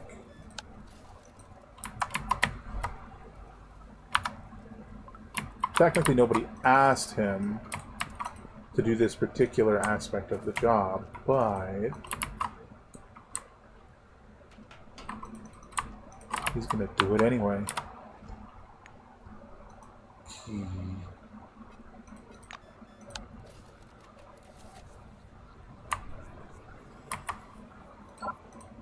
Scan.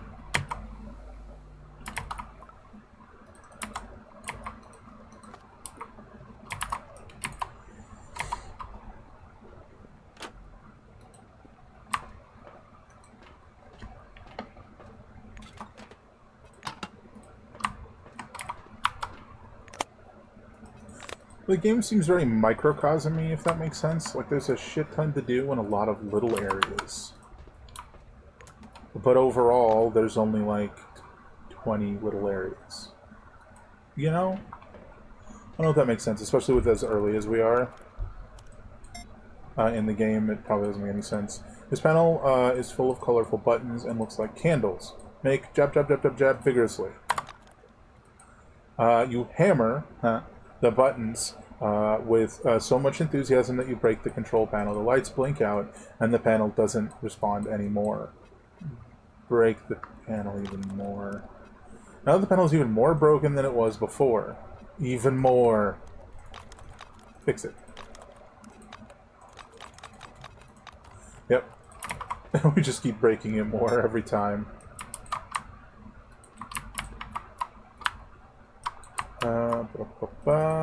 Employee.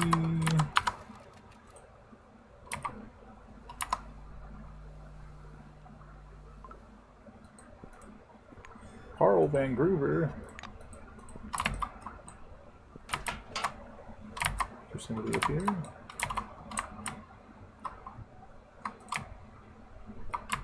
So that is the end of the map. So a strange pile of rocks.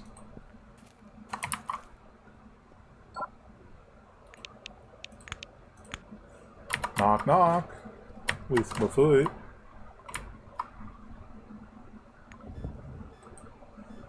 Ah, a gun and some ammo. This feels very complete.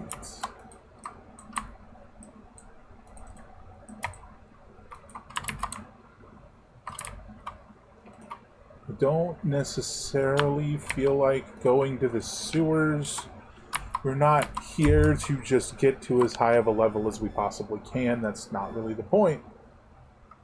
That modifier is from one of these two. This one probably.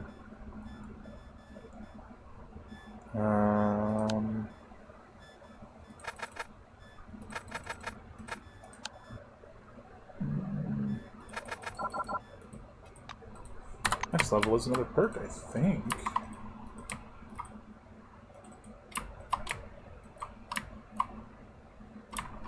Maybe not.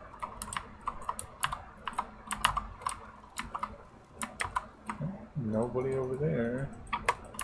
Nobody new anyway.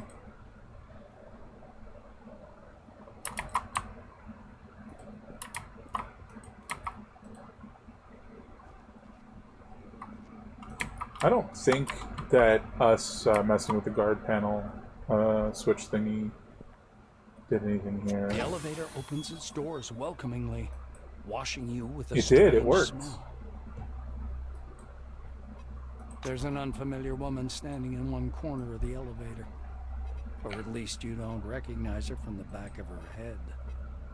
She must be the elevator pilot. Tell her you need to go to get down, get one floor The down. lift woman doesn't answer. It seems you'll have to file a complaint. Oh, sorry, that's suddenly funny. Turns to face you. Her eyes are glowing. She begins to walk slowly toward you. Something heavy thumps behind your back. You look around and see a human body. Then people begin raining down everywhere so that you can barely dodge them. Suicidal maniacs are landing on the platform, breaking their legs, and making the elevator shake and creak threateningly. In a short while, it will collapse. My choice is basically... You realize it at some moment. Basically, my choices are run back and forth, in other words, do nothing, or stand here and do nothing. So we're going to stand here and do The elevator nothing. gives up and plummets, accompanied by your screams.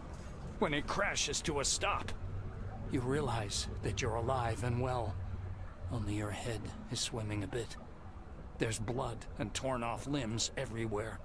Thankfully, not yours. The elevator doors are open.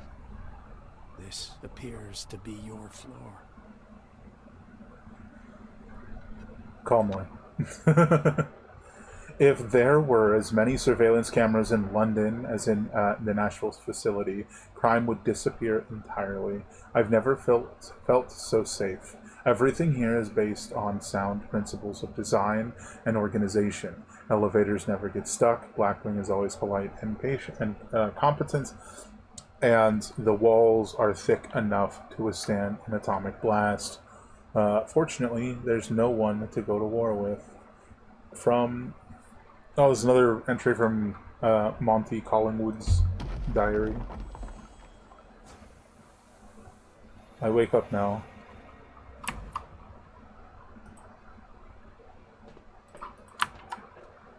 Code Red.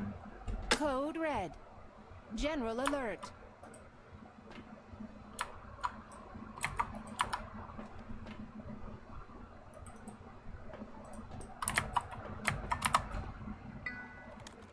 The computer blinks its light bulbs and makes a loud noise that must be the exact sound of electricity being cut into tiny pieces and turned into zeros and ones. Educational cartoons cannot lie. That's a fun thought. Some lines are flashing on the screen. Main menu, final protocol, isolation mode, attention levels -2 and -3 are now in isolation mode. Use the security terminal to unlock doors and elevators. Enter a command from the following menu. Bulletin board, announcements for the staff, status check, check the entrance door status, log out. Shout at the computer and pound on the keyboard. Loud, louder, show the machine who's boss. Slap the keyboard whilst performing some strange mouth music. You are a goddamn genius, a Beethoven in the world of computers. Bang your head against the keyboard until you safely enter stat check. Bow to the terminal and walk away. This one.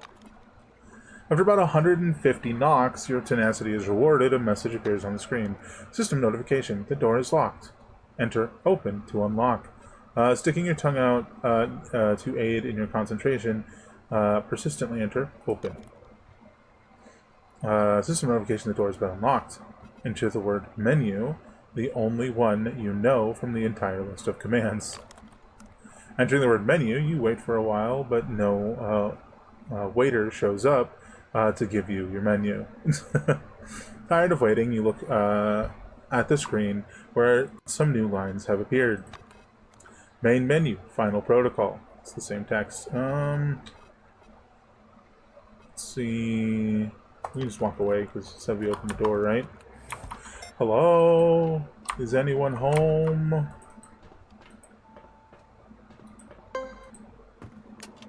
Oh. There's a vent there. This is going to be the same text? Oh. So we can crawl through the vents to get to some places, it seems.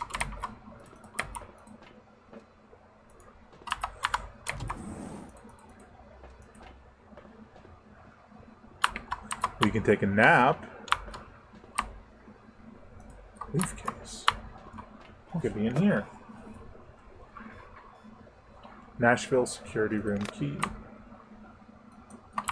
Magazine.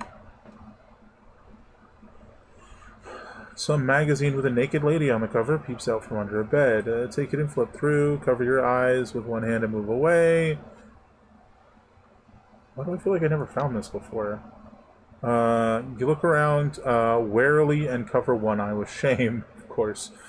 And then you begin to turn over the pages. A bit of text, and so on. Marred only by the scribbles covering most of the pages. Don't allow you to fully enjoy the interesting articles. Hilarious. Cover your eyes and move away. Flower pot? I was remembering you could go through flower pots, and then it wouldn't let us do that with any of the ones at the place where you start. Hello, hello. Is anyone here? See, when I first played this game, I don't think I scanned like all that often, which I feel like was like a lot of missed XP. Consider this note my official report. I, Major Seymour Hobbs, head of security for C-12 Nashville, take full responsibility for all decisions leading to loss of life. I activated the final protocols and locked the door to the security room. I will remain here to stop anyone attempting to break through or interrupt this protocol. I act as my duty demands, but I cannot live with it. I don't know what else to add. Tell my family I love them. Major Seymour Hobbs, Black Wing.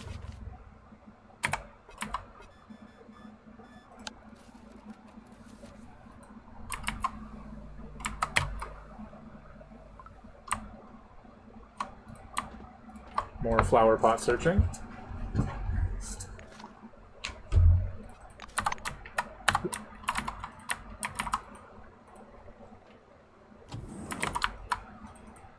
Okay, we've got a servo shell.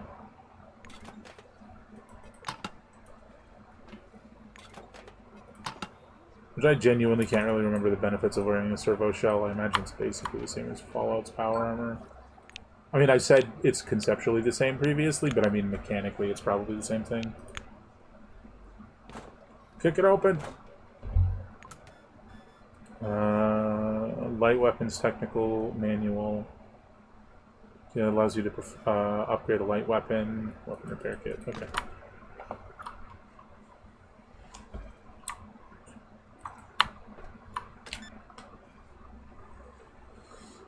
TVs, but instead of cartoons or news, they only show something strange. Regular halls and rooms, and people walking there sometimes. Parking lot.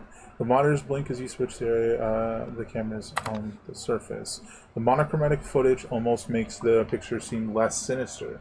The employees' bodies sprawled on the pavement resemble speed bumps. The flames ravaging the overturned vehicles intermittently blind the cameras.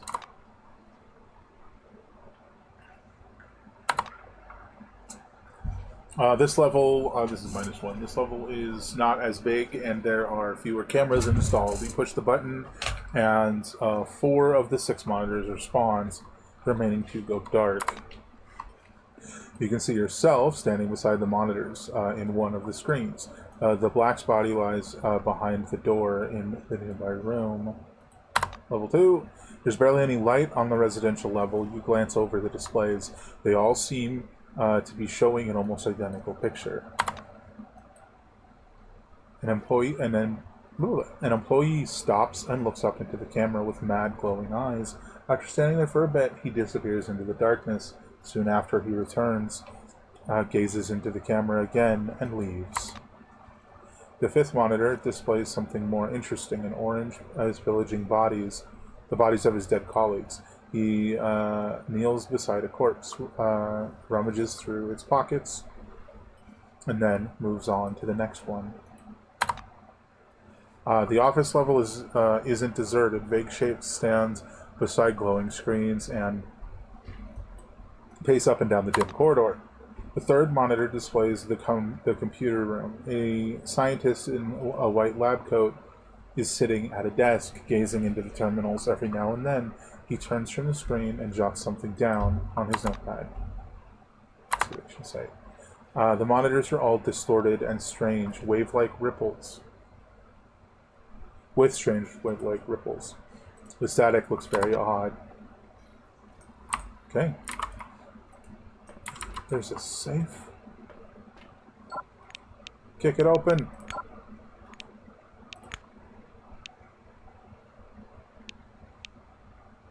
I can't kick it open. But I can use this.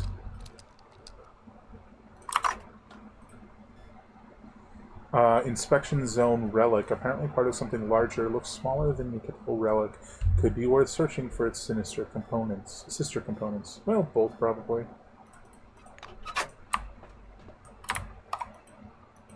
I think going through the vents just allows you to go through the other vents, right?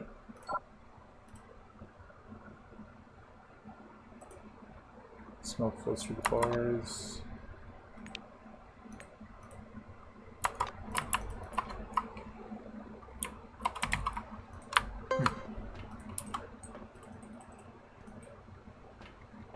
Oh, ventilation hatches, but lets you go through. Well, it doesn't do that much. I suppose it might take you farther if you didn't find the key.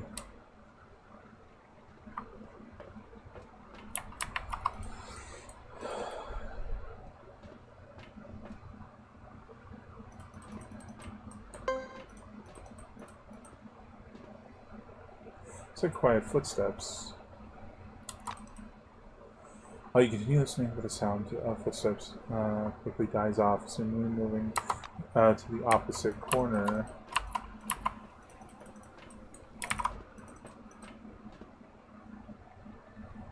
Especially as the footsteps die down.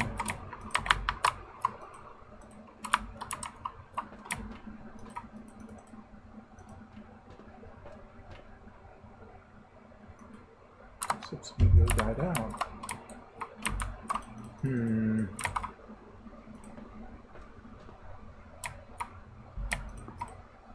Get it. I hear you. You approach the vent. You still hear the sound of footsteps, quiet but distinct. A loose stone crunches under your boot. The footsteps go warily quiet, but resume a few moments later. Sneak up, access the grid.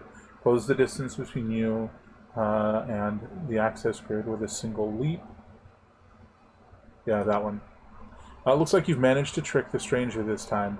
You reach the grid, stop in your tracks, and listen closely to the dull sounds from inside the vent. You seize the opportunity to peek inside the air vent. There's a tiny relic behind the grill. Streaks of yellow steam rise from it. Take it with you. You pull out the relic and put it in your pocket. Is that what I was looking for?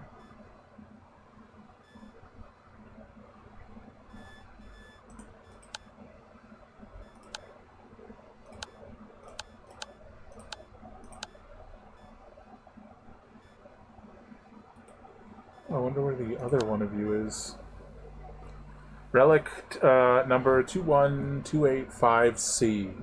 A second-class relic, presumed function, part of a bigger relic. Melee weapon, question mark? Almost no activity detected, a distinct curved petal shape.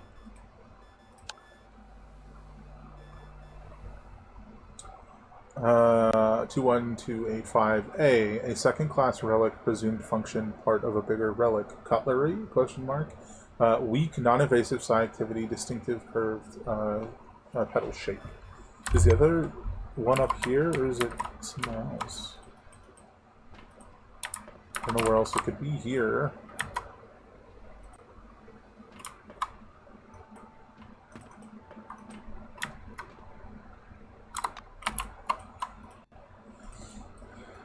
I thought we were going to talk to a person in the vents, but I guess not.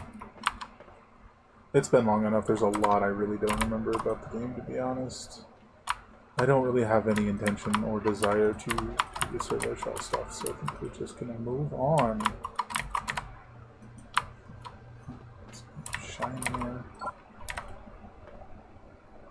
I think we'll be wrapping up shortly. Attention! Final protocol activated. Access denied. A quiet female voice, barely audible through the white noise, reiterates. Okay. How do I go down, though? Broken vending machine.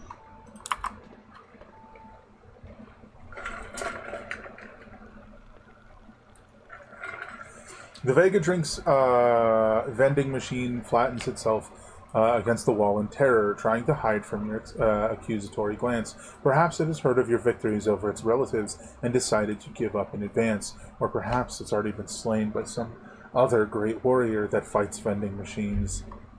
Ask the vending machine about its well-being, curse the vending machine, perform the dance of death and horror before the machine.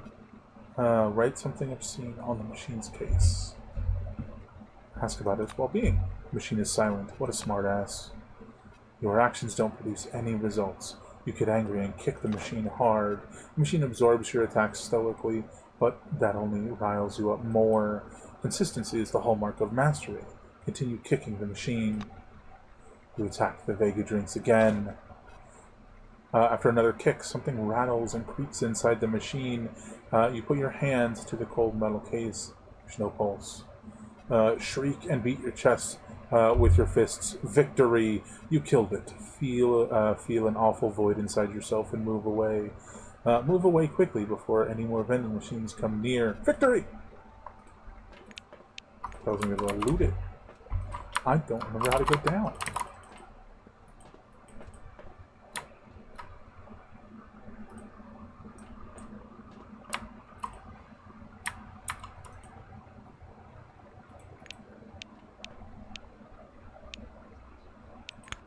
I don't have any hacking abilities, so...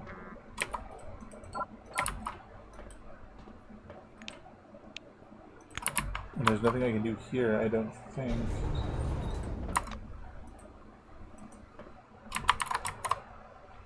Damn, I really don't remember.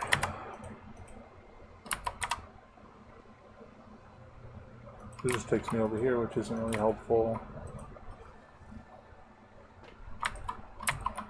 Is there anything else I can do? This is just the CCTV monitors. There's nothing...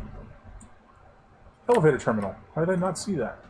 No, I saw it. I thought it was related to that. Bro. Okay. I forgot I had those.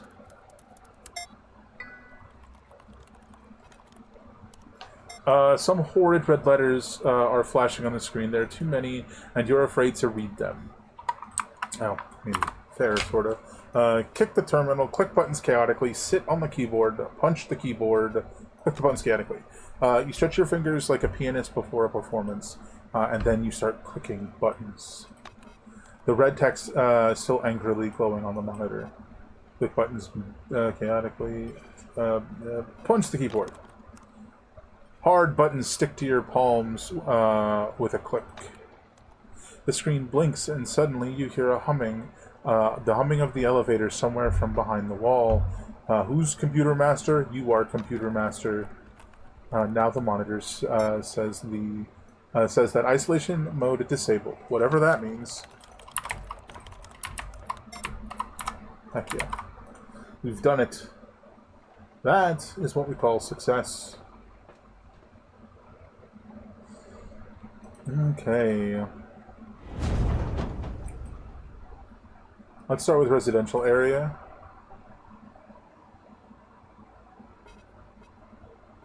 Hello? The speaker is silent. Perhaps it's shy, or it just doesn't want to answer. Okay. Residential area. Magellan is, frankly speaking, inferior to Nashville in all respects. What accommodations we have here. The apartments are mansions compared to the cattle pens we had to huddle in before. And the salary, soon Mallory and I will have enough to buy our own car, and every Tuesday and Friday night we're drinking champagne and eating shrimp in our favorite restaurant. From the Diary of Monty Collingwood.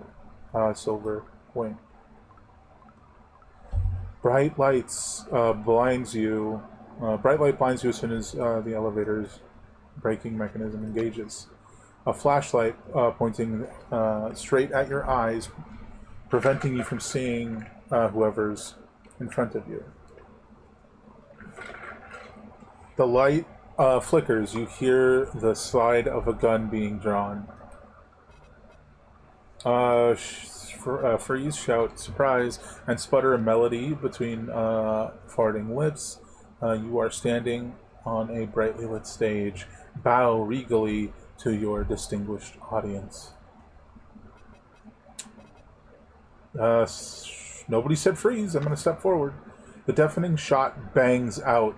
The bullet hits your shoulder, and a wave of pain washes over you. You try to clutch your wound with one hand. The light jumps around your face and eyes, preventing you from seeing whoever's behind it. Whimper pitifully. Touch the place where the bullet hit and say, boo-boo. Throw up your hands and nod repeatedly, muttering, little fish, little fish. Whimper pitifully. The flashlight goes dark and the shadowy form studies you in confusion. The stranger takes a step toward you as you can see, so you can see him properly. He's wearing a shabby orange jumpsuit with patch pockets. The metal badge on his chest reads Tim Ginsburg. You gawk at Ginsburg, and he stares back at you, back at your dumb, cheerful face. Ah, now I see. You're one of those slack-jawed Mowglis. Well, Cronus has got real cheek employing people at your end of the IQ chart. They must pay you peanuts, eh? But you probably don't even care about money. He gives you a friendly clap on the shoulder and takes a step toward the elevator, but then stops. Listen, Mowgli, I'm getting out of here, and you'd be smart to do the same. I know the boss gave you orders, gave you your orders and everything, but you and me know better than to stick around here. Proudly declare mission and punch yourself on the sternum. Ask where and gesture vaguely around. No, I got a mission to do, man. Ginsburg punches himself on the chest and imitates you in a whining tone. Ah, I see. Said it. So they sent you to rescue us. Fucking pranksters. No, Mowgli. You really don't want to go down there. It's bad. We had a black with us, but he left, and the blue was eaten. The white looks normal, but our silver declared he's gone nuts and arrested him. They're both sitting down there now, waiting for death. They're on the 3rd level. Tim jabs his fingers down at the floor. He gives you a sympathetic look. You understand nothing, right? Look, you go upstairs.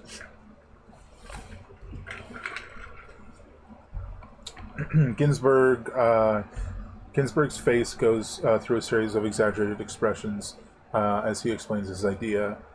Clap your hands, make faces back, stare at him, your mouth hanging open. Make faces.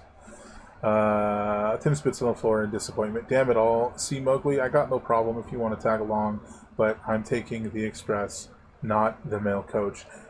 So make up your mind now before I leave Nashville. Yes, you, get out. Now. Ginsburg walks past you onto the platform, and hits the button. The elevator ascends, leaving you alone in the corridor. Have fun! That is where we are going to wrap up for today, especially since my voice is getting real hecked up. But this was a lot of fun. I will admit they've taken the more goofy route with the low intelligence stuff than I expected, but so far, pretty fun. What else was I going to say? Thank you all for coming. Hopefully Wednesday we'll be back to this, and then hopefully Wednesday we'll be back to this, and we might actually play Thursday on Christmas Day. We'll see what happens. Thank you all so much for coming. I hope you all have a fantastic evening. I appreciate everyone who stopped by and chilled and lurked and things. Still sort of tossing through my head about what other ideas that I could do. I'm really latching onto this idea of playing games as myself, but like in a very deliberate and direct way, a lot more than I have in the past, like we did with Fallout 4, and other than the Fallout games, also like Wastelands and maybe Encased once we're done with this. And I had the idea of RimWorld could be fun too. We're going to go ahead and raid Maisie, who's currently playing Hades. Anyway, I think that could be a lot of fun, and going going forward, we'll just have to see what happens. Maybe we do that. Maybe we do something else, and just sort of play it by ear. I will let you know. I was going to say I will let you know but I know now we aren't playing D&D this Friday, but I can't remember if we're playing Saturday. I'll have to ask. And that's about it. I hope you all have an absolutely fantastic evening. Thank you all so much for coming. And as always, great gaming, and have a good night.